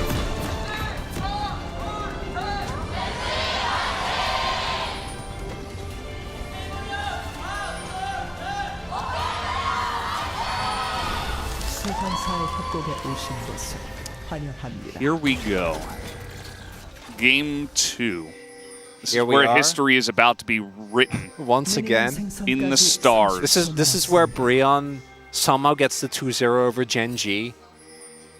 And then through a currently yet to be discovered rule loop actually make their way the worlds and win the world championship. Right? That's what's about to happen. Also Nongshim. And then they we get face the noodle skins. and then they also face off against Beryl, who made it, and then Brion is the one that holds him back from. So 1v1v1 in the world finals between 3 Korean teams. Yeah. I like that. That sounds fun. We should make that a thing. I don't think it's very realistic. No. I do think that Lilia is a realistic pick in this meta. What just out of curiosity, what have you been playing recently? Only Lilia. Yeah. So you go Rod of Ages, you go Demonic, you have a ton of health, you go Overheal, and you are incredibly beefy. And after that, you can go tank items, you can go AP items, you could go pretty much anything. She's extremely flexible. He didn't, though. So he might go for a different build. Yeah, maybe just goes for the classic. Yeah, good case. Which is okay. As Pays now no longer undefeated on Kaisa. I know. Chovy also only 5-2. As Umti is undefeated. Sample size, not going to talk about that one. And I do think Hannah and Afrid have a pretty lethal lane here, as the last time we saw it was that. Yeah, but he lost to Zeri. Does that really count? No. No, I guess not. That was also Zeri, a former Zeri that hopefully we'll never see again. Yeah, that was also at the end of summer when Deft was beginning to... Yeah, they were beginning their evolution. Yeah, it was like the very beginning. Who knows, maybe that Cogmall game was the one that led to the World Finals. Maybe now Gen G are just going to win Worlds. I think I figured it out. Or maybe just Morgan... No, just going to push him out of lane. But still, very good trade for the Renekton, who does have a good time early on in this matchup. Yeah, definitely should be able to bully a lot. Now, as far as kill threat goes, don't think you're going to be trying too hard. As the Brofans are waiting. I love this meta Get him, now, Crocodile. where we just show random fans in the audience like nothing's happening. I mean, you can see it's always so cool to see the passion and like how intensely they are watching, right? Yeah, sometimes it's kind of tragic though, like watching the DK fans be totally brokenhearted at the end of the last series. Yeah, production sometimes does. They don't have too much chill. No, they have no mercy. They have a little bit of They're chill. there for the Not that much content, Valdez. Yeah. Yeah. That's exactly what they are. And Peanut, it should be mentioned, he is one of the big Skarner players of the last couple of years. Once Skarner was being played a lot, Peanut really bought into it and was playing it all the time. And he was great at it. Don't love this skin. This skin is just kind of creepy. It's just kind of, yeah, it doesn't...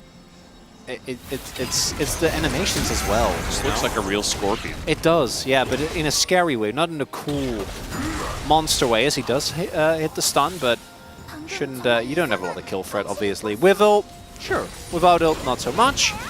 Did pick up the top side camp, or the Scuttle rather for himself, but he just wants to farm for 6. Doesn't really care about anything else. As Doran short trade looking good. Morgan gonna be fine, but does get a Q off. Not empowered though, otherwise could have been feeling a whole lot better. Yeah. Doran, good passage of play. As the levels come along, he will feel better and better. Chovy just hopping away. That's his extent in this trade.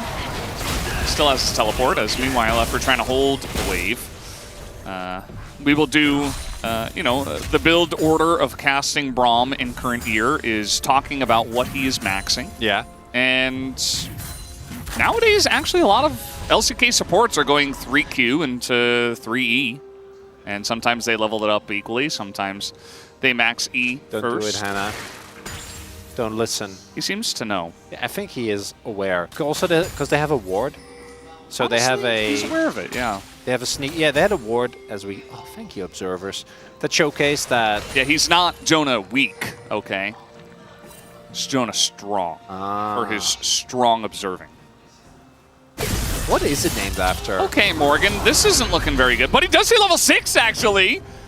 As that was the tail end of that, and he hits level 6 at the very opportune time. Not sure if calculated or not. Either way, Morgan very much enjoying his current state, and then he is going to see a Scorpion and get a plate, probably? And then back away. Yeah, we'll get the play. Does mean that Doran might have an opportunity to go for an aggressive play, but with Peanut showing on Vision and bot side having Cryo, we will have an early Drake going over the way of Brian, and right now the early game looking good.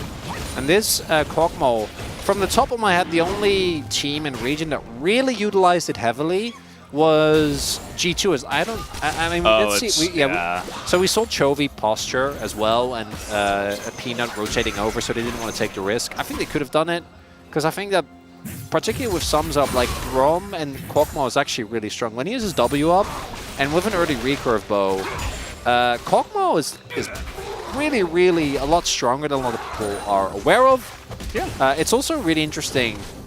It kind of hints towards like at least some form of scrims between these two teams, or know-how that they banned the Milio, because Cog Milio would have been way more oppressive, right? Obviously, even in the nerfed state, the double W that you can go for, where Hannah basically gets infinite attack range, isn't very fun to deal with for a short-range AD carry like Kai'Sa.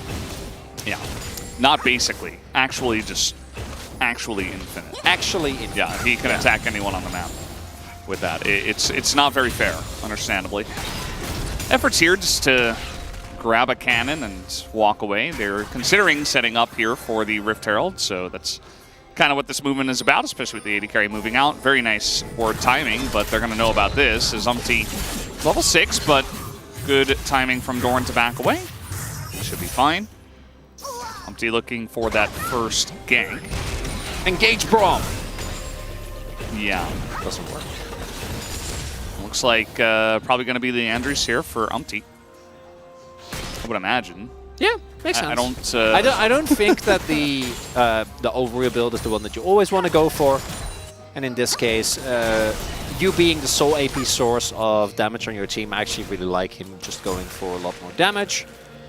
As we do see that Peanut has now hit level 6, so he is now a real champion with abilities that do stuff.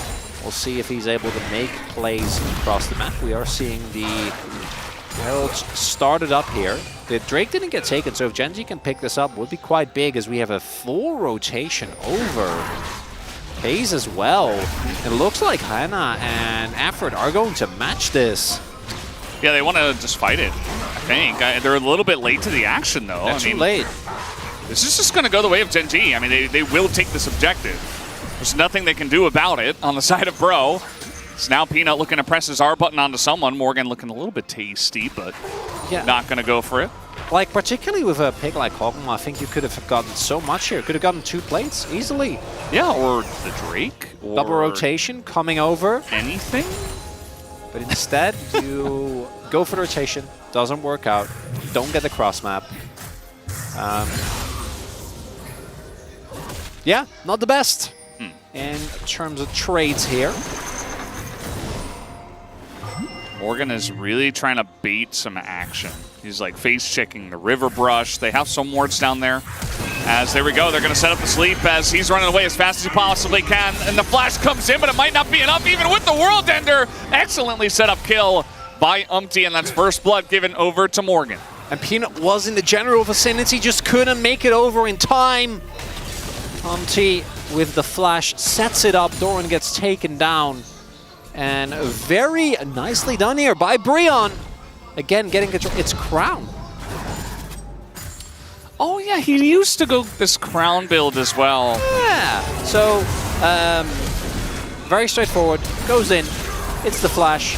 It's the Q. And as a result, gets to use ultimate. Even the movement speed from World Ender is not enough, as Pays had in to flash. A 1v1 with a Kog'Maw does not have a good time. Yeah. And now also using his Ghost there. And things are looking up for Brion here in this early game. Yeah, they made that confusing macro error. You could just straight up call it that. But other than that, it's been looking really good. I imagine that Henna just slows and press Ghost, yeah. Almost kills him. Yeah, Kog'Maw. Yeah. Ooh. Very close. He's playing with fire, trying to get a shield on his ult just to survive, has to flash anyway. Yeah, Kaisa at this level against a Cog, not going to do anything, actually. There's no wave here. There is a Trista. Oh, and a Scorpion. Dominus not available. Flash comes in from Peanut as should be weak enough. And yeah, just a very nicely played kill as now Kara is considering getting in onto Doran. But it's 1v3. This is one of the most hard-forced dives I've ever seen. But no they way. did it. It worked. You know, just press R. Skarner, the champion, coming hot. Brian will be able to pick up a dragon on the opposite end. We'll see if they're also able to get pace off of the wave here with the additional member that they have. But I think Peanut should be able to be in time. The light also is there, has his ultimate available. And Umti has no flash, so doesn't look like that is going to be the case. Just deeply funny to me. Peanut actually picks up the kill though, which is unfortunate. You'd much rather have it on Chovy or Doran to try and sway this matchup a little bit. Whoa. Hit him with the bowling ball. He's been practicing. And yeah, the Crown you mentioned, it's going to be excellent actually, because yes, you are playing against double AD carry, but they're relatively combo based and kind of, you know, they hop in and get it done, unless of course a Kaisa W hits you, but you're Lilia, so you're really fast. Yeah, I don't have to explain this one. Very straightforward. No analysis breakdown for that one? No, not really. Press button and smork? If Karth teleports a little earlier, they might be able to get a counter kill, but not going to be the case. I think they also, like we thought that Genji might back off. What I do want to highlight though is that Umti, the Crown also allows you to go for much bigger aggressive plays. A TP coming in. Henna, no ghost. And it is Chovy, so... He doesn't have ult. Henna just going to flash here, but the hook, it is blocked. Nicely done, but it does mean that effort does go down. That's a kill into the hands of Chovy on the bottom side. Yeah, and if Chovy has ult, like Henna also dies there. Morgan might be able to kill him here. Yeah, should be. The Q3 does a lot, and it doesn't matter as Peanut trying to get in now. He does have the Impale. He's going to pull him out of the turret, the Dominus as well, and no wave means that maybe, no, the powered Q comes in! Look at Dora. It's like, no! Peanut's just staring at them. Peanut very happy. Has to leave now. I should be fine. He's still full health. Yeah, actually, it was really cute from Peanut because he didn't walk up because he didn't want to give Renekton the empowered Q on champions for the heal, but the turret shot wasn't enough. Between staring at him menacingly. Yeah, he's just like, please die, and then he didn't. Really nicely done there by Morgan. Doran not having the best time on this Aatrox thus far. Yeah, and from this point in the game, as it does seem like we're moving out of laning phase relatively soon. Maybe after the second Rift Herald fight. Yeah, so I know Kog'Maw skills well, but I think that with Kaisa the way that she is, I think Brion need to win this early to mid. Like, I don't think you can play late. Because late game, what happens is the light presses R and Henna, and then pays ults in and he dies. As we see here, Chovy doesn't have his ultimate, so they're not able to get Henna as well. Still forced to summon her, so an effort trying to save his AD carry. Not going to be enough. It's Doran, inexplicably, that sets it up here. And even with Conqueror fully stacked, he's like, wait, no. This was a mistake. This was a mistake. And it is. He doesn't have Gore Drinker. Morgan does. So you're down a level, don't have Gore, I'm not gonna win that. And then Peanut's like, please, come on, go down. And Morgan doesn't go down. The observing Scorpion. He's just standing looking at me. Creepy skin as well. Peanut almost has flash, almost has Impale. Yep. Doesn't have either just yet. As we have a second level in E, as now Peanut in a bit of trouble, doesn't have flash, but the Braum puts up the wall, puts up the door, the sleep comes in, and Umti gonna pick up that kill this W, but he's in a lot of trouble. Here comes Chovy, he immediately gets burned away, as now the follow-ups are coming in from Genji. Morgan with a giant Gore Drinker, and he is insanely strong, but 1v4 is too big of an ask for him.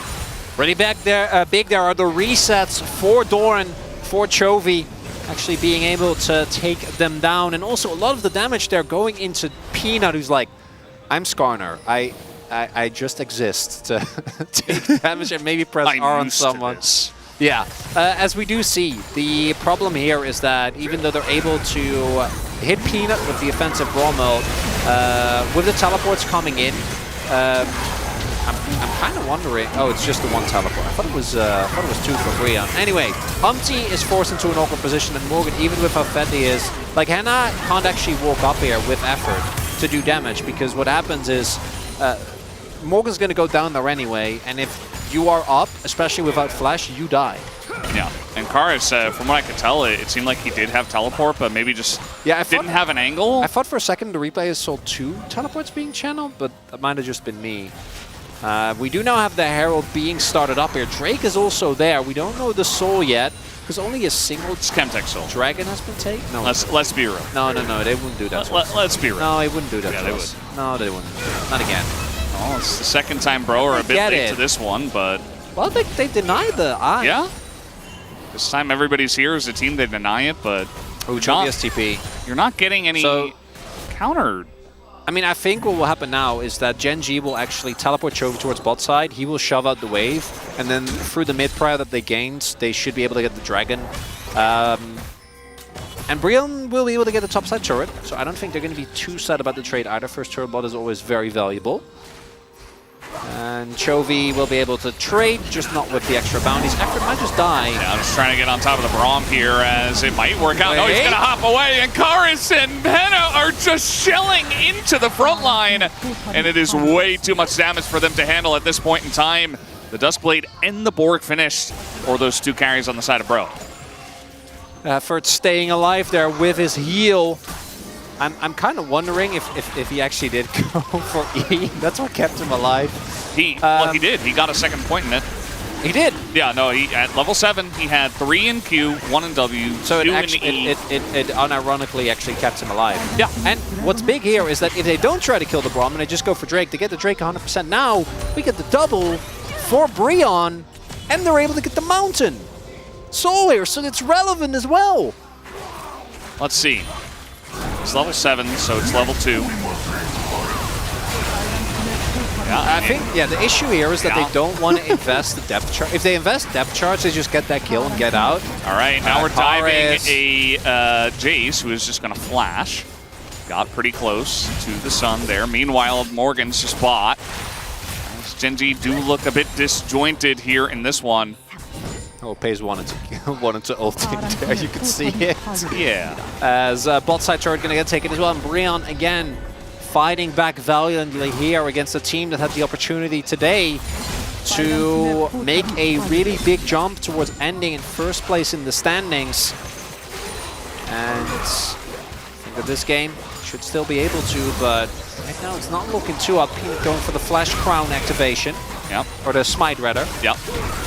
Definitely going to be worth it. As, oh man, the concussive blows are coming in, and Peanut just can't really exist as a champion. Like, he's trying to tank and soak damage, but he just gets shredded so quickly. It's kind of insane.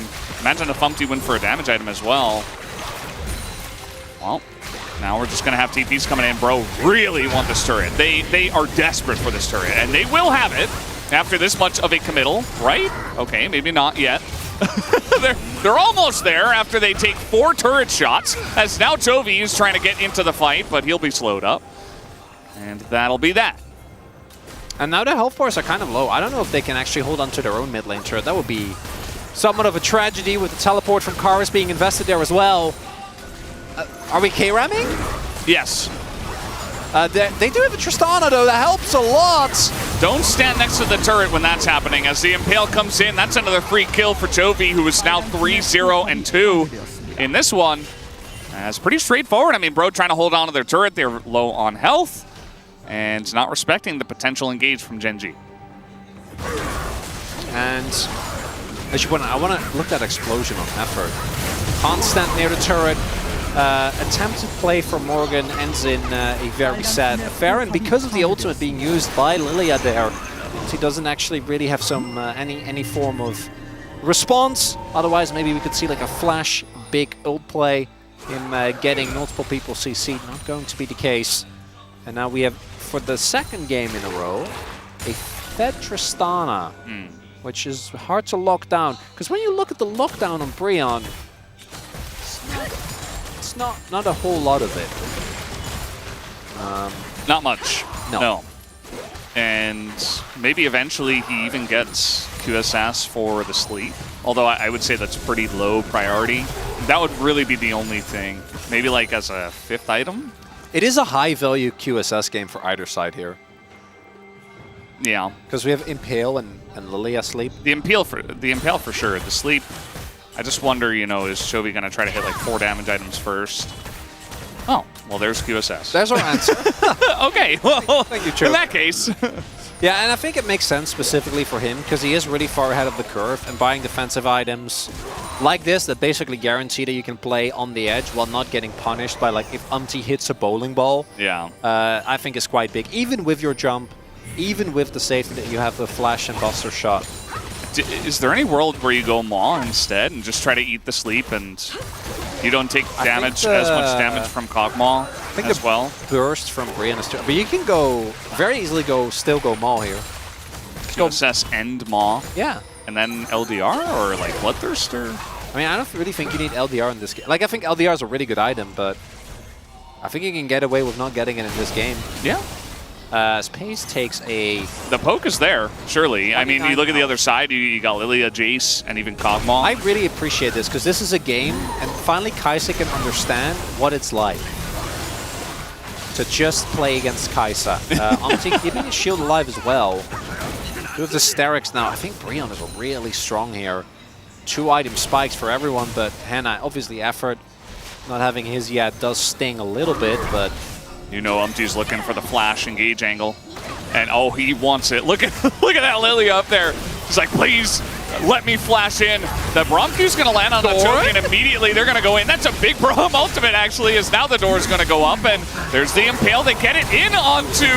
Looks like Umti, yeah, he will go down. No sleep to be used, even with the flash. Can the rest of the team actually shore this one up? As Karis and Henna, they've got a front line, and they're moving forward. As Chovy getting flashed on by the Kog'Maw now. He's going to get slowed up here. A couple more autos might get it done. As the Q, the R gonna miss, but the flash Q from the Brom is not enough, and Chovy gets away, but it's still the Dragon that should go over to Bro. It's a 2-for-1 trade here. Chovy does have his teleporter, as does Doran, and Umti isn't there, so I don't think they can actually get the objective. Ooh. As we take another look here, it starts off with Chovy being the bait, and then Doran coming out of nowhere, actually getting a decent amount of damage, and then that's immediately flash out. Not the best showing then. Umti, this is the combo we were talking about, doesn't actually get to play the game, but the rest of the team gets out of position as well. He's just dead. And maybe that's Baron? Because now they're going to go over the wall here. They're right in position for it. As now Doran getting slowed up on the chase here, but the bowling ball not quite there. That can be a tricky dash to hit there. If he doesn't hit that full dash, he might just die. Baron. Umti is here though, doesn't have flash crucially. There is a blast cone. He's in the river. Can the Light and Doran zone him? I think they can, Bro. Not really. Okay, now they're going to try to pull the trigger. 4v5 trying to get in there. The damage is in onto Delight, and Morgan's in that back line. Just trying to zone away the both of the 80 carries as the front line's being chipped away at by Umti, and Karis and Bro are looking to win this one 4v5, and you cannot get away from the Lilia. She's just going to Q both of them down. It's a quadra kill for Umti in this team fight, and maybe now they get the Baron. And Morgan sets it up. Umti knocks it down. The amount of damage done there by the Crocodile, absolutely insane. And it's Gen G, it's like, yeah, we can go for it. Nash, after getting this pick, right? And I like this pick. This pick is great. But trying to still go for it, nonetheless, is very optimistic, and we see that very early on. This fight gets completely segmented by Morgan, right? Like, he's able to just guarantee... Stopwatch. Exactly. He's able to just thread in the backline to such an insane extent. That's... yeah, and that's going to be... Quadra kill! Quadra kill. Oh. That's also going to be Drake. So they're going to get Soul Point. They're going to get Soul Point. They got Baron. They're going to get Soul Point. They're going to get Soul Point from Mountain. Right? Okay, they're going to do it. Just getting a little scared there. Yeah, no, I don't envision Especially the way Bro are playing. They're just playing so excellently here. I don't think... I think they might just 2-0 them. This is kind of insane, the way this is going, as, okay, the Braum throws up the door, and, well, he is going to go down. That's the power of Impale. Also, Delight. Now the slows are just insane, and yeah, Delight's going to go down as well. And again, you can't get away from Umpty. It's not going to happen, as this Lilia is well and truly online. Looks like that W did hit Umpty from Pace. What is it going to go? About a rod. Death Cap? Death Cap, I guess. I don't think you really want to go Shadow Flame at this point. Yeah. Huh. We'll see what he ends up going as Pays. Let's finish his Rage Blade. Not a game where like maybe not. But Genji in the last game couldn't fight their way back from this deficit. We'll see if this time is any different. Yeah, and they're stepping up to the Kog'Maw, and they're finding out real quick why we're seeing this Kog'Maw here in this game. You're going to play double AD carry? Well, we have Jason Kog'Maw. Well, we can do it too. And we have larger auto attack range with the W from the Kog'Maw. And really only the Tristana can threaten that. And Peanut, it's really C target, kill target. Delight doesn't want to invest his ultimate, so does have it available here, and as a result, will not be able to kill the Braum. Well, at the end there, he tried, yeah. But before that, like, doesn't want to use it. They try to kill Effort, but they get the slow off, and then it's the poke from Karis and Umpty that ends up being enough. Hannah also getting, I think, a 1 ult charge in. Hannah also just finished his QSS. As the gold up and down, it's just straight death cap. Yep. Oh, Umpty's gaming.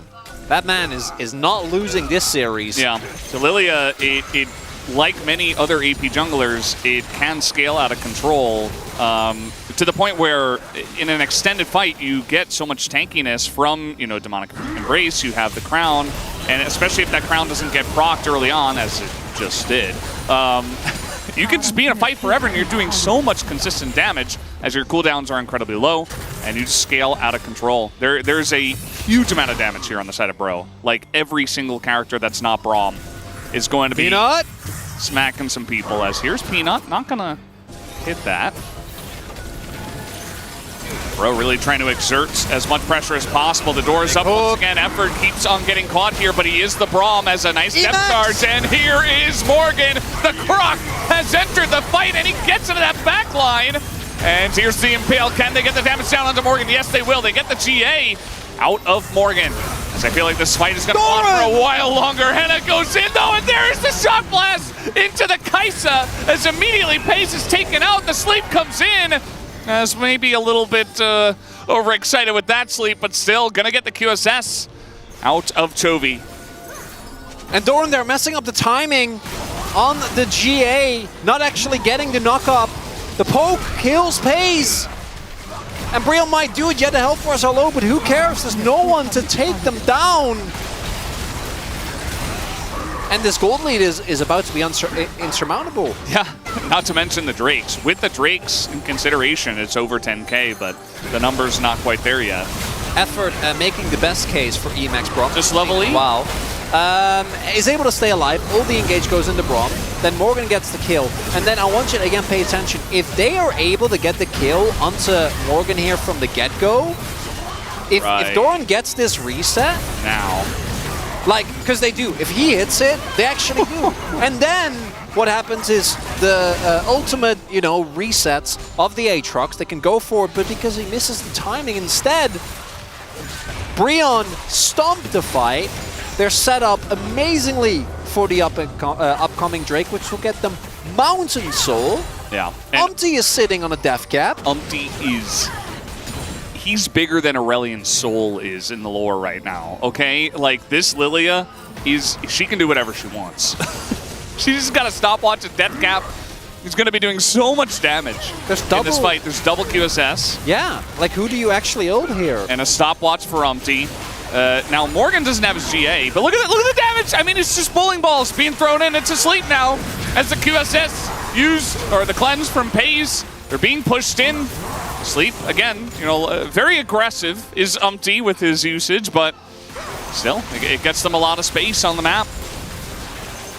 forces it back out of Genji Maze. knows they can't relent. They need to maintain pressure here. And And look at Brion, Bro. they don't even have to go. They can just go for Nash. Their poke is insane. I mean, Genji are trying desperately to challenge them on the map, but it's just so incredibly difficult. All or nothing here. And the poke keeps landing. If this is gone, I don't think you come back in this game. You need to find a way. Watch the flank. They know about the flank. They're pinging it. All right, they're getting onto the Braum. This time, no door available, but it's a stopwatch here for effort. And FaZe is trying to take out Karis, who flashes into the fight to survive. And look at this, the front line. Umpty's going to take out one. Doran, though, still alive, trying desperately. So is FaZe, who is on the run. But Lilia again, Umpty comes in from behind and is on the chase. They take down FaZe, and Chovy is coming up next as Bro. They won this 2-0. They can end. The Giga Chads, they are going off to space tonight. They can't hold. With just the light and Peanut, there's no way. There's just not enough time. They don't have the members. It's 20 seconds for anyone. Here on the side of Genji. There's a wave. That should be it. The wave comes in, and Bro, they're gonna 2-0 Genji tonight and say, this is what we were capable of. And we finally were able to realize it. Umpty pulls out his Lilia for game 2, and they stomp Genji in a very one-sided series. Edgar and the staff, everybody's so happy after this season. This team had a 10% win rate in game 2. Not anymore. Not anymore. Now it's 15%. Woo! That is going to give a very different atmosphere to the final game interviews here, as Brion showcasing that even a team that also obviously is not going to end 10th place, a team that is at one of the lowest standings of the LCK, you can't disrespect them. You need to respect these players. You can't cut corners. You can't go in with an attitude of, hey, we can make the play work. And it's all the players, right? Umpty, obviously the front runner, the general, coming up huge. But I think credit needs to go to Morgan as well. Yeah. Absolute insane Renekton performance. Karis, after a couple of rough weeks, look how happy. His chase was great, man. The chase was awesome. Looking awesome. It also, as I mentioned before, it's a bit tragic, you know, like this Brion would have loved to see more of it throughout the regular season. We would have definitely had them in playoffs had that been the case. But even with the 2-0 over Genji, they don't make playoffs. It's still a great way to end the season, don't get me wrong, but it really shows you the mental side of League of Legends, right? What it means, all of that pressure on these guys all season long to come out here and do this to Genji is incredible when they finally are able to release that pressure and just have fun. So many wins. Morgan, 2 more wins on this Renekton. Umpty, amazing win on the Lilia. The Bro Leavers rewarded for their faith. So many channel points. So many channel points. Max, Braum, Enjoyers. Finally, He like lived the like promised 4 land. times. I know. It actually worked out amazingly. The Emax Braum. Imagine that. Imagine that. Imagine that. The Bro Leavers doing it here, and the Genji fans gonna feel rough after that one, but tears in the audience. Yeah. It's you think about the side of Genji, I mean, Bro, all power to them, 2-0. But yet again, another one of our strong teams, you know, coming against a weaker opponent and perhaps not showing the respect they deserve or just not expecting it, maybe. You know, they're coming in and they're like, okay, we should win this one, but then they just get crushed in this manner. It's crazy. I think it's a combination. So Brion is a team that always has been able to play to their opponents, which credit to them. I think they did an extra job of that here today as well. And also, I think that with both KT and Genji, we do see that these teams, they're already with their mind, they're in playoffs, right? I wouldn't be surprised if Sandbox makes it way closer than expected tomorrow as well, because KT's thinking about, okay, what are we going to do against that's Hamalite Esports? And I don't want to make excuses like Genji shouldn't lose, KT shouldn't have lost, definitely not 2-0. KT shouldn't have lost the game against Noxian yesterday, but we know that these teams are capable of better. I think it's normal that We see some leeway being given to the players in the later stages of the game, but what an incredible performance here from Brion, finally playing without the pressure. And it makes it all the more frustrating that they were, at a point in time, the team that was the front runner for playoffs. Out of you know, it was Kwangneung, but after that it was Brion.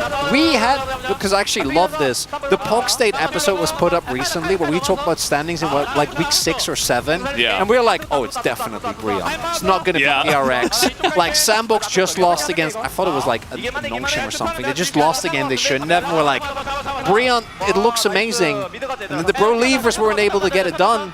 Yeah. But then here they just show, if we wanted to, we could have made playoffs. That's it. It's like oh my god. We already are so strong. We're just gonna let all these other teams go to. They're a content. We don't need playoffs. Okay, we already have enough. They're so generous. Why would we care about playoffs when we have nothing to prove to anyone? They say, GG, generous Giga Chad. It's not fair to the rest of the world if Bro makes it to Worlds. Exactly. We can't allow it. They don't want to show off what they're truly capable of. They don't want to embarrass anyone, you know? Zero. Cut it off right there. Oh, Karis didn't die. The entire series. I really want to give... That's crazy. Because I had to vote for Umti because I think he was too high impact on Lilia. But I want to give credit. The power of Renekton and Lilia, by the way, is insane. No, actually, Morgan Man, like, Umti was the one who picked up the Quadra, but his backline threat in that Baron fight... That one fight for Morgan was insane. That is a Worlds quarter finalist right there. He has the experience. He knows what it takes, even under all this pressure, how to be a Giga Chad. He knows. He leads all the others on his team. And up next, guys, we will have the Pog and full team interview from Bro, as this is their last match, and then also the full team interview from Gen G, as it's their last regular season match. Well, that's not what we expected. Let's see what the guys on the space have to say about this one. As we are, of course, Bro Leavers, we not surprised at all. We saw game 1. We saw that Bro decided that they were going to win today. And they were going to win today. So once again, Giga Chad's all round. Absolutely incredible game number 2. Almost more decisiveness, gentlemen?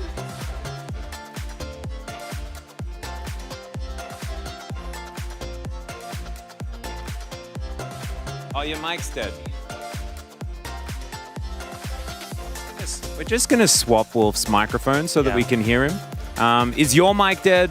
No, test docs. I think I'm good. Am I good? You're good. All right. All right. Oh, there you are. Okay. So I was back. going to say it was very bittersweet for Bro here. I'm glad they had a happy end of the season, but at the same time, you know, if they could have channeled this energy just over the last 2 weeks, 100% they make playoffs. They are absolutely, I think, at their peak, our strongest team that we had on the east side of the bracket. Like, to me, there's no doubt. At their peak, way better than Live Sandbox, way better than DRX, like, not even a question.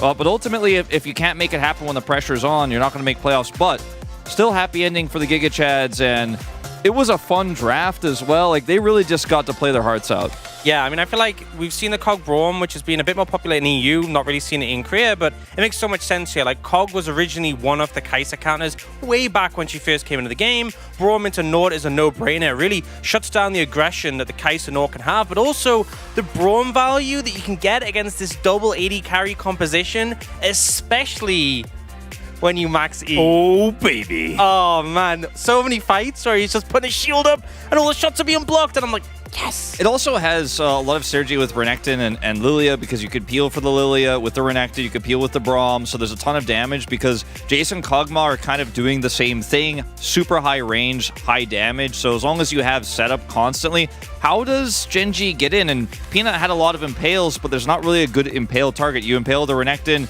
he heals through and buys enough space. You impale the Braum, he's going to live through that as well, or at least buy enough time for that damage to come through. It's a really hard draft to play against here when it starts to get ahead. Especially with the fact that Henna was doing so much damage on this Kog'Maw as well, and he felt a little bit like an insurance policy because Umpty was doing so much work. Morgan always choosing the right times to go in, and as we have a look at our first highlight here, this is where Bro really sank their teeth in. Earlier on, it was a bit of back and forth, this. Look at that Braum. The Braum! Look at the door. Look at the value. Look at him. He's just tanking everything. And then we get both Morgan and Umpty pushing in. The value of the Lilia with that huge sleep on the front line. Meanwhile, look at the back line. They're just running away from this Crocodile. Chovy's up to the side and gets just bursted out. And then Umpty comes in for the cleanup. Just super good execution. And Morgan finds so much time. Yeah, as well. Which is insane. Yeah, and you can just see that Kai'Sa is going to struggle in these moments when they can't actually blow up targets instantly. And there's just so much peel. There's so many ways to deal with that explosive damage. And then a front to back like this, trying to turn gets really awkward when Braum absorbs all of the pressure. So similar as well is this series to our previous one, because we had once again this Jace picked up, fails to find very much success. Then the opposition picks up the Jace and wins the game in the second game. And I wasn't expecting that out of Bro, honestly. And coming into this particular game, I was thinking, all right, Gen G are going to be serious now. They don't want to lose their opportunity for first place. They have lost it. It's done now. Even if KT gets 2-0'd by Live Sandbox tomorrow, they still have the head-to-head advantage, given the fact that they managed to win 2-0 and Gen G only won 2-1 in round 1 of this season. So it's done. It's locked. Second place is there for Gen G. Of course, they have access to the lower bracket because they skipped round 1, but still, being able to stay in that upper bracket, giving yourself the better matchup is still very, very important here. So just incredible from the Bros to be able to do this, but a little bit of a flub from Gen G.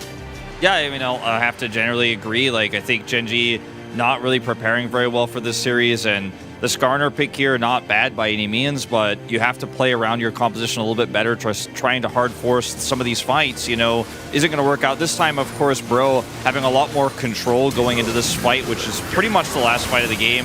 Effort, once again, the target here has stopwatch, and then look at this cross angle here from Morgan, and even though Karis gets collapsed on here by Pays, where's the rest of the damage from the team?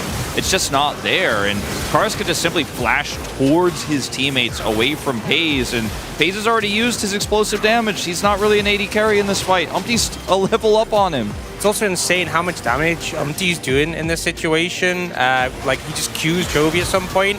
At this point has a Rabadon and just completely nukes him out of the fight. And he's so mobile, so fast. They weren't able to pin him down very effectively because you also have defensive itemization with Demonic and the Crown, so he's just running rampant in these fights. It was a drive-by towards the end there, and it felt like things were relatively close, and then Morgan and Umpty put their pedal to the metal. So which one of them is going to pick up the POG? That is my question. It'll be Morgan. The Lord will not be denied his player of the game here today. I think him or Umpty are the correct choices. If there are other votes, I guess it's okay. Honestly, when it's Bro, it's a team effort, right?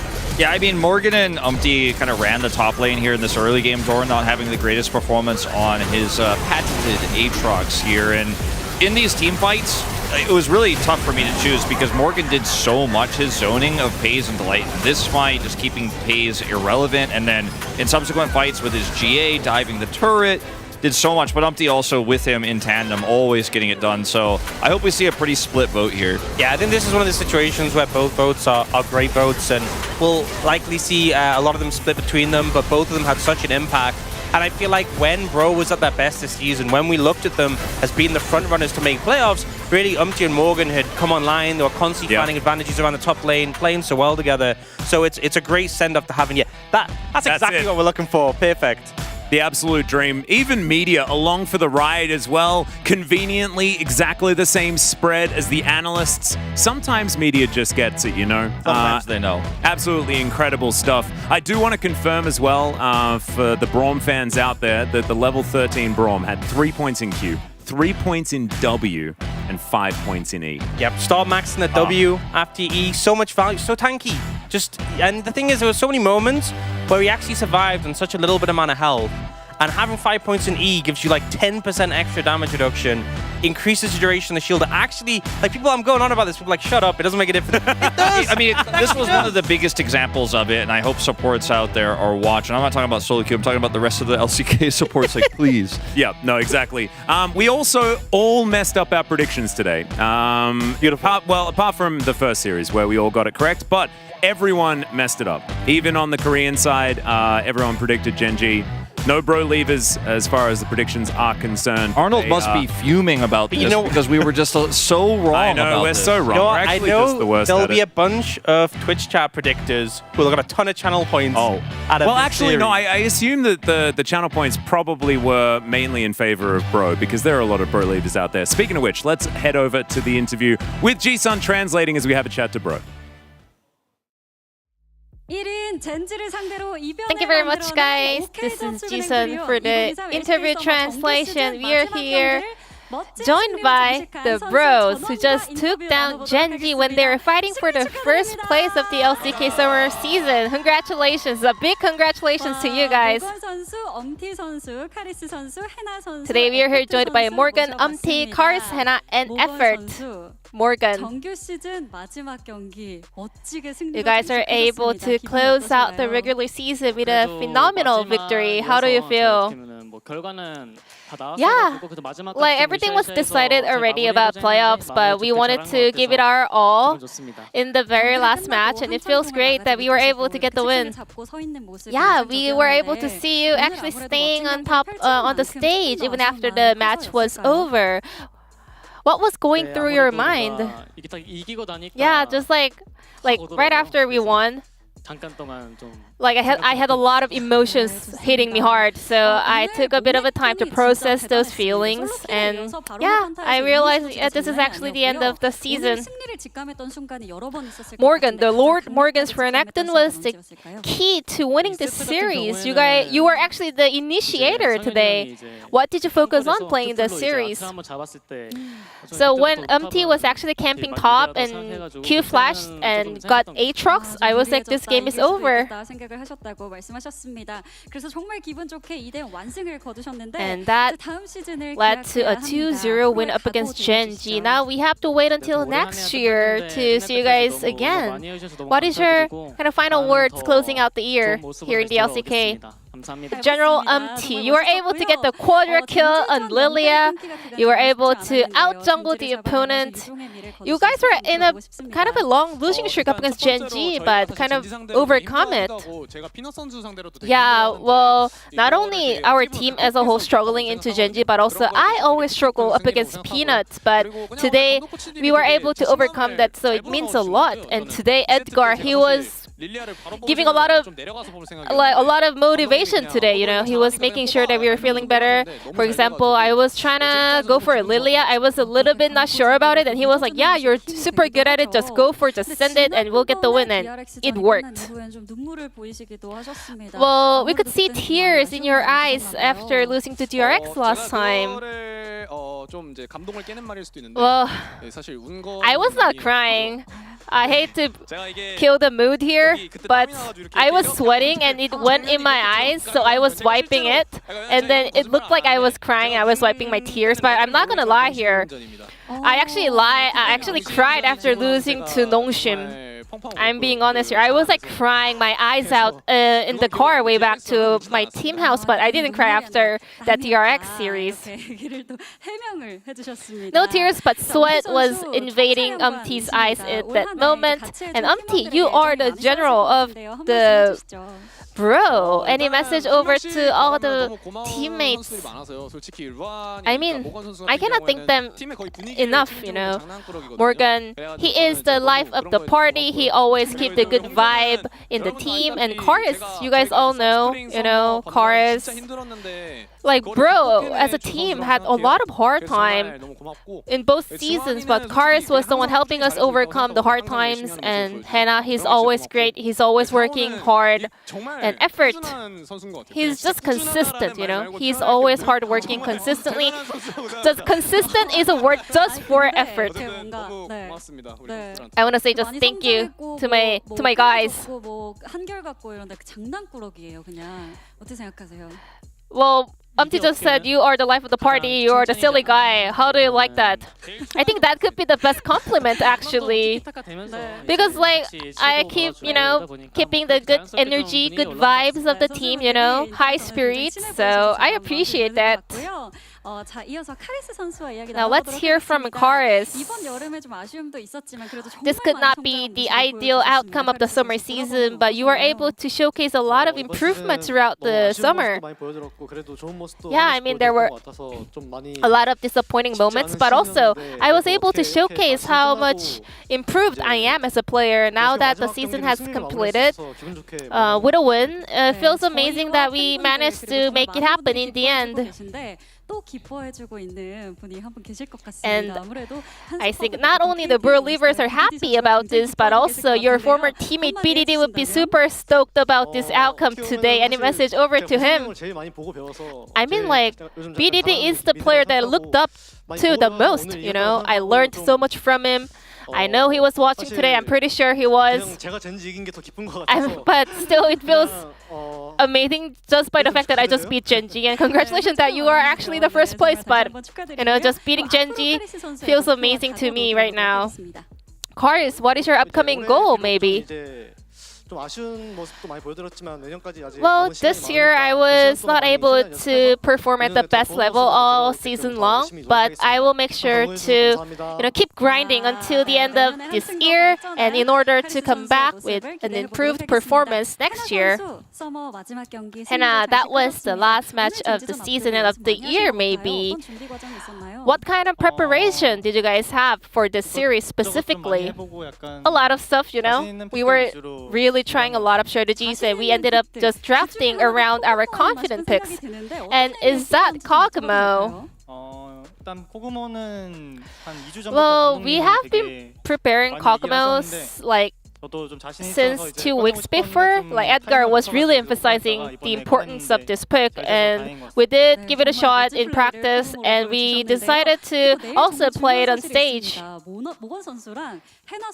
And tomorrow, Morgan and Hannah, you guys will be featured in the Lolly Night after the match tomorrow. The entire Bro fans were waiting for that episode where we could finally meet the Bro players in a live talk show. Yeah, that's gonna be my first ever, Lolly Night together with Morgan. I hope I can bring a lot of fun to the fans. Thank you. 저도 기대하도록 하겠습니다. 그리고 마지막 에포트 선수, 오늘 에포트 선수의 And 활약 effort. 정말 컸습니다. 경기력이 조금 늦게 You were, 올라온 것에 just like 대한 mentioned, the 아쉬움도 consistent 많으실 것 같은데요. side on the side of the Bro, the door with a lot of E points today. How was they serious up against Genji? Well, the season was not our best outcome, to be honest, but I think we were able to showcase the potential of Bro. Just like mentioned, I just want to keep this consistent performance, and in order to keep performing as a professional player. And lastly, before we go, as a captain of OK Savings Bank Brion, any message for all the Bro Leavers out there? I have so much to say, but thank you so much for supporting us. And on our way to dinner, there was a random fan bumping into us and let's go, Bro. I really appreciate all the love and support from our fans. I cannot really thank you guys enough, and I just want to say thank you and I love you guys. Thank you so much for the interview, guys, and once again, congratulations on the huge win up against Genji. And that was OK Savings Bank Bro players. And now we are going to be joined by the Genji players who just had their last match of the regular season.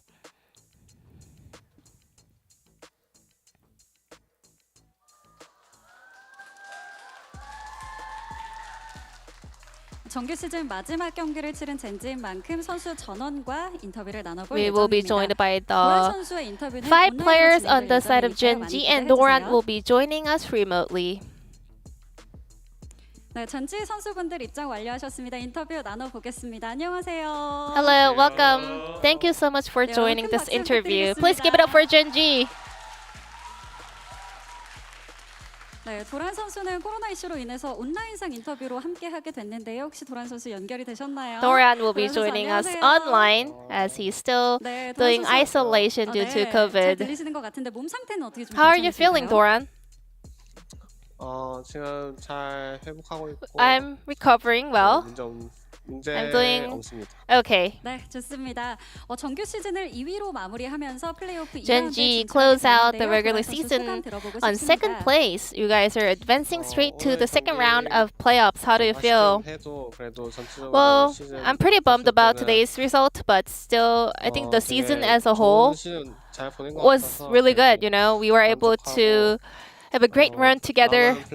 I'm happy with what we were able to accomplish, and we will keep working hard for the playoffs in order to make up for what we missed today. Noran, is there a specific team that you would like to face or avoid at playoffs? I want to play up against the weakest team. Which team maybe? But I guess weakest team is the term Doran will stick to here. And we'll be looking forward to seeing Gen.G and Doran especially back at Lowell Park at the playoffs. Peanut, now that was the end of the regular season. How do you feel?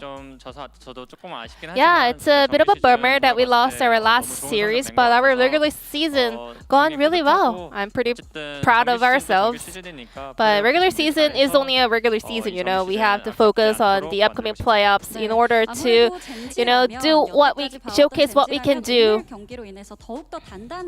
I'm pretty sure Gen.G will come back even stronger based on what has happened throughout the regular season, including today. What kind of Gen.G can we expect at the playoffs? It's gonna be a best of 5 for us, so we have to prepare a lot more strategies, and I want to make sure that we can come back with a solid performance at playoffs.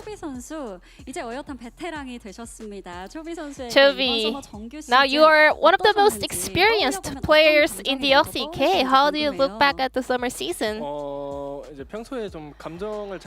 I don't really feel a lot of emotions usually, like not much feelings, but yeah, the regular season just ended, and I do feel that the time flies. It was really, really fast. Then what do you think went wrong today the most? Well, today I cannot really point out one, you know. Overall, we were just really off. Then what is your mindset heading into the playoffs? We have to work on our performance because our goal is winning the LCK title, so we have to be able to play up to that level. I will make sure to come back stronger. Now let's hear from Paze. This was your second regular season in the LCK. Compared to the spring, what has changed the most?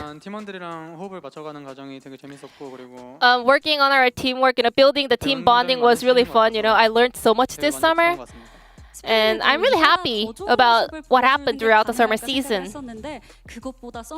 You had a stellar performance in the spring season, and then you came back even stronger in summer. You got so many kills. You said you learned so much throughout the season. What are the stuff that you learned? What are the biggest takeaways this summer? Maybe too many, right? I cannot really, point just one, but I learned a lot. I can say that.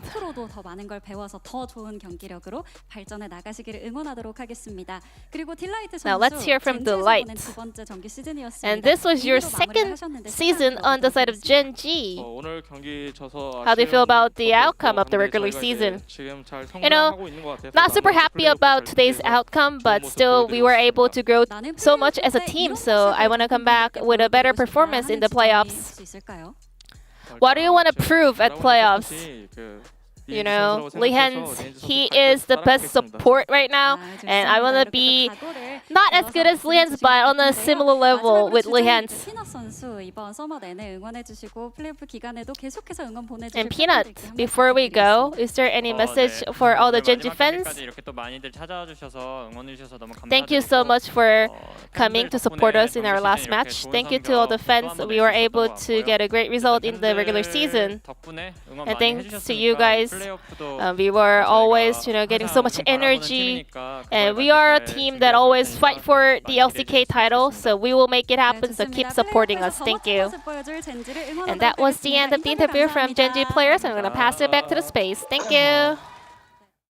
Thank you so much, Ji-sun, for the interview translation. Great to hear from both Bro, who looked absolutely ecstatic with their victory, even though it didn't mean a whole lot for them. It meant a whole lot for Gen.G, who were a bit somber, but of course still getting to the second round of playoffs, saving themselves. Don't necessarily need to worry because they have the lower bracket there as well. So still, second place, absolutely fantastic. No chance for them to fight for first place, though, as you can see here, 2 points behind KT. Exactly. So if KT lose 2-0 to Live Sandbox, which is very unlikely, but if they do, they'll be tied. And as Atlas just explained, the tiebreaker does go to KT because of their 2-0 victory there in that second round robin. Bro, not getting last place, jumping up in the standings, and now we do have 4 parts of our bracket determined. The only thing left to decide is who that 6th place team is going to be, and then, of course, which of them is chosen by Hanwha Life. Yeah, that's the thing. We have our 5th place obviously chosen, but they need to be selected by their opponent. So T1 obviously will be 5th. So top 5, not only just locked in, but locked into position. And still, tomorrow we'll be able to find out who's going to be in that final 6th spot. Yeah. And I think, you know, moments like the Nongshim series against KT, moments like this series with Bro going up against Gen.G, a lot of people assume whoever's in that 6th spot, they're just a wash, they're just out.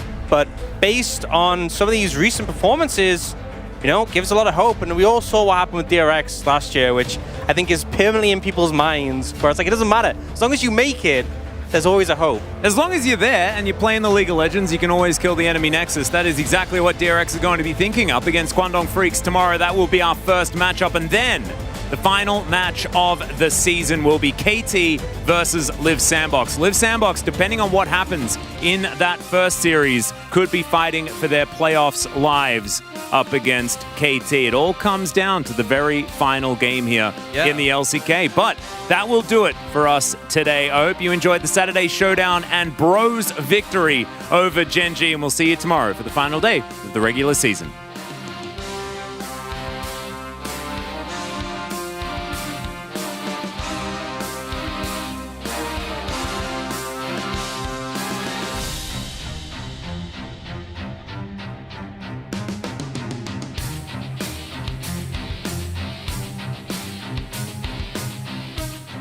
Standing on the edge of this big love, I'm not looking down, baby, I'm ready to jump. I never believed love could set me free. You break down the walls I build around me. It's a strange magic every time we touch.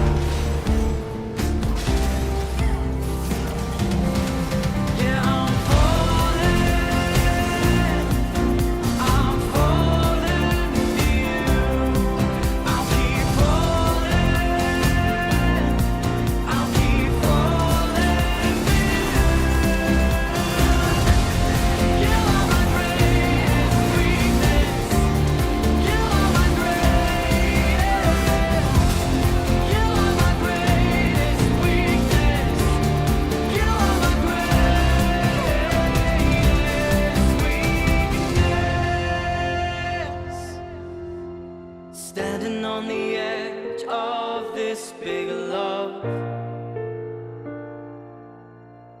I'm not looking down, baby.